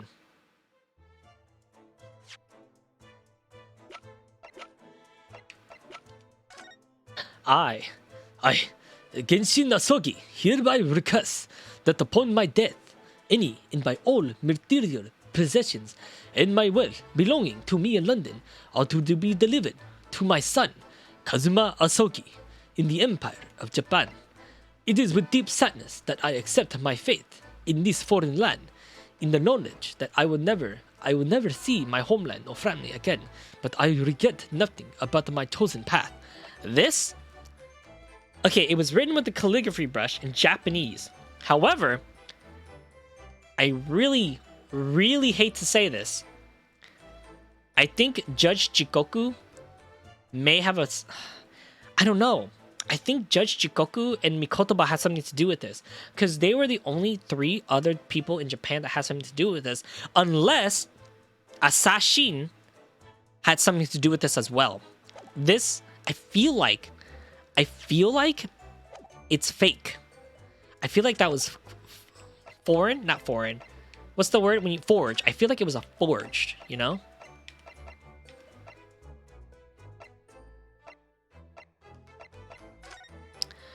God, my voice is killing me.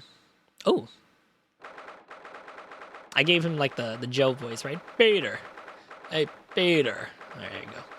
2nd November, the British Supreme Court Lord Chief Justice Office. No arguments, Professor Asogi.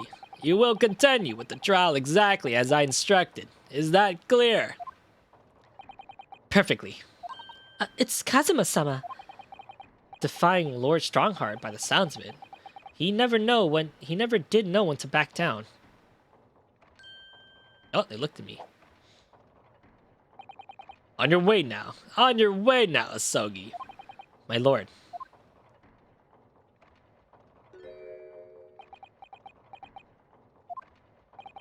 Kazuma, Oh, he just left.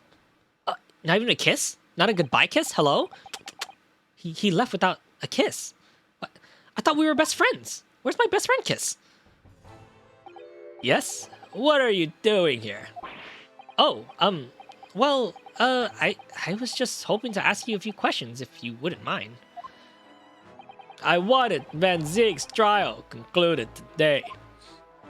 But Prosecutor Sasogi's unwelcome inquiries are going to make it last longer than the necessary.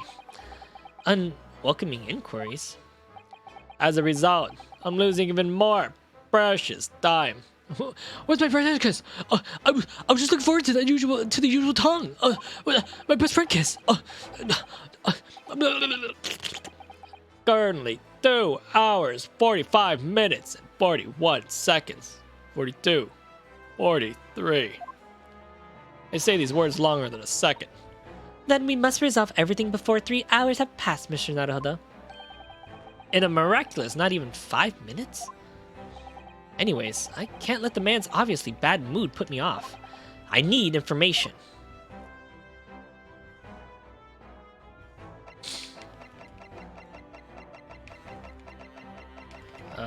Converse.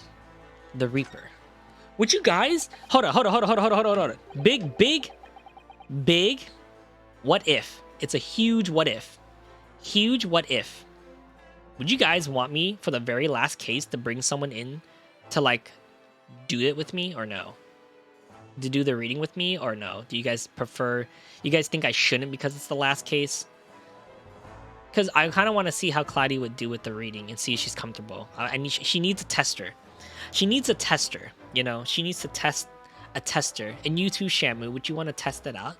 Do you want to test the waters of reading? Because Diggy has done it before. Diggy's really good. In fact, Diggy actually did. It's really old. And I think it's on the Otaku's Anonymous YouTube page and not mine. But we do have... the very first ones we did that Sky was actually at, Bog. Did you know that? Fun fact. I think no. I think we have it on my channel. Phoenix Wright Ace Attorney. Yeah, we do. Oh my god, we do. Look at this. Oh my god, yeah, these are old. Look at this.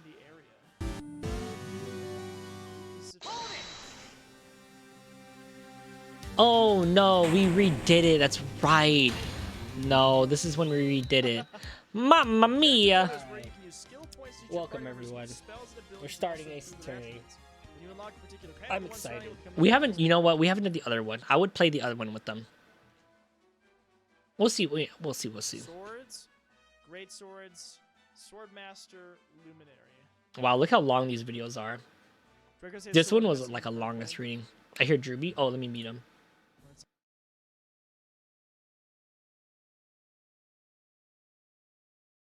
Where is it?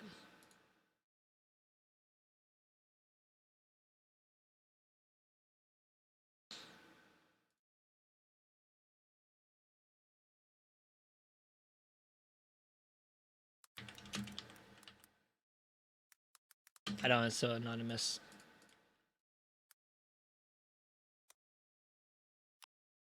Fuck, how do you spell anonymous, guys? That's not us.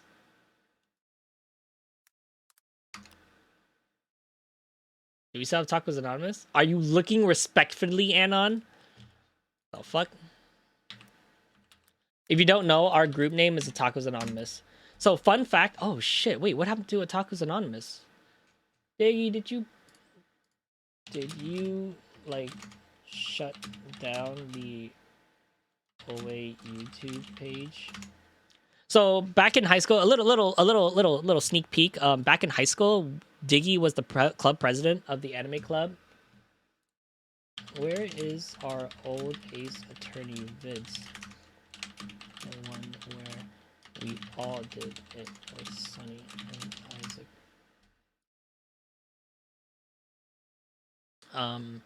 Back in high school, Diggy, who is my best friend, was actually the club president of the anime club, and we called it the Otakus Anonymous, and then I became the anime club leader.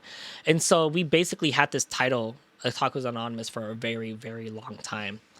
And we've actually been considering of changing it, because we've had people that were involved in it that we thought would stick with us forever. Not forever per se, but you know what, that would stick with us. Yeah, just like my Discord. The Discord is Otaku's Anonymous, and we thought we've had people in there that come and go. Sunny, who's an In Value Club member, and Mark. But we've also had two who thought they would be deeply involved, and in the end, did not become deeply involved. And we are considering it on changing it, but that is talk for something way, way, way in the future. But we'll see. We'll see how that goes. It was like small talk. We had like a 20-minute, like, hey, what do you think about this, Larry? And I was like, I'd be down. I'd be down when we're ready to do something like that, to, you know, change it, to rebrand. Because if you guys don't know, I've talked about this a few times. My dream as a content creator, bedtime for me. Hey, good luck, good night, Shark. Take it easy. My dream as a god damn it, my dream as a content creator isn't just to be like, oh, I want to be big on Twitch. Before I even knew what offline TV was, offline TV is exactly what I wanted. Actually, offline TV was everything I always wanted. And then when I discovered offline TV, I was like, wow, this greatly puts into perspective what I want. A group of content creators that are all friends, that all help each other, all with different interests, yet will take the time to do stuff together. That is just fun, you know? And one day, with me and Diggy as one of them, I hope to find other content creators that I can deeply trust and be involved with in the future. And that's one of my dreams. That, a cafe, a family, and a family, and yeah, those are like that's like the dream. So anyways, it's on that YouTube. I can't find it. So yeah, where is, oh, here it is. Okay, found it.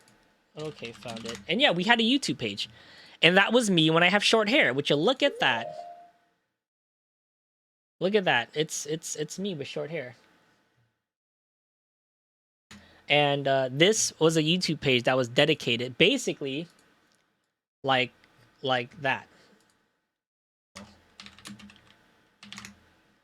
And yeah, we've had these old Ace Attorney groups, and look, I even made the opening. Look how cool this is. Hello, everyone, and welcome to a Let's Play of Ace Oh Attorney, my the very god! first- I had to edit all the voices and all these icons. Look how old this is. This is 2017. We tried this. We genuinely tried this, and it you know, I thought we would do the entire game, but they weren't into it, and it made me really sad. It made me really, really sad, and I still crave the opportunity to find a group of people who are totally down with it. So I definitely, you know, Cloudy and Shamu, I know you're considering it, but I definitely want to make sure you are 100% down with it. Sorry to put you on the spot like that. Anyways, back to the game. Does Prosecutor Asogi believe that Lord Van Zeeks is the Reaper? I wouldn't know. It was 10 years ago, in that fateful closed trial, that Lord Van Zeeks made a name for himself among the judiciary. But the next trial he fought, he lost. It meant the ringleader of a criminal organization was acquitted, thanks to all the jurors being under arrest. But that's awful. The man's freedom was short-lived. He lasted just 3 days. Yes, let me see. He died in a rock slide at his place at the work, I believe. Huh. Correct. That was the inauguration of the Reaper of the Bailey. And people believe Lord Van Zeeks was responsible? He was brought to trial himself, but it was shown to have been an accident. Accidente, as the others would say. So he must have had a solid alibi then. Nevertheless, the mysterious deaths continued. In total, 6 17 persons perished in unusual circumstances, obstinately at the hands of the Reaper. That's a long run of coincidences. Well, the Reaper's true identity may well be revealed by this trial. And the impact that revelation would have on Britain public cannot be understated. Is that why?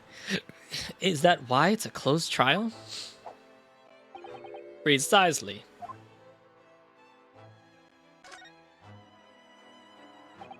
This country hasn't seen a closed trial for 10 years. So the last one was the professors? The trial of Genshin Asogi?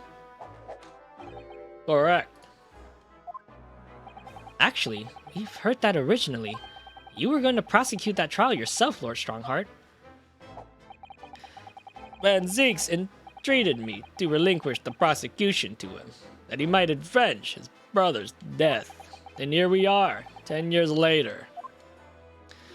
With the son of the man Van Zieks had condemned, now looking to avenge his father's death in the same way. They do say that what goes around comes around. Isn't that in the song of lyrics too? However, it would seems that the new, young prosecutor is harboring some ulterior motives as well. Kazuma is? Well, duh. I like my organization to run smoothly, like my butter, across my ass cheeks. Smooth, like a baby bottom. Smooth, like my smoothie. Smooth, like my marriage. I'm not even married. In the exact manner that I prescribe. As with the giant clock in here, I wouldn't tolerate a single cog being out of step with the others. Ah, so that's what all these gears are about in here. Smooth like Shark's head when you shine a light against it.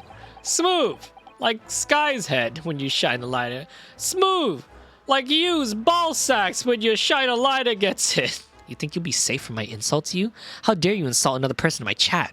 You motherfucker. You think you can get away with that? Huh? You piece of shit? Huh? You fucking... You... I don't want to bring up that you're Italian, but like... That's all I can think of. You're a residential Italian man here. God damn it. I'm racist. Fuck.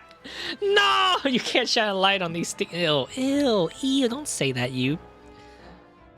And the young man refused to mesh with the other parts of my great machine.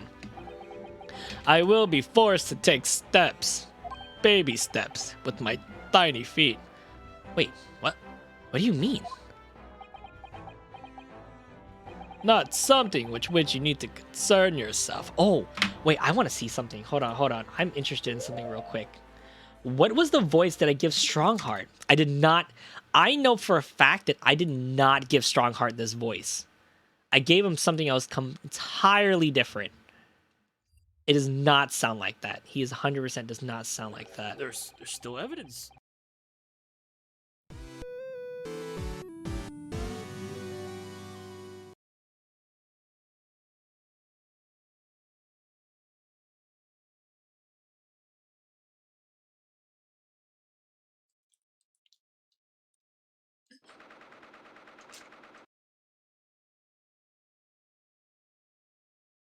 Wow, where is Lord Strongheart?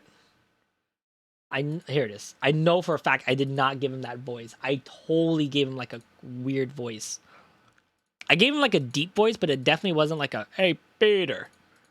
And I just want to know. About the offer. I know I was thinking about the offer.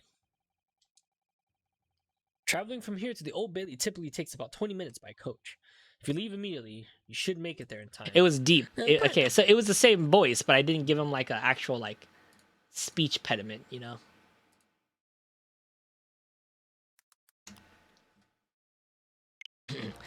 Not something on which you need to concern yourself. That's how I did it. I did like a really deep one, but I didn't give him that.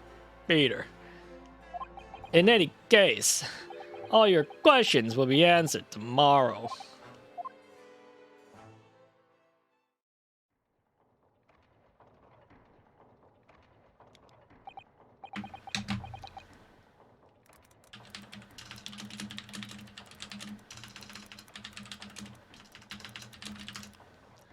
Now, I shall ask you to have excused me. As of this moment, I've been delayed from attending my next meeting by precisely 3 hours. Wow, you're 3 hours late? God damn. Oh my, that's a long time. And I hold you entirely responsible. Whoa, you piece of shit! Even though we managed to fit everything into not even 5 minutes? I wonder if you might agree to us, talking with Prosecutor Asogi? Discussions between the defense and the prosecution outside the courtroom are generally frowned upon. However, I will make an exception in this case. Be gone! Now go! He just says like the most racist shit, like, now go, you noodle fucker. You fucking... I don't want to say a racist term without... I want to be racist without saying a racist term. He's like, go ahead, you fucking... I don't want to say it. Never mind. I can't say it without sounding like... I can't say it. Out of context, it's going to be so bad. But what if he's just like really fucking racist? As he just tell him, now go. You can find him in his office. Wait, he has an office? Oh, wait. Oh, thank you. What's something he could say that sounds racist but isn't? I don't really know. This is bad. I shouldn't set you guys up for that. I shouldn't say, now go and take your moon runes with... Now go and take it. Now go. Take these rice candies with you, you fucking Nipponese. Like, he's just like a fucking asshat with it. Now let's go see him at once, Mr. Naruhodo. Kazuma, my Tomodachi in this world, but he didn't tongue kiss me when he left. Maybe he's not my best friend. I'm not really sure how to talk to him at all at this moment. Take your moon ruins. Moon ruins? Take your hocus pocus magic with them. Wait, are you telling me he has like his office at... He's using his office? That's kind of fucked. 2nd November, prosecutor's office. Shoes. Moon shoes. I just thought about moon shoes when you said moon ruins. Moon shoes! So, this is the office at Prosecutor Asogi now, is it? Kazuma-sama is doing so well for himself. Taking over the whole fucking office? Even though he's always forced to kneel on the floor Japanese style in the dark corner? It's his habit to sit seisai style wherever he's working. Yep, moon runes and moon speak. That's what they called it? Wow. Kazuma. Hey, you fucker, you didn't French kiss me before you left. You didn't Japanese kiss me before you left. I thought it wouldn't be long before you paid me a visit, Ryunosuke. I was right about what I said, wasn't I?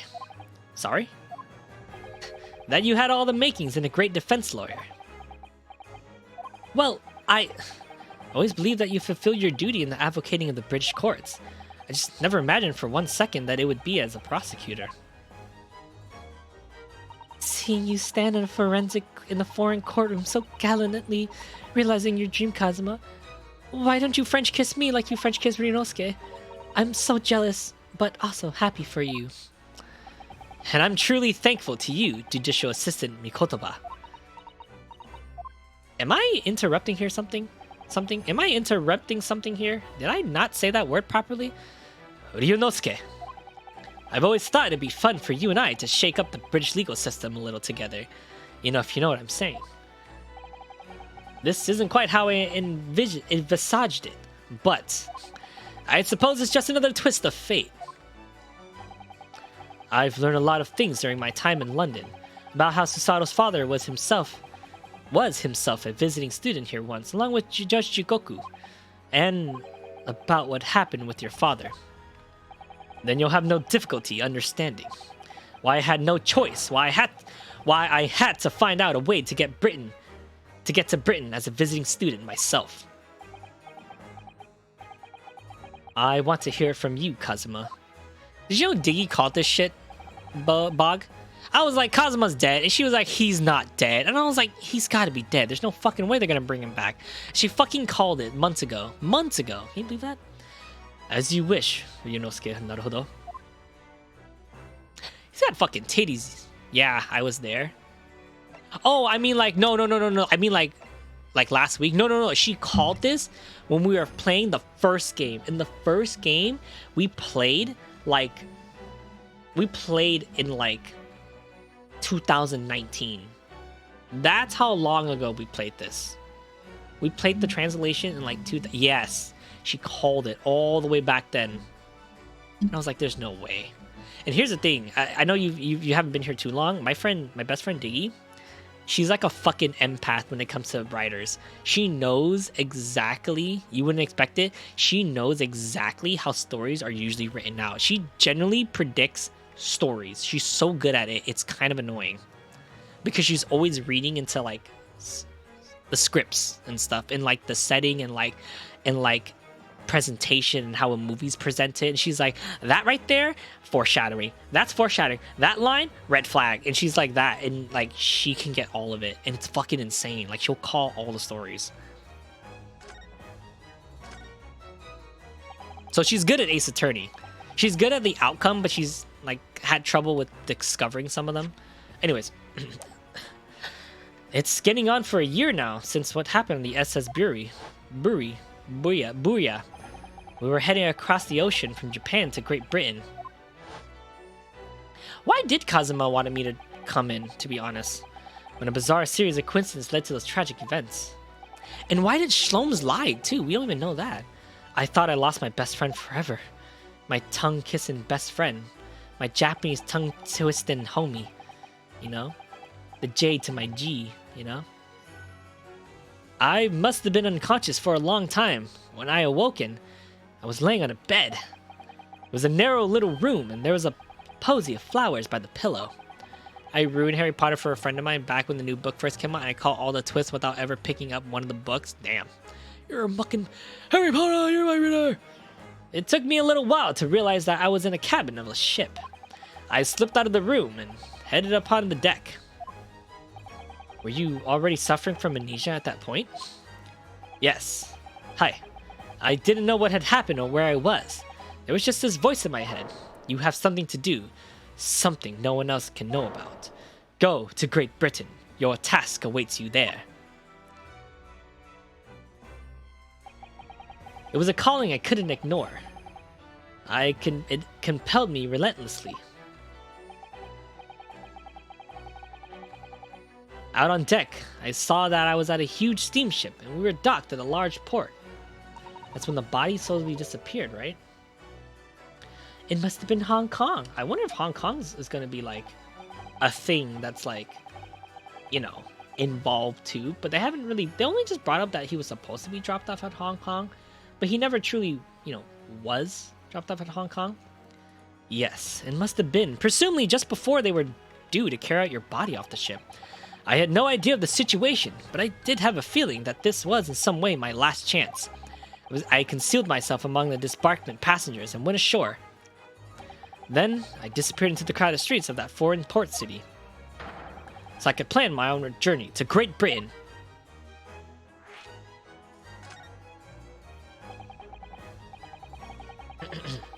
And my cutlet. And just under a year ago, with all my past memories lost due to me, I totally read that sentence wrong. I was left behind in Hong Kong. Everything was foreign to me. The sights, the sound, the smells. My head reeled. I was truly at a loss. I realize now that I've escaped as a dead man with nothing but the clothes to my back. No money, and no money, of course. Oh, how terrifying for you. Luckily, though, I had 2 feathers in my cap. One being your knowledge of English. Oh, one being knowledge of English, I suppose. That's right. On the back of that, I was able to pick up some work as a decent hand on a cargo ship, on a deckhand. Eventually, after calling at countless ports, I finally arrived at Dover. That must have been 3 months ago now. Your formidable tenacity of purposing showing itself again.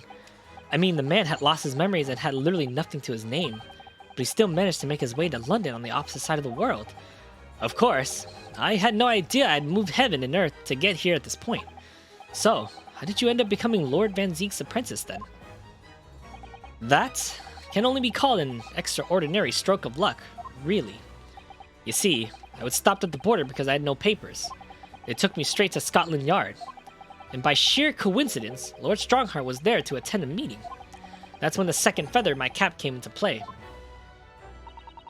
Would that have been your knowledge of the law? Yes, exactly. Lord Strongheart was curious about an Easterner with intimate knowledge of British law. He took me back with him to the Supreme Court and assigned me to the prosecutioner's office. And then, 9 days ago, you've finally gotten your memory back after the trial involving Deborah. Yes, I did. Wow. Wow, he really pulled through. Ever since I met you at Yumi, you always talked about your dream. Mark my words, Ryunosuke.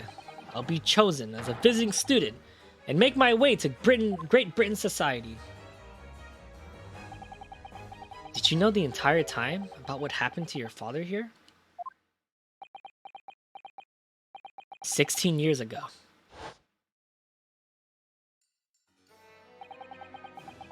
When my father left on that exciting trip to Great Britain, I was just a boy. He took a photograph together the day before his departure. It's my last memories of him. But what I remember most about my father is his unswerving sense of justice. That's his father's sword. Oh my god! What if the real letter is in the sword? Holy shit. Holy shit. Holy shit. What if he wrote 3 letters and one of those papers is in the sword? Wouldn't that be fucking crazy? Or he engraved it into the sword? Wouldn't that be fucking crazy? Holy shit. Anyways, 6 years later he left. A gentleman called our family home. He told me that Genshin, my otosan, had been taken ill in England and passed away. It was Professor Mikotoba, your father, Susato-san. Oh my. Ever since then, the professor was very good to me. He even helped to fund my university education at Yumi. I'd be forever in his debt. But nevertheless, I just couldn't bring myself to believe what he told me. Oh. Then one day a letter arrived at our home from Britain. There was no indication of the sender, so I opened it, assuming it was from an old acquaintance of my father. What I read in that letter changed my entire life. Changed my entire, how do you say life? In Jap? I don't remember. Fuck me. It said that my father had been a mass murderer, and the writer cursed the Asogi name. Oh no. As a result of that letter, I found out what had been hidden from me all those years. The letter from Britain, huh? Do you still have that letter? Presumably, the letter was sent from relatives of one of the victims. Whoever it was had been a member of the judiciary, and he could have been present at the closed trial. The letter revealed that my father had been sentenced to death, executed for being a killer. I'm sorry you had to find out that way. I imagine the British government did its very best to silence whoever sent that letter. But someone who knew the truth couldn't bear the resentment that was going about to be a problem.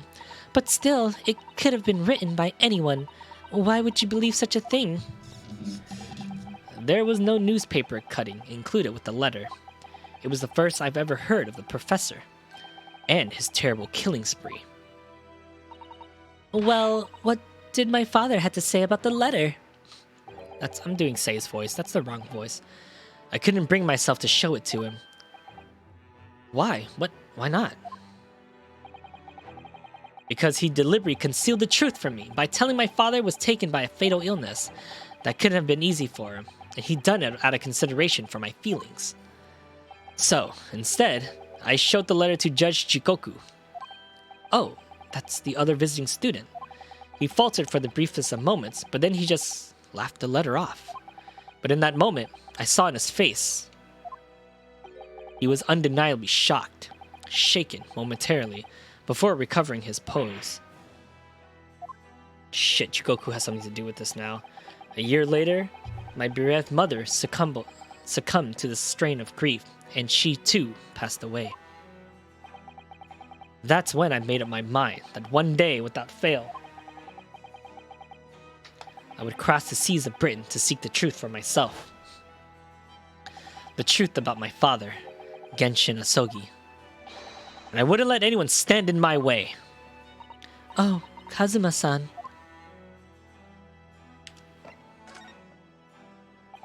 What we learned today in court turned things completely on their head. It was an impressive piece of lawyering, Ryunosuke. Ryunosuke, naruhodo. That's such a hard name to say. Ryunosuke. Lord Van Zeeks isn't the Reaper, you know. I almost don't want to believe it myself, but it turns out that Inspector Gregson himself, the victim, was. It's clear that the inspector was behind the Reaper's activities all along. But you mean you knew? The real question is, who's been giving orders to the inspector? Yes, Barrack Van Zeeks is the real Reaper. What? And I know that 10 years ago, it was him who decided my father must be a mass murderer and sent him to his grave. No, he was merely seeing justice was done as law dictates. He's not to blame. Ultimately, it's people who condemn people. The law is just a tool that they use to do it. Oh, he's not thinking straight. And when a man condemns another, he must take responsibility for his actions. Of course he must. Got a restroom break? I do. Alright, take it easy. Alright, Bog. Hopefully you won't miss much. I really need to eat again. I'm actually hungry again. But I know for certain that my father would never have taken another man's life. Kazuma. On the contrary, my father's life was taken by the Reaper. By the Shinigami of Great Britain. Alright, you want me to show something to you, don't I? Kazuma, what do you make of this? Oh, that's not that line. I'm not gonna read all that. Let me eat some nuts. Okay, I gotta show someone some evidence, clearly. I got to.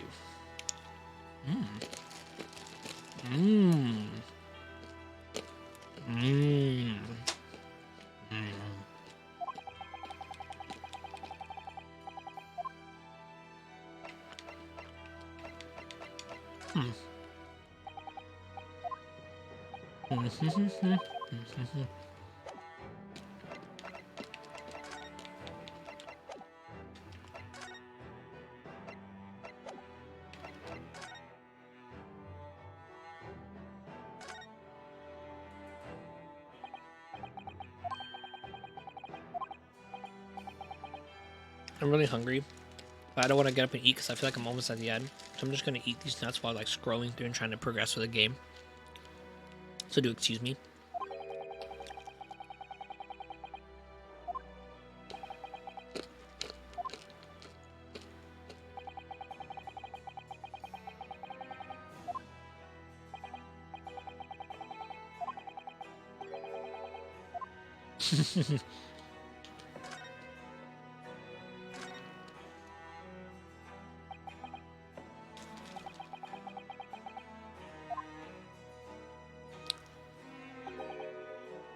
Why would I?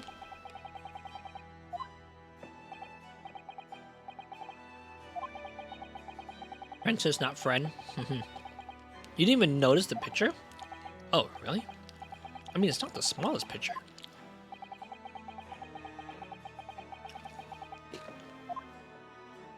No. Guess that makes sense. It's more chocolate. That's what I need.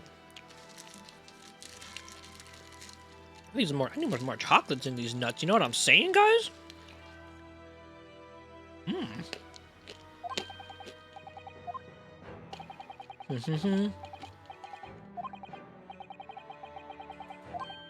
Wow, every week?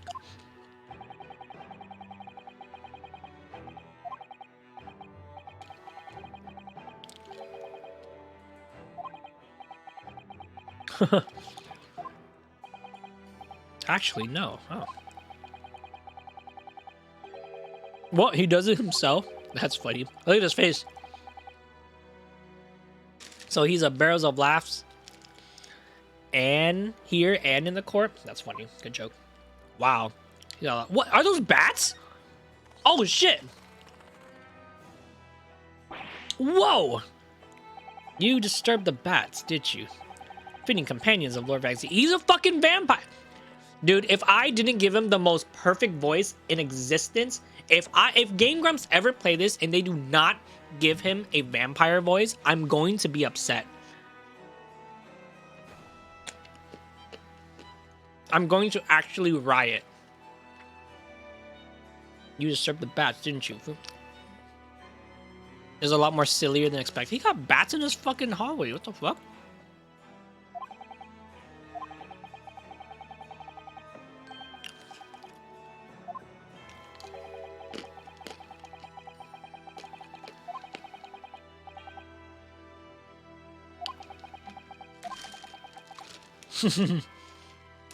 How about a sparrow for you? Very Japanese of you. What's that supposed to mean? Oh, nothing. Sorry.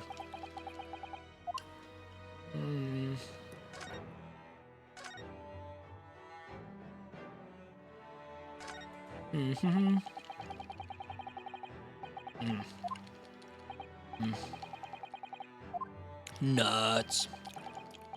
Is there a way to take my already roasted nuts and make them better? I want to coat them with something, but I don't know what to coat my nuts in. I have these Mr. Peanuts, but they're just like dry roasted nuts. You know? Like, what do people roast their nuts in? I like honey roasted nuts, but honey is, you know, like a syrup. You can't really fry that, can you? So it would be very inappropriate for me to, like, YouTube how to roast nuts, would it? I think it would be very inappropriate on how they would honey roast nuts. But I really do want to know, how do they honey roast nuts? Because I have some nuts that I want to honey roast.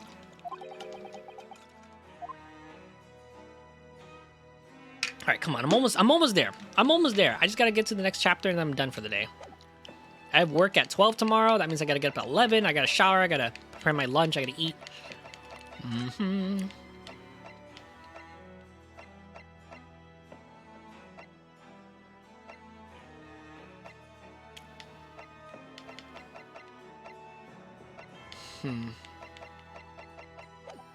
I definitely feel like I'm missing something to show him.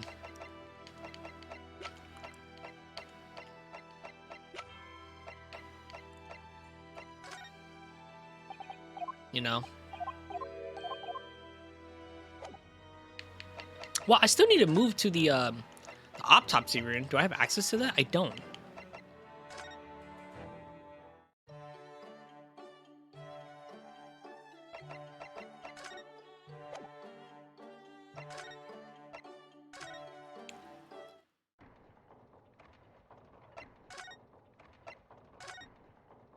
I don't think I need to investigate. Maybe I do need to investigate something. Let's go back in this room. I technically didn't investigate it, and Gina's not even here. You know, let's look at the pin board. We actually didn't really investigate. There are details of case stretching back from over 10 years on this notice board. Yes, a history of Lord Van Zeek's defeats in court. I don't think that's an appropriate description. Although, when you consider everything on the board, it's certainly true that all these people had a background of dubious dealings. And in the end, of course, the board itself concealed the inspector's own death. Oh my, it really doesn't bear think about. I don't think there's anything important about this.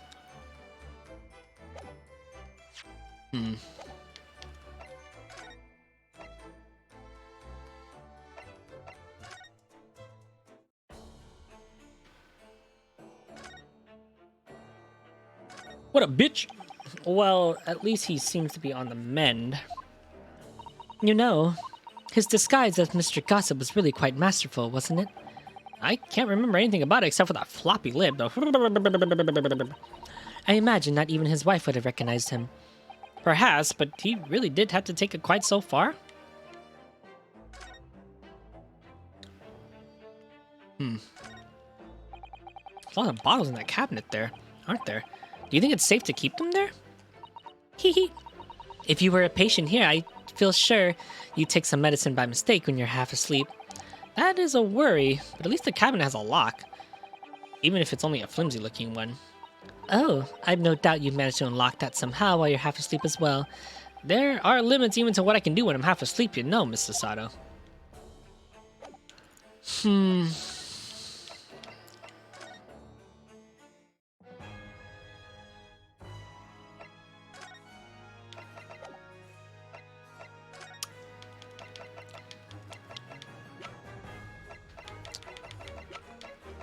Maybe this will say something. What? Alright, what am I missing? Bog, do you know where to go?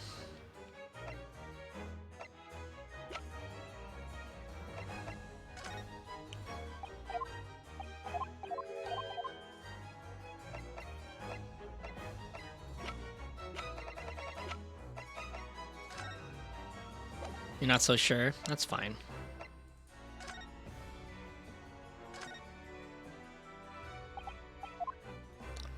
Boop.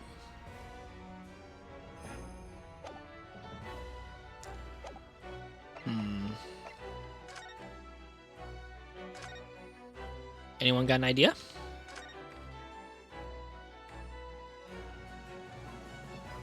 Right, so I'm missing something. There's something I didn't examine yet then. Clearly I missed something.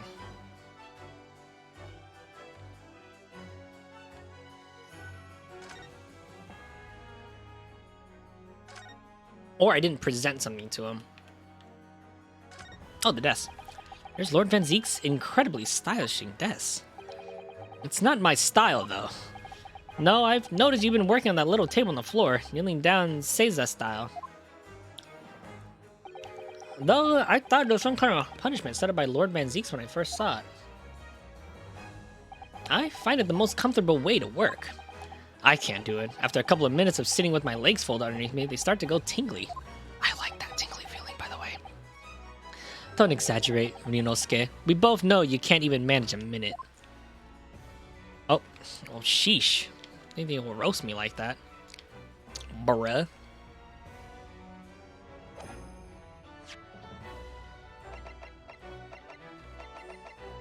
Maybe I should show him my, Hey, bro, check out my defense lawyer badge. Kazuma, this is your armband. Actually, I think it's yours now. Sorry? You're the defense lawyer. You have a talent for it. I've always known that you would. And now, you've chosen to take that path in life. As your friend, I couldn't be happier for you. And as your boyfriend. I mean, your dedicated tongue kisser. I mean, your nakama. Or more proud. Kazuma. So, you keep hold of that. Besides, I'm a prosecutor now. That armband would have no meaning for me. Well, if you're so sure, thank you, my friend.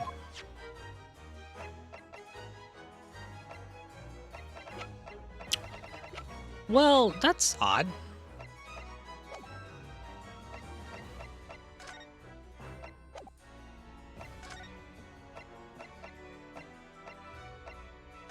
Hello? Am I fucking okay?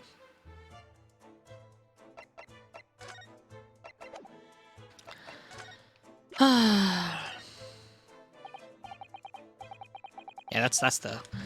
Okay, I'm just gonna look it up.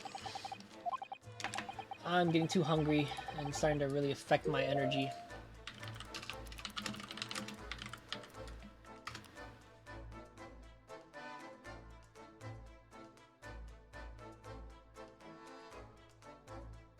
Yes!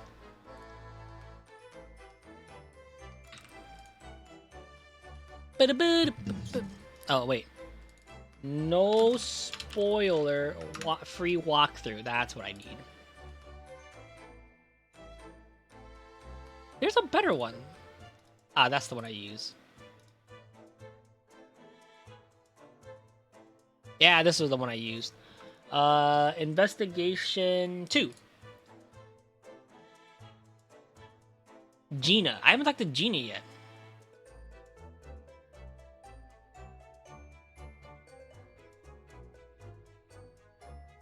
Ah, present autopsy report. Ah, I see. Answers. What a weeb. I'm not a weeb.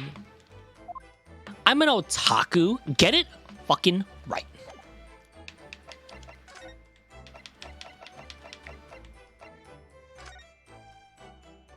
That's right, because as a prosecutor, he has access to the notes.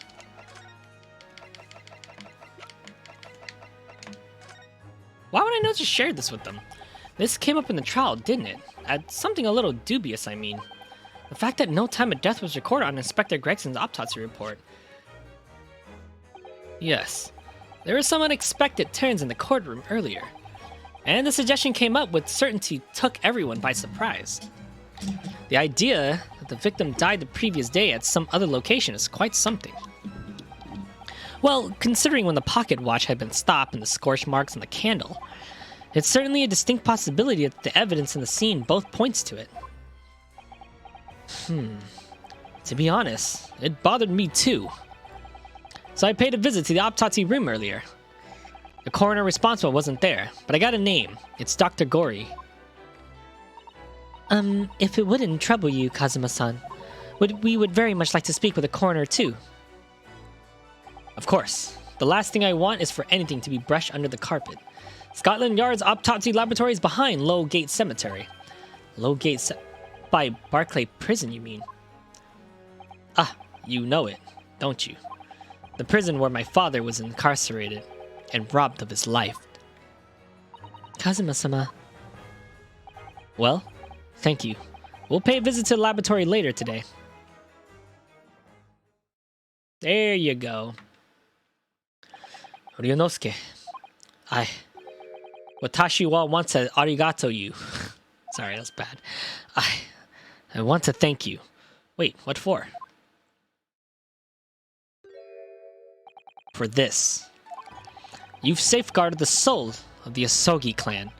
Well, it is a famous sword that's been in your family for generations. My only slight regret is that I never got a chance to draw it before I returned it to you. Kuruma is said to have been forged by a master swordsmith during the Sengoku Warring State period. I come from a long lineage of warriors, many of whom were expert swordsmen. Well then, you're a chip off the old block, I say. To this blade, Kuruma is the symbol of the Asogi's clan honor and might. Apparently, one of my father's apprentices even took the blade's name for a surname. Really? Kuruma? That sounds formidable, that's for sure. Doesn't that mean like Kuruma? Like Karuma? Karma? Like karma? Is that the joke? Karma? 16 years ago, when my father was a visiting student here in London, he had this sword forever at his side, which is why it meant so much to me that I had to have it by my side now again too. I totally butchered that sentence.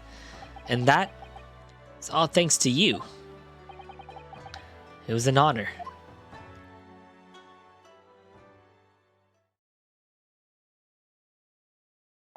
Now, I have to prepare to make for tomorrow.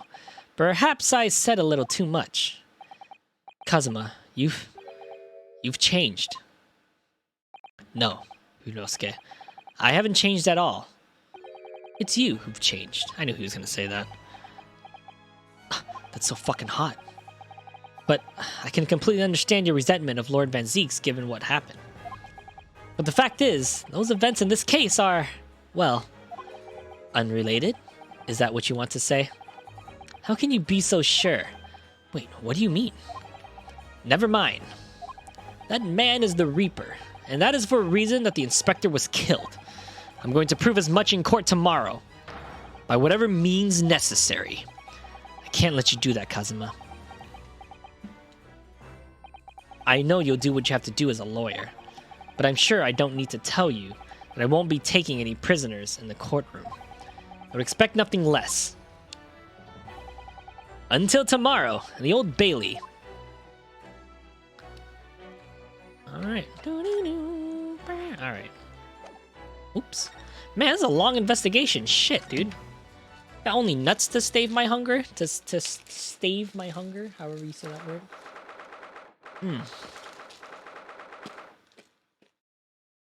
Thank you, Panther. You've saved me from hunger. Give me a second.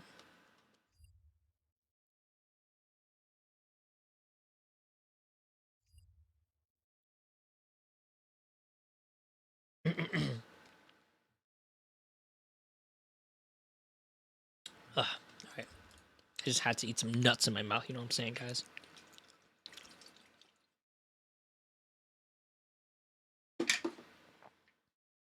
Do excuse me for the nutty pause.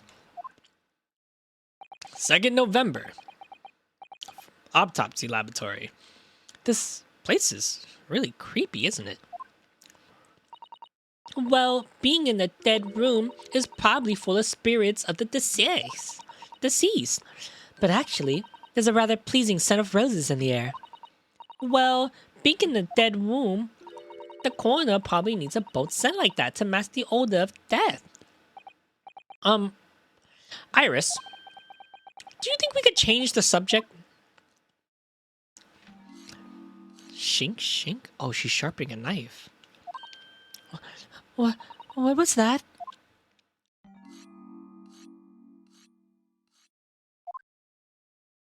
Oh, she's sitting right there. Dr. Gory? Her name is Dr. Gory. I wonder if she's gonna be hot. What? What? That noise before? I was sharpening my tools. I'd be dead meat if I didn't keep a perfectly keen edge on them. Right. I needed... When following the collagen fibers in the dermis, an extremely sharpened scalpel cuts like cheese. Would you like a demonstration? Oh, yes, please. I will love to see. Then, I think you'll do nicely. Huh? Wait, no. I wouldn't do nicely at all. I mean, maybe some other time. Wait. Tss. Is she like balding? Is all her hair pulled back? Was that a tut? Well, we came here to ask questions, so... I guess they don't want to... Alright. Time of death. I was waiting for her name to be like AI, a gory. AI, a gory. Allegory? Allegory? God fucking damn it, Sky. We actually have met before. I'm a lawyer, if you remember. You're not dead yet. What? So Mama said I wasn't to cut you open. She's strict about things like that. Well, good? Dr. City has some scrumptious at least. Oh dear. It looks like she's not interested in talking to us for the time being anyways. For the time being? You mean until we die? I hope that's a way off. Huh? Sorry, but I wasn't planning on dying anytime soon. Surely there's some less dramatic way of making her listen. Yeah, let me just show you the evidence. Girl, what the fuck? Bro, what the fuck is this? Dr. Gory, we actually came here to ask you about this. He was very good. Good? Sorry? His skin didn't sag my blade once. A very little mess. His joints dislocated easily, and his muscle tissues was a pleasure to work with. We can skip those details. But there is one thing about the report that caught my attention. You don't seem to have recorded a time of death.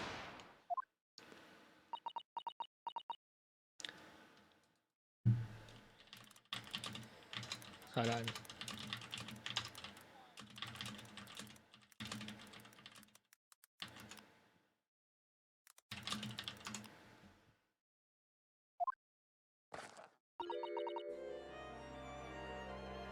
Oh, that's... Okay,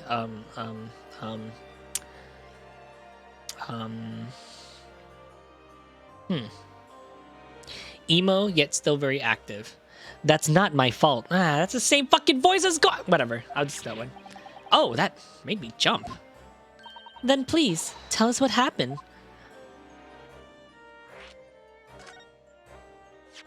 Well, I guess she's like pretty, not like fucking Wendy Oldbag. So, why doesn't this autopsy report include the victim's time of death then? It really is the most crucial detail. Oh! I was told not to write it. What? By whom? Male Strongheart, the Lord Chief Justice. He came here. Lord Strongheart came? He said that from the witness statement about the gunshot and the other evidence, it was obvious. The man clearly died at 5 p.m. on 1st November when the gunshot was heard. But that's not the time of death you wrote on the report. You didn't write anything. Was there some reason you didn't include it?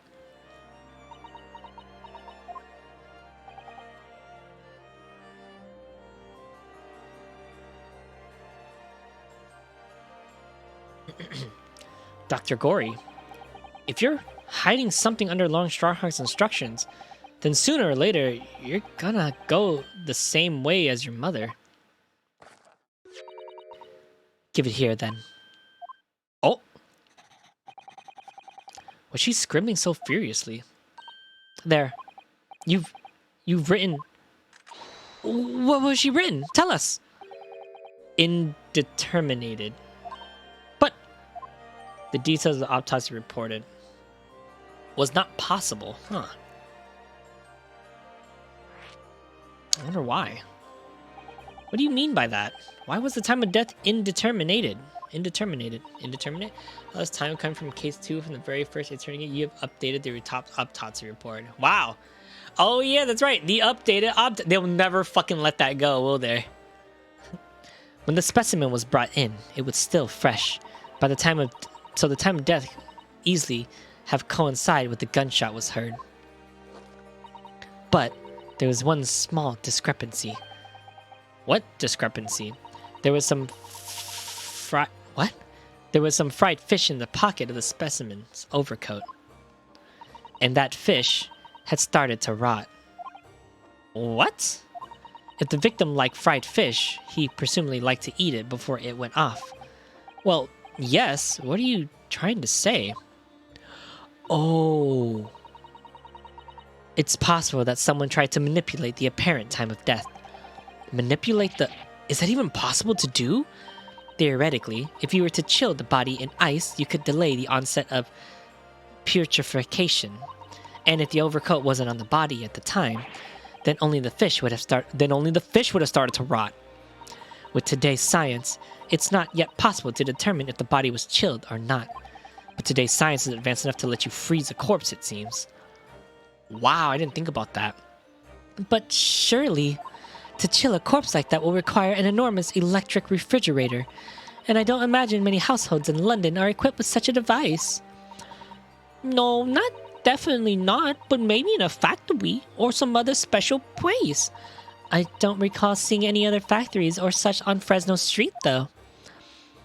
I wonder if the inspector's body had been chilled somehow. What might have been actual time of death have been? Chilled? I don't think it was chilled. Maybe he was, kept a prisoner, too, as well, and then he was shot later, you know? I couldn't say for sure.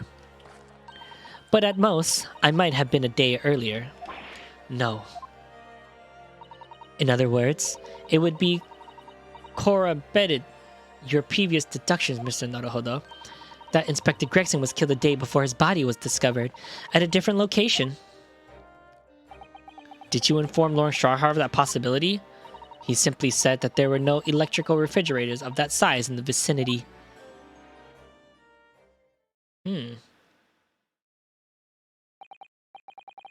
Oh yeah, one other thing. It's something that the governor of Barclay Prison told us. He said that your mother, Dr. Sithi, was responsible for confirming the death of the professor after his execution. The professor. Apparently you always enjoyed listening to your mother's story about her work, so we were wondering if you might know something about what happened 10 years ago. How old is she? Hold on. That's not all Mama did.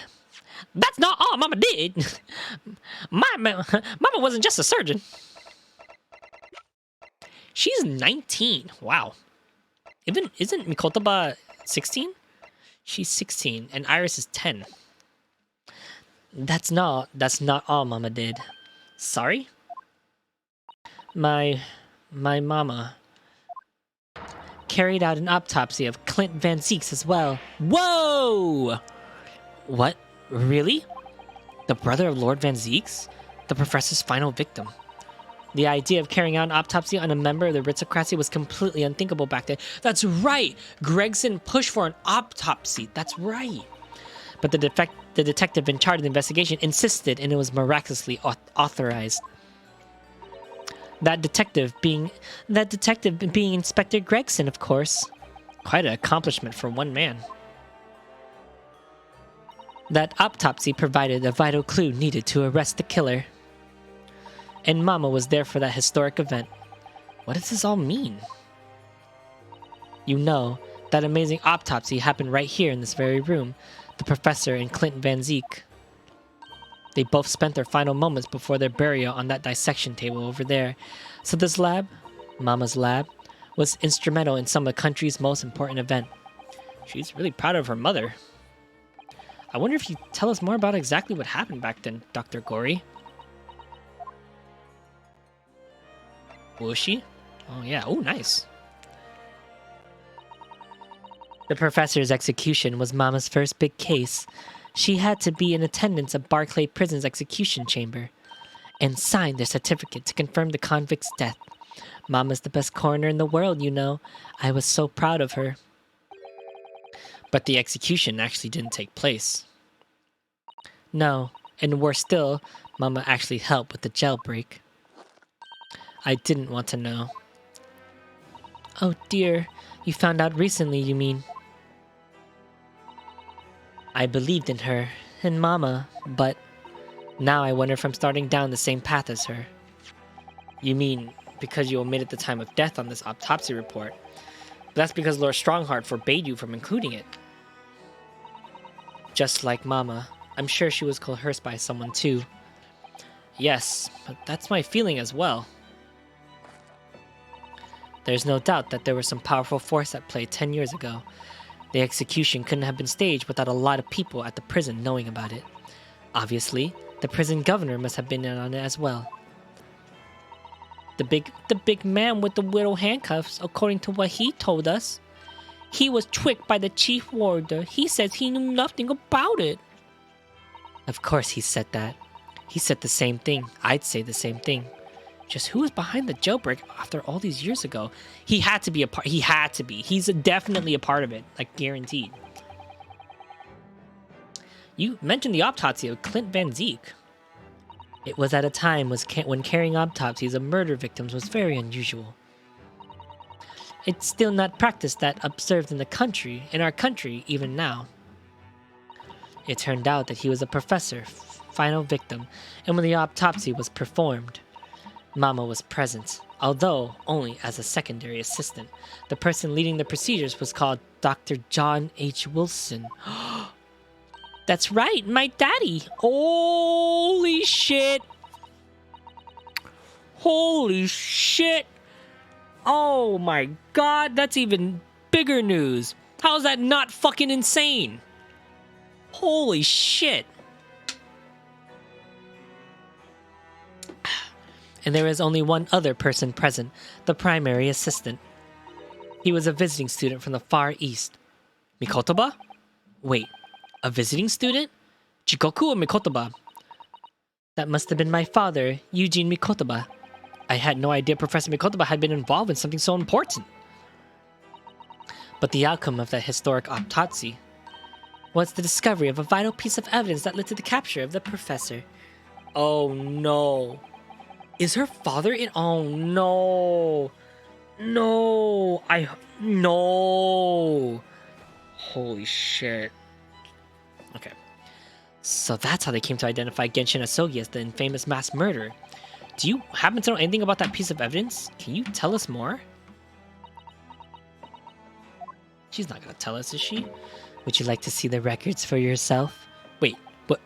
Would that be alright? What's the point of keeping records if people can't look at them? Damn, things are fucked. Yeah, these are crazy. They're filed under V at the back of the cupboard with the other records from the last decade. Thank you. Let's see. Van Zeeks. That's strange. What, Mr. Naruhodo? They aren't here. There's nothing under Van Zeeks. There must be. Perhaps somebody took them away? Strongheart took them. No, no one's allowed to take documents related to Professor Case out of this room. But you're right. They're gone. Well, when was the last time somebody looked at them? Do you remember? Strongheart. It was... Oh yes, I remember now. It was 2 years ago. 2 years ago? A consulting detective came in one day saying he liked to see the records. Consulting detective. Is it Shlom's? No, you don't mean... Herlock Shlom's was his name. It was, wow, nice guess me. Deep down I knew it was coming. Do you think he stole the records?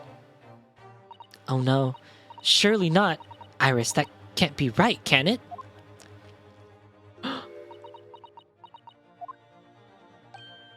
Iris? Oh no. What the fuck, dude? Things are getting fucking crazy. Bruno? Every time I hear Bruno, I think Bruno Mars, and I'm like, God damn it. I hope you don't mind, but... What is it, Iris? I just remembered something very important I have to do. I'm going to have to leave you now. Oh, this is very sudden, Iris. Well, we'll come visit you then. Oh, no. There's no need. You and Bruno can take your time here. Bye now then. Good luck. Oh, that's very suspicious. Wait a minute, little girl. Huh? Me? I remember now. You've been here before, haven't you? Have you, Iris? Yes, 2 years ago, when that detective came. You were with them, weren't you? You were a living specimen then, too. That's the way it usually works, yes. Was I? I really don't remember. Anyway, sorry, but I have to dash. Wait, Iris. I blew up a pot for you when you get home. Oh, she actually booked it. What's the matter with her? She's behaving really strangely all of a sudden. She helped Holmes steal the document. She wrote the Hound of Baskerville case based off of that autopsy, didn't she? Oh my god. Wait a minute. But the Hounds of the Baskerville used the dog to commit the murders. Well, in that case, we won't keep you any longer either. It's been quite a while since I've had any visitors. This was really fun. But next time you come, I prefer if you are ready for dissection. I can't make any promises, sorry. It's a bit strange. That's the record of Clint Van Zeek's autopsy. That the records of Clint Van Zeek's autopsy have disappeared. But I think I come all this way to ask now. If I was like a super niche profession, I would definitely want to dress like super extra. I would definitely love to dress like very like stereotypical of my profession. Like if I was like a salary employee, I'd be like, yeah, I'm gonna dress in a fucking suit and tie. Maybe I'm gonna take you home tonight, all dressed up in my suit and tie, and you dressed up in that dress I like. I would definitely want to dress up like that. What a twist after twist, after lick after drunk, dude. Fuck yeah, dude. This is fucking crazy. Ah, there's the case. November 2nd, room on Fresno Street.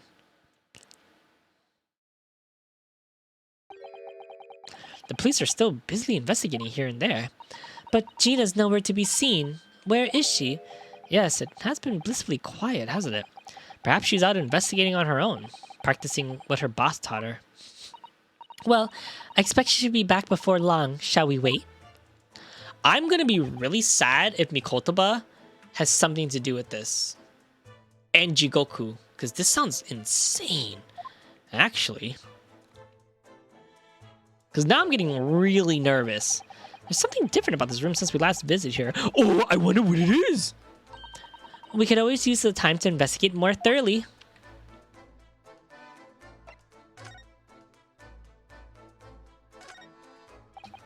This little trunk wasn't here before, was it? Oh, it appears to be made of metal. It must be very heavy. I wonder to whom it belongs. To who it belongs. to who it belongs. That's like British. There's some kind of initial outside. T, G. Let's ask one of the policemen if they know how it came to be here. Oi! What you think you're doing? Oh, Gina. That's me trunk. That's mine. That is. Hands off. Gina. Where are you hiding? I don't know. You'll leave something unattended for a few seconds, and every Tom, Dick, and Harry's got a little greedy eyes on it. Just a wild guess, Gina, but... What? Spit it out, Odo. Is it fair to say that you've only owned that trunk since this morning's trial? What? What are you trying to say? Come on, this trunk's got with me everywhere. It always been. Where's you been the last year? Try not to incur your wrath, mainly.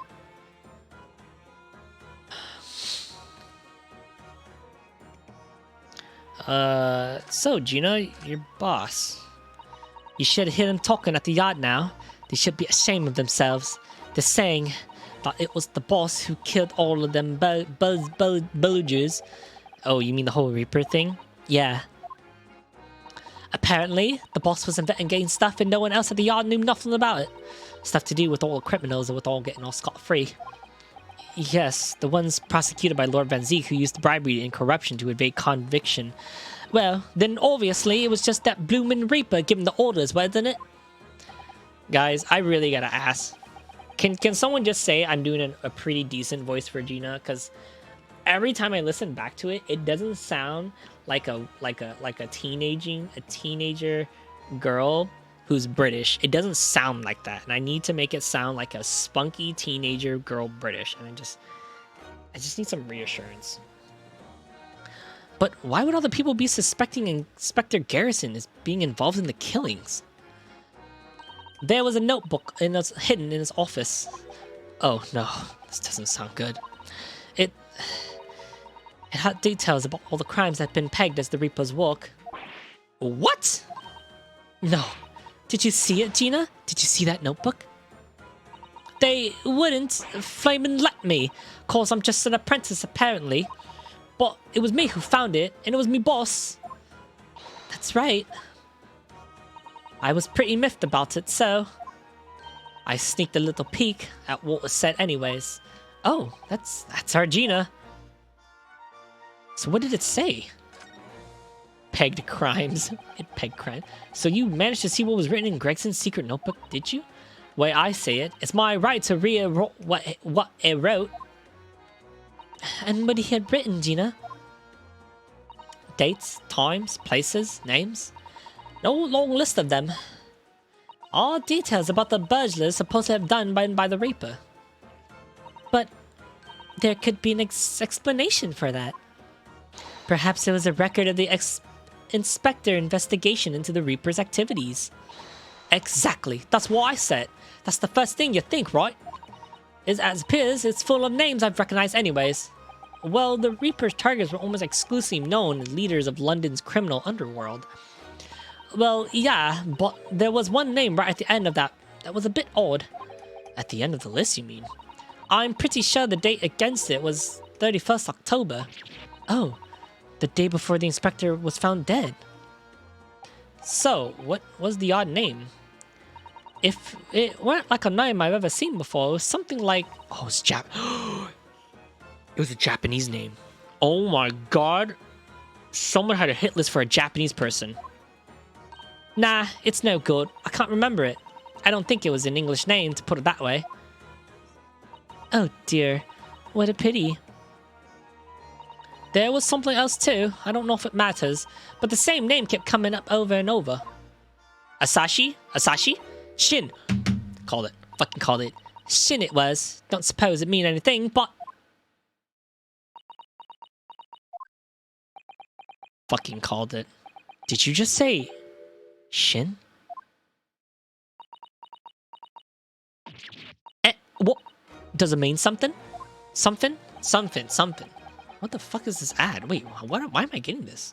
Oh, that's from my, that's from that weird thing I got. That 5K player. I use this little thing to, like, clone my iPad. Anyways, Lord Van Zeeks knew that name too. He mentioned her as well. The woman who actually did the deeds. And now we're finding out her name appeared in Gregson's secret notebook? Whoa, this is getting fucking wild, Bog. I really can't wait to play this, but I don't want to play this for the next few days because of my shifts at work. I'm definitely not going to have enough time. I'll give an approximate date on when we're going to play this, all right, Bog? So you know when to come. We haven't seen you in a little while, have we, Gina? Well, of course not. I've been busy, ain't it? Investigating and on that. The lads at the yard are trying to trace the boss's movements the day before it happened. The day before? That would be undercover investigation into the Redhead League, then. Only the boss didn't go, did he? You found some cove what was pretending to be him, didn't you, Odo? That's right, we did. Yes, it was Mr. Visual who actually went to the park on Lime Street that day. Yeah, it's an exciting stretch of the story. I definitely do not want to do it on a day where I don't have time. So, most likely, it's going to be done on Thursday night. That's my guess. But if I come home earlier and I can start it earlier, then by all means, I would love to play earlier. But we'll see. So keep a lookout. Well, we'll talk about that. Well, anyways, that ain't the only one that's turned up. That's turning stuff up. You got me my ways of getting results. I've got me my ways of getting results. Oh, the doggy! Doggy! When it's me and my partner here together, there's nothing we can't track down. Oh, little Toby. He's such a faithful friend. So, have you tracked anything down yet? What to think, eh? Of course we have. Can't tell you though. Police business, ain't it? Ugh. Anyways, the point is, if you lots ever need any help, you know who to turn to, right? Me and my little hellhound here. Right, because he looks oh so hellish, honest.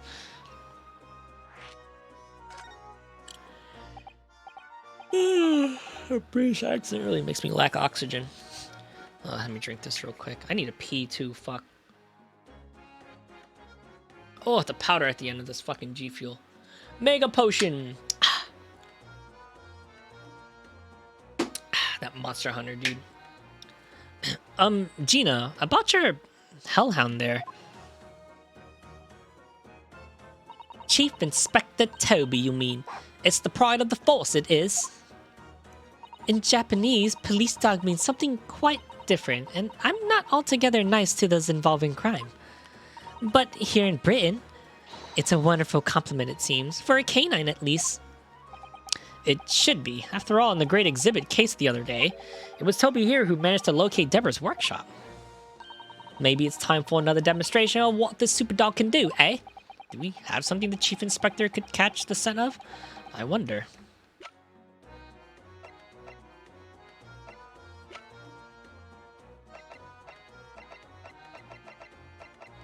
Ooh, the wig! The wig, yeah. Well, Chief Inspector Toby, if you wouldn't mind having a whiff of this. Sorry, let me get in there.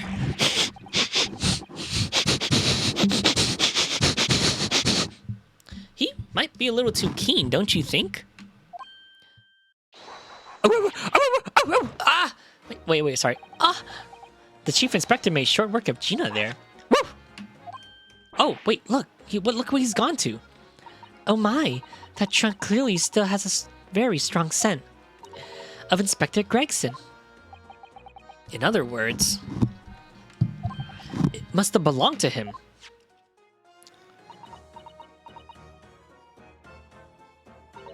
Oh, well, right. It's a fair culp, I suppose.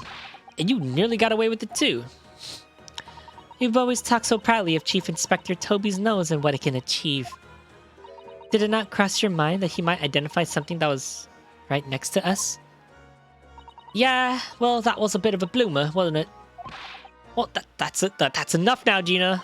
Eh? I think it's time you told us the truth about that trunk.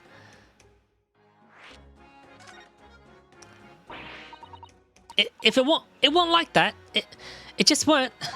What are you talking about? I know what's going through the head of yours, but it ain't whatever happened. Oh, all right then. What did happen?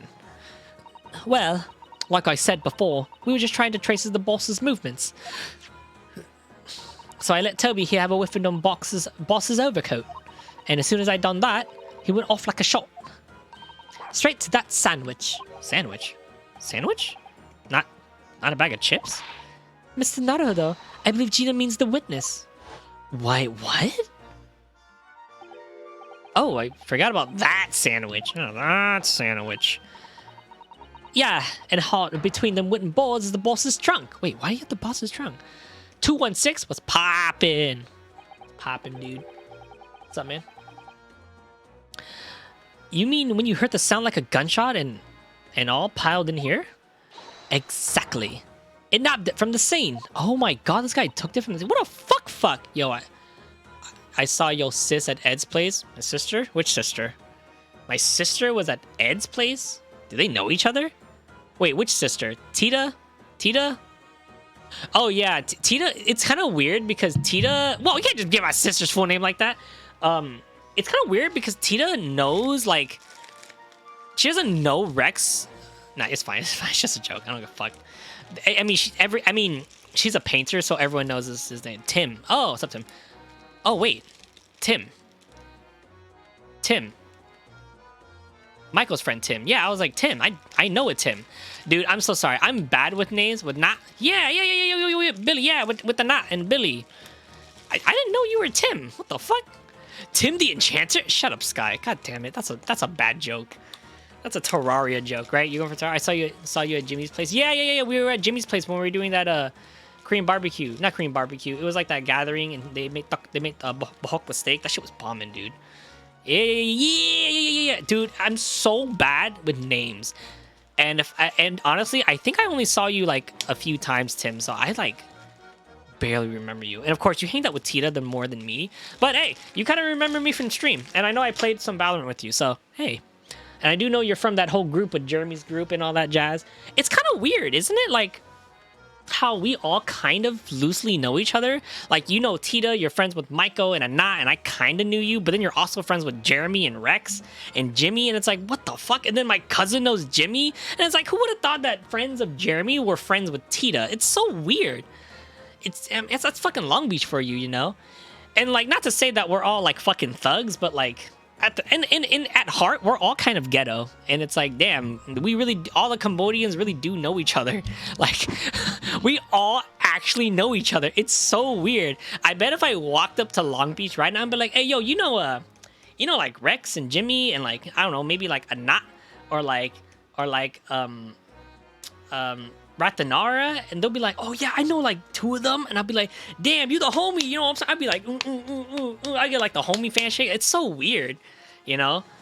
And like, it's fucking dude, I'm not gonna lie, when I was younger, I didn't like, not that I didn't like being Cambodian, I was like a full weeb, and I was like, man, I wish it was Japanese. Like, I was like that cringe kid. And then as I grew up, I think around like college, I was like, fuck, man, I'm proud to be Cambodian. I fucking like being Cambodian. That's fucking tight, you know? And now, like, as I'm, like, here on Twitch, I'm kind of like, fuck, dude, I want to be, like, the first big Cambodian guy on YouTube. I think that would be cool. All good. We all go through that phase. We do. Fucking, you know, all the weebs, right? Man, nothing fucking changes. What do you mean nothing? Man, shut up, you. Shut your bitch ass up. But, like, dude, I genuinely want to be the first Cambodian. You know? Maybe I should advertise myself being like that. Man, first Cambodian streamer to get big. Like, maybe I should just blow that up. You're still cringe as hell. You motherfucker, you. I hope you burn. And whatever hell that you were put in, yet being one before, like, it's like a bad version of me. Not being full Japanese, but like, man, I wish I had to look, like, remember, like I said, like, I wish I was pale so that I could cosplay some characters. But now, like I said, now that I'm older, I'm kind of like, fuck, dude. I feel sexy being tan. I'm like, yeah, I'm like dark skin. Like, fuck. I'm Cambodian. Shit, bro. That's like fucking exotic. Like, more than 75% of our population got fucking deleted, dude. And I'm existing? Bro, that's sick. Part Thai, part Vietnamese, mostly Cambodian. Like, shit, dude. We're exotic, bro. Like, when's the last time you've heard any Cambodian in a Hollywood scene? In the entertainment scene? And there's only one Cambodian that's been in pro gaming scene that I know, and that was Yellow Star on Team Fnatic in the European server for League of Legends. He is the only one. I think Yellow Star was a ADC, right? He's the only Cambodian that I knew that was in some kind of popularity state. And it kind of sucks because he never took it past anything like that, you know? A friend I know knows him personally. That's fucking cool. That's cool. And he's Cambodian. And it's like, bro, you're Cambodian. You represent. That's fucking sick. And like, dude, I want to represent. I like how Valkyrie represents the Filipinos and like Manny Pacquiao represents the Filipinos. I want to represent Cambodians, bro. At least on the Twitch platform in a positive way. That would be cool. That's like another bucket list, I would say. Anyways, it went great. I'm talking too much. Let me finish this up. I didn't think it was gonna take this long. Anyways, goodness. Me and the chief inspector gave that sandwich a good old grilling, you know. And you know what he said? What's up, Tim, though? I thought I might have fished a good price and the chap wouldn't be needing anymore, so I need nothing more. Wait, oh, that's the wrong voice. Hey, I'll handle it. Yeah, I'll handle it. But the Adam and Eve checked it, eh? Stealing the dead boss's stuff to flog. Miss Venus wasn't the only one to meddle with the scene of the crime, then. How could they? Yeah, what a bunch of fucks. So, anyways, that's how it happened. And it's pretty decent trunk, so I figured I might as well make use of it.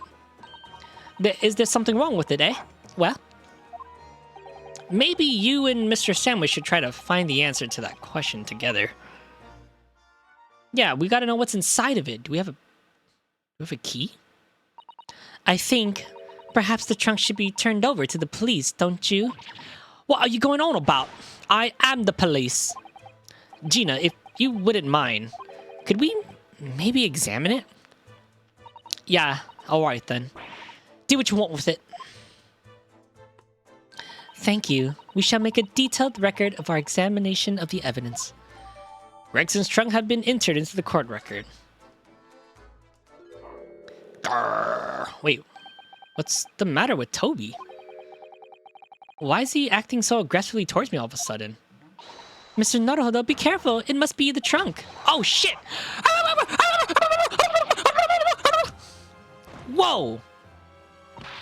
Toby, oi! What are you doing over there? You gonna lick its face off?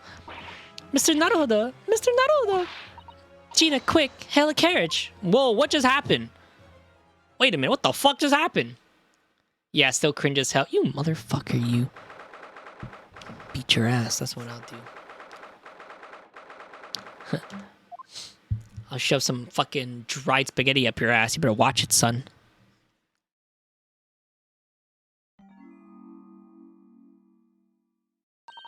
Oh, Mr. Naruhodo, are you alright? Miss Susato. But yeah, now picturing that dog every time the judge goes order. Oh, consciousness again at last. A blessed relief, my dear fellow. After all, to drop dead after a mediocre licking by a small terrier, most unseemly. What is or isn't seemly is irrelevant here, Mr. Shlomes.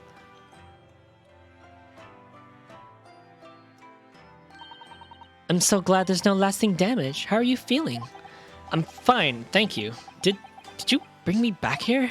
It's with my head. A bandage? Sadly, we had no ice, so that is a compress of sugar water. Sugar water? Don't worry, Mr. Naruhodo. It's a first aid treatment that my father taught me. Oh, thank you. So, let us take tea when you're feeling up to it. But of course, no sugar in the patient's cup. The bump on my head is throbbing sweetly enough, though. Hee. Whenever you feel ready, then. What the fuck's going on? Are you alright, Mr. Naruhodo? It's rather unusual to find ourselves here in the middle of our investigation. It's really just occurred to me that I might have forgotten something when we left this morning. Please don't worry. As long as you continue to investigate thoroughly, you won't go far wrong. Oh, yes, of course. I must get back to work as soon as possible.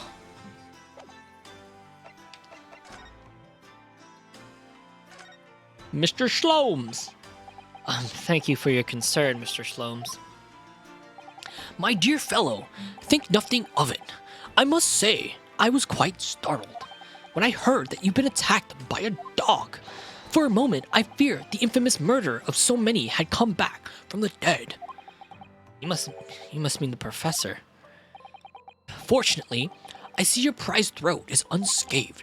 That turned up collar of yours obviously afforded some unwelcome proportion. Was I that close to death? All I really remember is the dog licking my face over and over and over again. Well, if you wish to avoid troubles in the future, a little mustard spread on the cheek should do the trick. Now watch they use sugar water to prevent the body from decaying. That would be actually ridiculous if Sky, I swear to fucking God, Sky. I swear to God. If that is actually a thing. Why is my mic peaking? If that is actually a thing, and we have to think about this, and Professor Mikotoba is actually the killer, I am probably going to lose my shit. Like, I am genuinely going to lose my shit. Oh my God, wait a minute.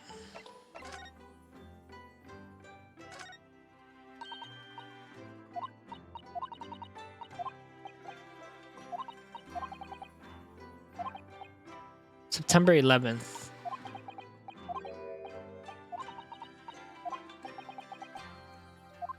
September 11th. Oh no. Oh no. Oh no, Sky. I think you're gonna be right. Oh no, I think you're right. I think they arrived in Europe a bit earlier. Oh no. I think Mikotoba killed. Oh no. I think I should think that would be balance the sweetness of your bandage rather splendidly. I'm really starting to get freaked out.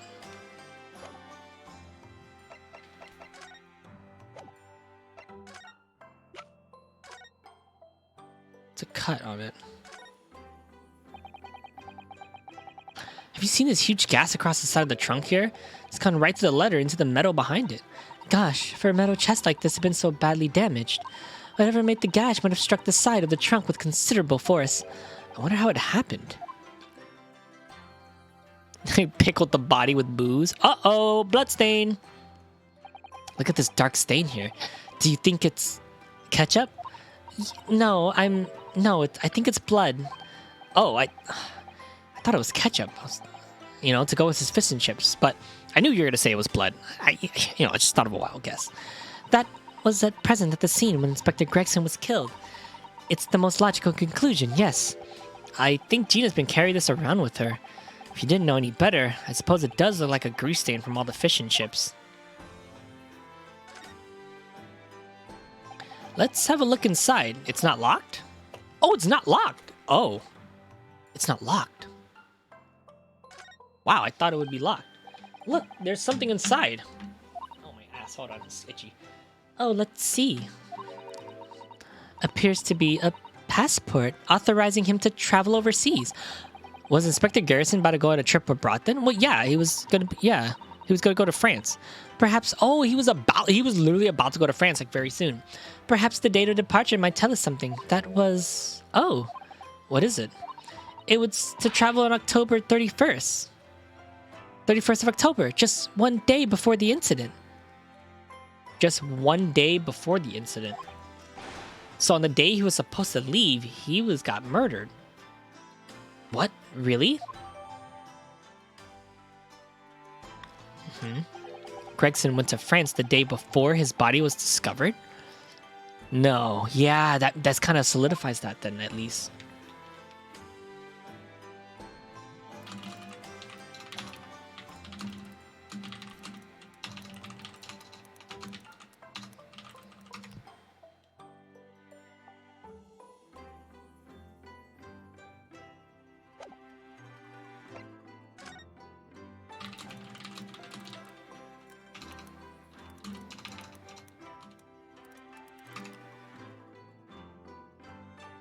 Tobias Garrison, passport number ACD. I thought I was gonna say ACDC. I was like 0522. Within a week, date of departure within the first week from the 31st of October. Destination port of Duncan, France. Purpose of travel, police business. Notes, permission for the applicant and one additional person to travel. He was gonna bring Gino with him. That's right.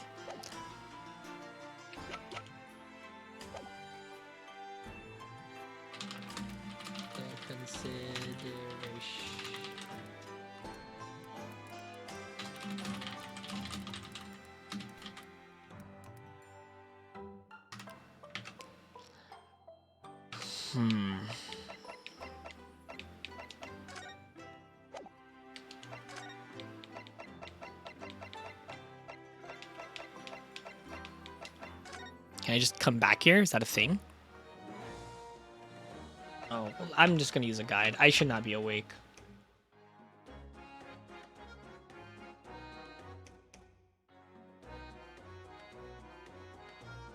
Move to Shlom Suite. Wow, I would have been lost. What's up? Oh, yeah, I really need to go to bed, and I really need to finish this. I thought I was gonna end this at 1. It's almost 2. So I definitely want to finish this up. 2nd November. Shlom's Suite. Man, I remember the fan translation called him Mr. Vortex. Strongheart, they called him Vortex.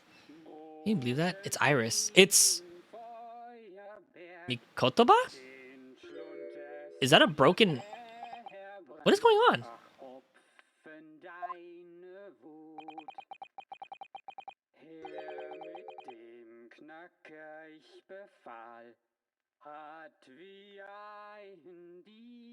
Is that a German song? What is going on? What on earth is going on in here? Am I having a bad dream? Ah, no, it's an old German folk song. Rather a fine rendition, I think. That's the least of my concerns. Iris? Iris, what's the matter? She found out the truth, didn't she? Who's that sprawling, that's relaxed gentleman over there? How do you not know that's your dad? Is that a follow? Mike himself? Bro, are you the one and only Mike? Bruh, I appreciate the follow. Thank you very much. Hey, thank you for the follow. I appreciate it. I'm about to end. Because I'm almost at the end of this case. But my name's Larry. I play everything and anything. My single-player game is Ace Attorney. I don't have a schedule. But generally, you'll catch me play Genshin, a single-player game, and Valorant recently. And maybe some other multiplayer games. Minecraft, maybe like Gartic Phone, Mario Party, some random. I'm a variety streamer. I play everything. And I should probably start saying, I'm a Cambodian. Yay! I should probably start saying that. I'm like one of the few Cambodian streamers on Twitch TV. That's pretty fucking cool. Anyways, sometimes the relative truth is stranger than fiction. Iris, is she even listening? Excuse me, sir. I do apologize for troubling you whilst you're singing so merrily, but would you be kind enough to explain the situation? Is he the one who's singing? Well, that worked. Possibly was curious about your stream. Thank you. Yeah. This is my first time playthrough. Obviously, there's a lot of things. This is blind. I'm basically doing like an arc a chapter. But yeah, I basically play a little bit of everything. So I'm a big variety guy. So if you happen to enjoy any of that and my attitude here, I'd love to hear you more and see you here more. I obviously watch a shit ton of anime, so I'm always down to talk. You're playing the greatest. I am. This is the second game, the 4th case. So if you do plan to play this game yourself, you are in huge spoiler territory. So I advise you to step out if you don't want it spoiled. But with that being said, I do enjoy your company, Mike. Whoops, wrong bro. Oh, a crowning gentleman and a mute young girl. A rather tantalizing juxtaposition. I don't think I said that word right. And one that appears to have enticed the gods of deduction within me to find their voices too. You're not okay. You're fucking kidding me. Am I really doing this right now? There's no way I'm doing this right now. I can't do this right now. Wait, Bog, you're kidding me, right? Am I actually doing this right now? There's no way I'm actually gonna do a deduct. I'm gonna do a deduction, aren't I? Oh. Okay. All right. I'm sorry. I can't do this. The deduction is definitely gonna take like 30 minutes. Okay. So I have work tomorrow. And I thought we were gonna end at 1, but clearly we're not. So we're gonna do this in the next session. I dig it. Sir, curious about good games to play. I'm a little out of the loop gamer-wise, but I like what I'm seeing. So, yeah. Let me just talk about it then. Let me just talk about it. Oh, let me fix my appearance. I gotta look good for the new viewers.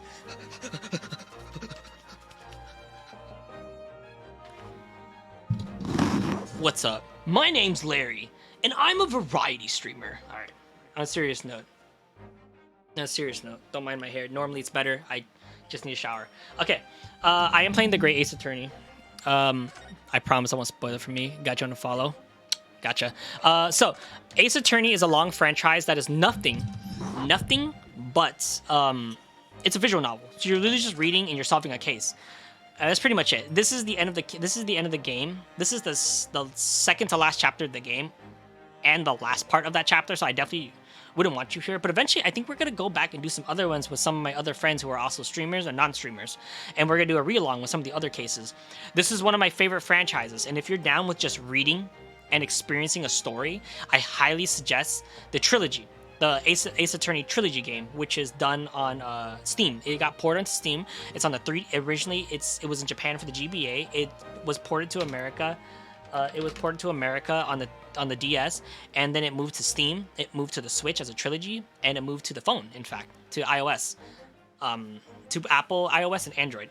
And then there is the other ones for the 3DS as well as the other consoles. One of my favorite series, like ever.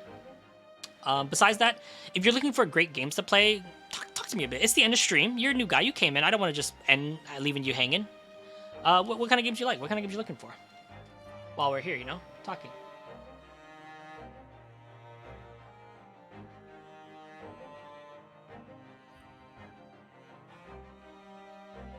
I know the new Pokemon game is all the hype. Fun fact too, if you're not interested in like playing the game yourself, I actually have a YouTube of me playing the first entirety of Ace Attorney and doing a read along, as well as this one, so you can catch up on that, and as well as all my VODs are actually on YouTube. So if you ever see a game that I play and that you really want to watch, they're all categorized. In the title, they tell you what I play, and in the video itself, they're all sectioned off, so you can skip and watch whatever you watch me play. And I'll try to find the first chapter of this game. It is amazing. It's for the Switch, so if you have a Switch, great. I think it's like $40, and technically, this is 2 games in one. Ace Attorney, the Great Ace Attorney, is split into the Great Ace Attorney 1 and the Great Ace Attorney 2. It was released in Japan a very long time ago. I think about 3 years ago, right? Right, Bog? Like 3 or 4 years ago, but it was never brought to the US because they didn't think the game was too popular enough. However, popular demand, they finally translated the game and brought it over to the US, and they brought it over in a package. So for only $40, you get 2 games of reading, and this game literally is taking me yeah. It was a localization issue. I see. I think if we counted up the hours, it was a lot. It was, yeah, Daigakuban Saiban. It is a lot. It is like, yeah, you see hours and hours, 5 hours. I think one of them was an 8-hour session. This was a 7.5-hour session. It was the final court battle. I did the entirety of the last chapter in one sitting, Bog. It was insane. I basically spent probably 40 hours on this game just reading, but reading out loud.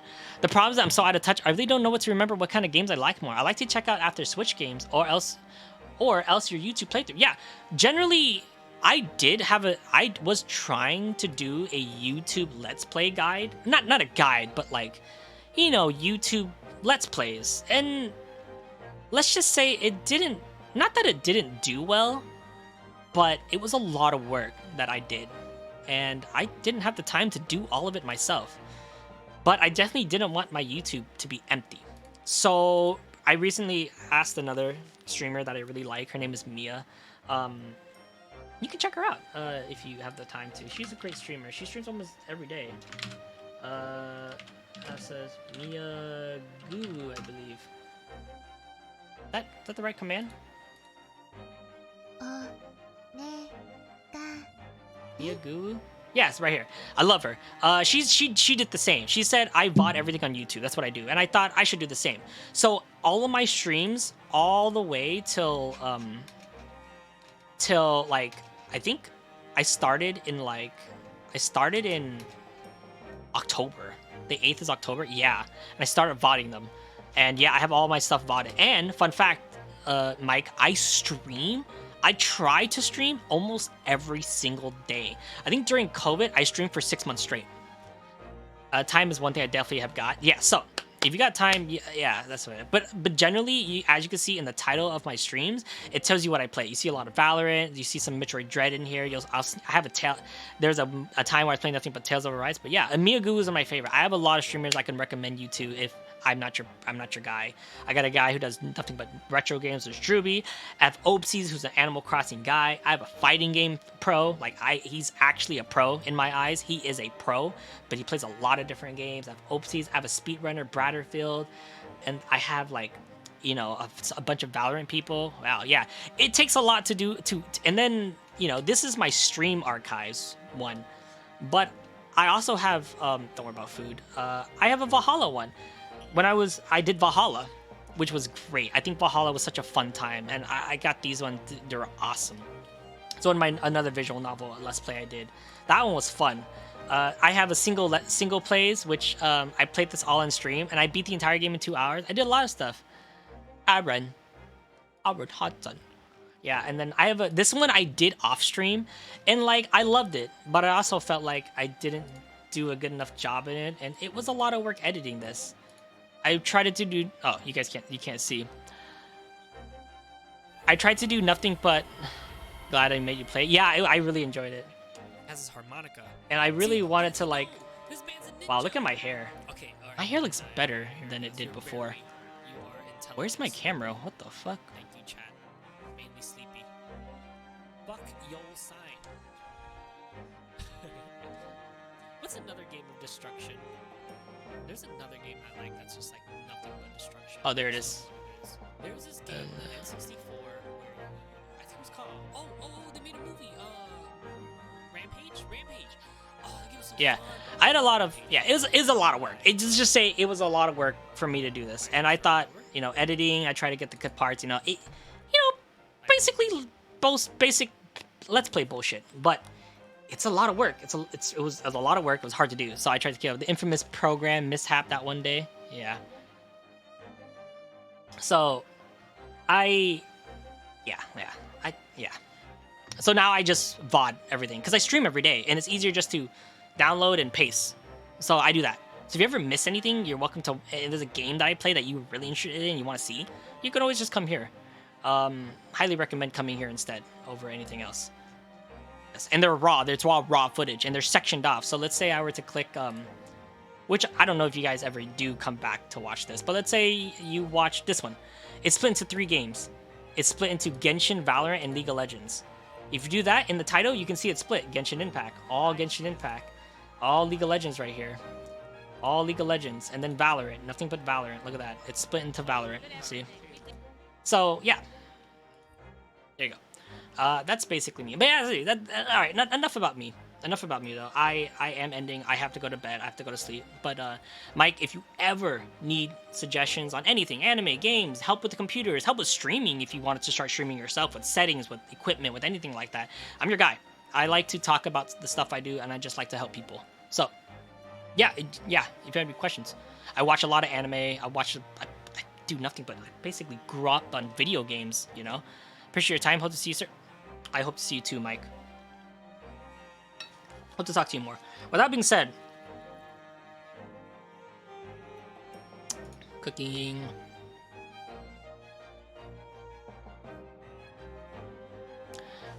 Is that the right camera? Oh, that's the cooking camera. With that being said, hey, no problem. I appreciate your company and hope to see you more. Simple as that. Pretty much the same for us regulars here too. Pretty much the same. Wait, what do you mean pretty much the same? What do you mean pretty much the same, Sky? Oh, you mean like how the regulars will help? The regulars here are nice. They're all I at a point in time, we play a mess of game. Yeah. They're all around the block, you know. I love everyone here. It's gotten to the point that I don't even call you guys followers anymore. You're just my friends. I don't think I'm big enough to the point where I have a parasocial relationship. I feel like I have a nice, decent friendship with everyone here. So I'm not gonna say we have a parasocial. I don't think I'm big enough to say parasocial. That's kind of disgusting. For anyone, I feel like anyone who's a small streamer who isn't partner and doesn't have like a mess of 50 chatters, I don't think you should say they're parasocial. Sky's been with me for a long time. You've been with me for a long time. So I hope you enjoy your time here in the future, as well as the friends here. And I hope you make friends with them. I know you and Sky are good friends now, I'd like to say. Anyways, good people all around. Yes. So, for those watching on YouTube, thank you for dealing with me today. I know we had a lot of breaks. I know I had a lot of like, you know, talking to stream and stuff. And I'm sorry if that kind of stuff bothers you. I wish I could do it like a normal video, how like the old Ace Attorney was. But I generally just like making dumb jokes and interrupting with stream and stuff. And for those who here in the stream, thank you for making it today. Now, I have a work schedule. Generally, on the next 2 days are going to be very short stream, and on Monday I might not stream at all. But Tuesday, Wednesday, Thursday, I technically get off early, but I may stay later for work for money.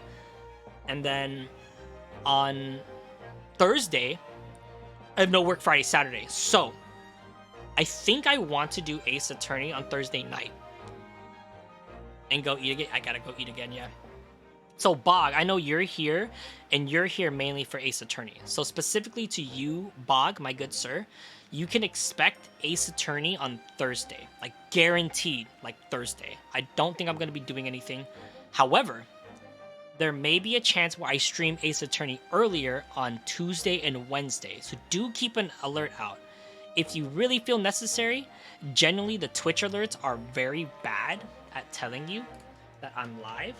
So we do have a Discord, and I have a bot that tells me when I'm live.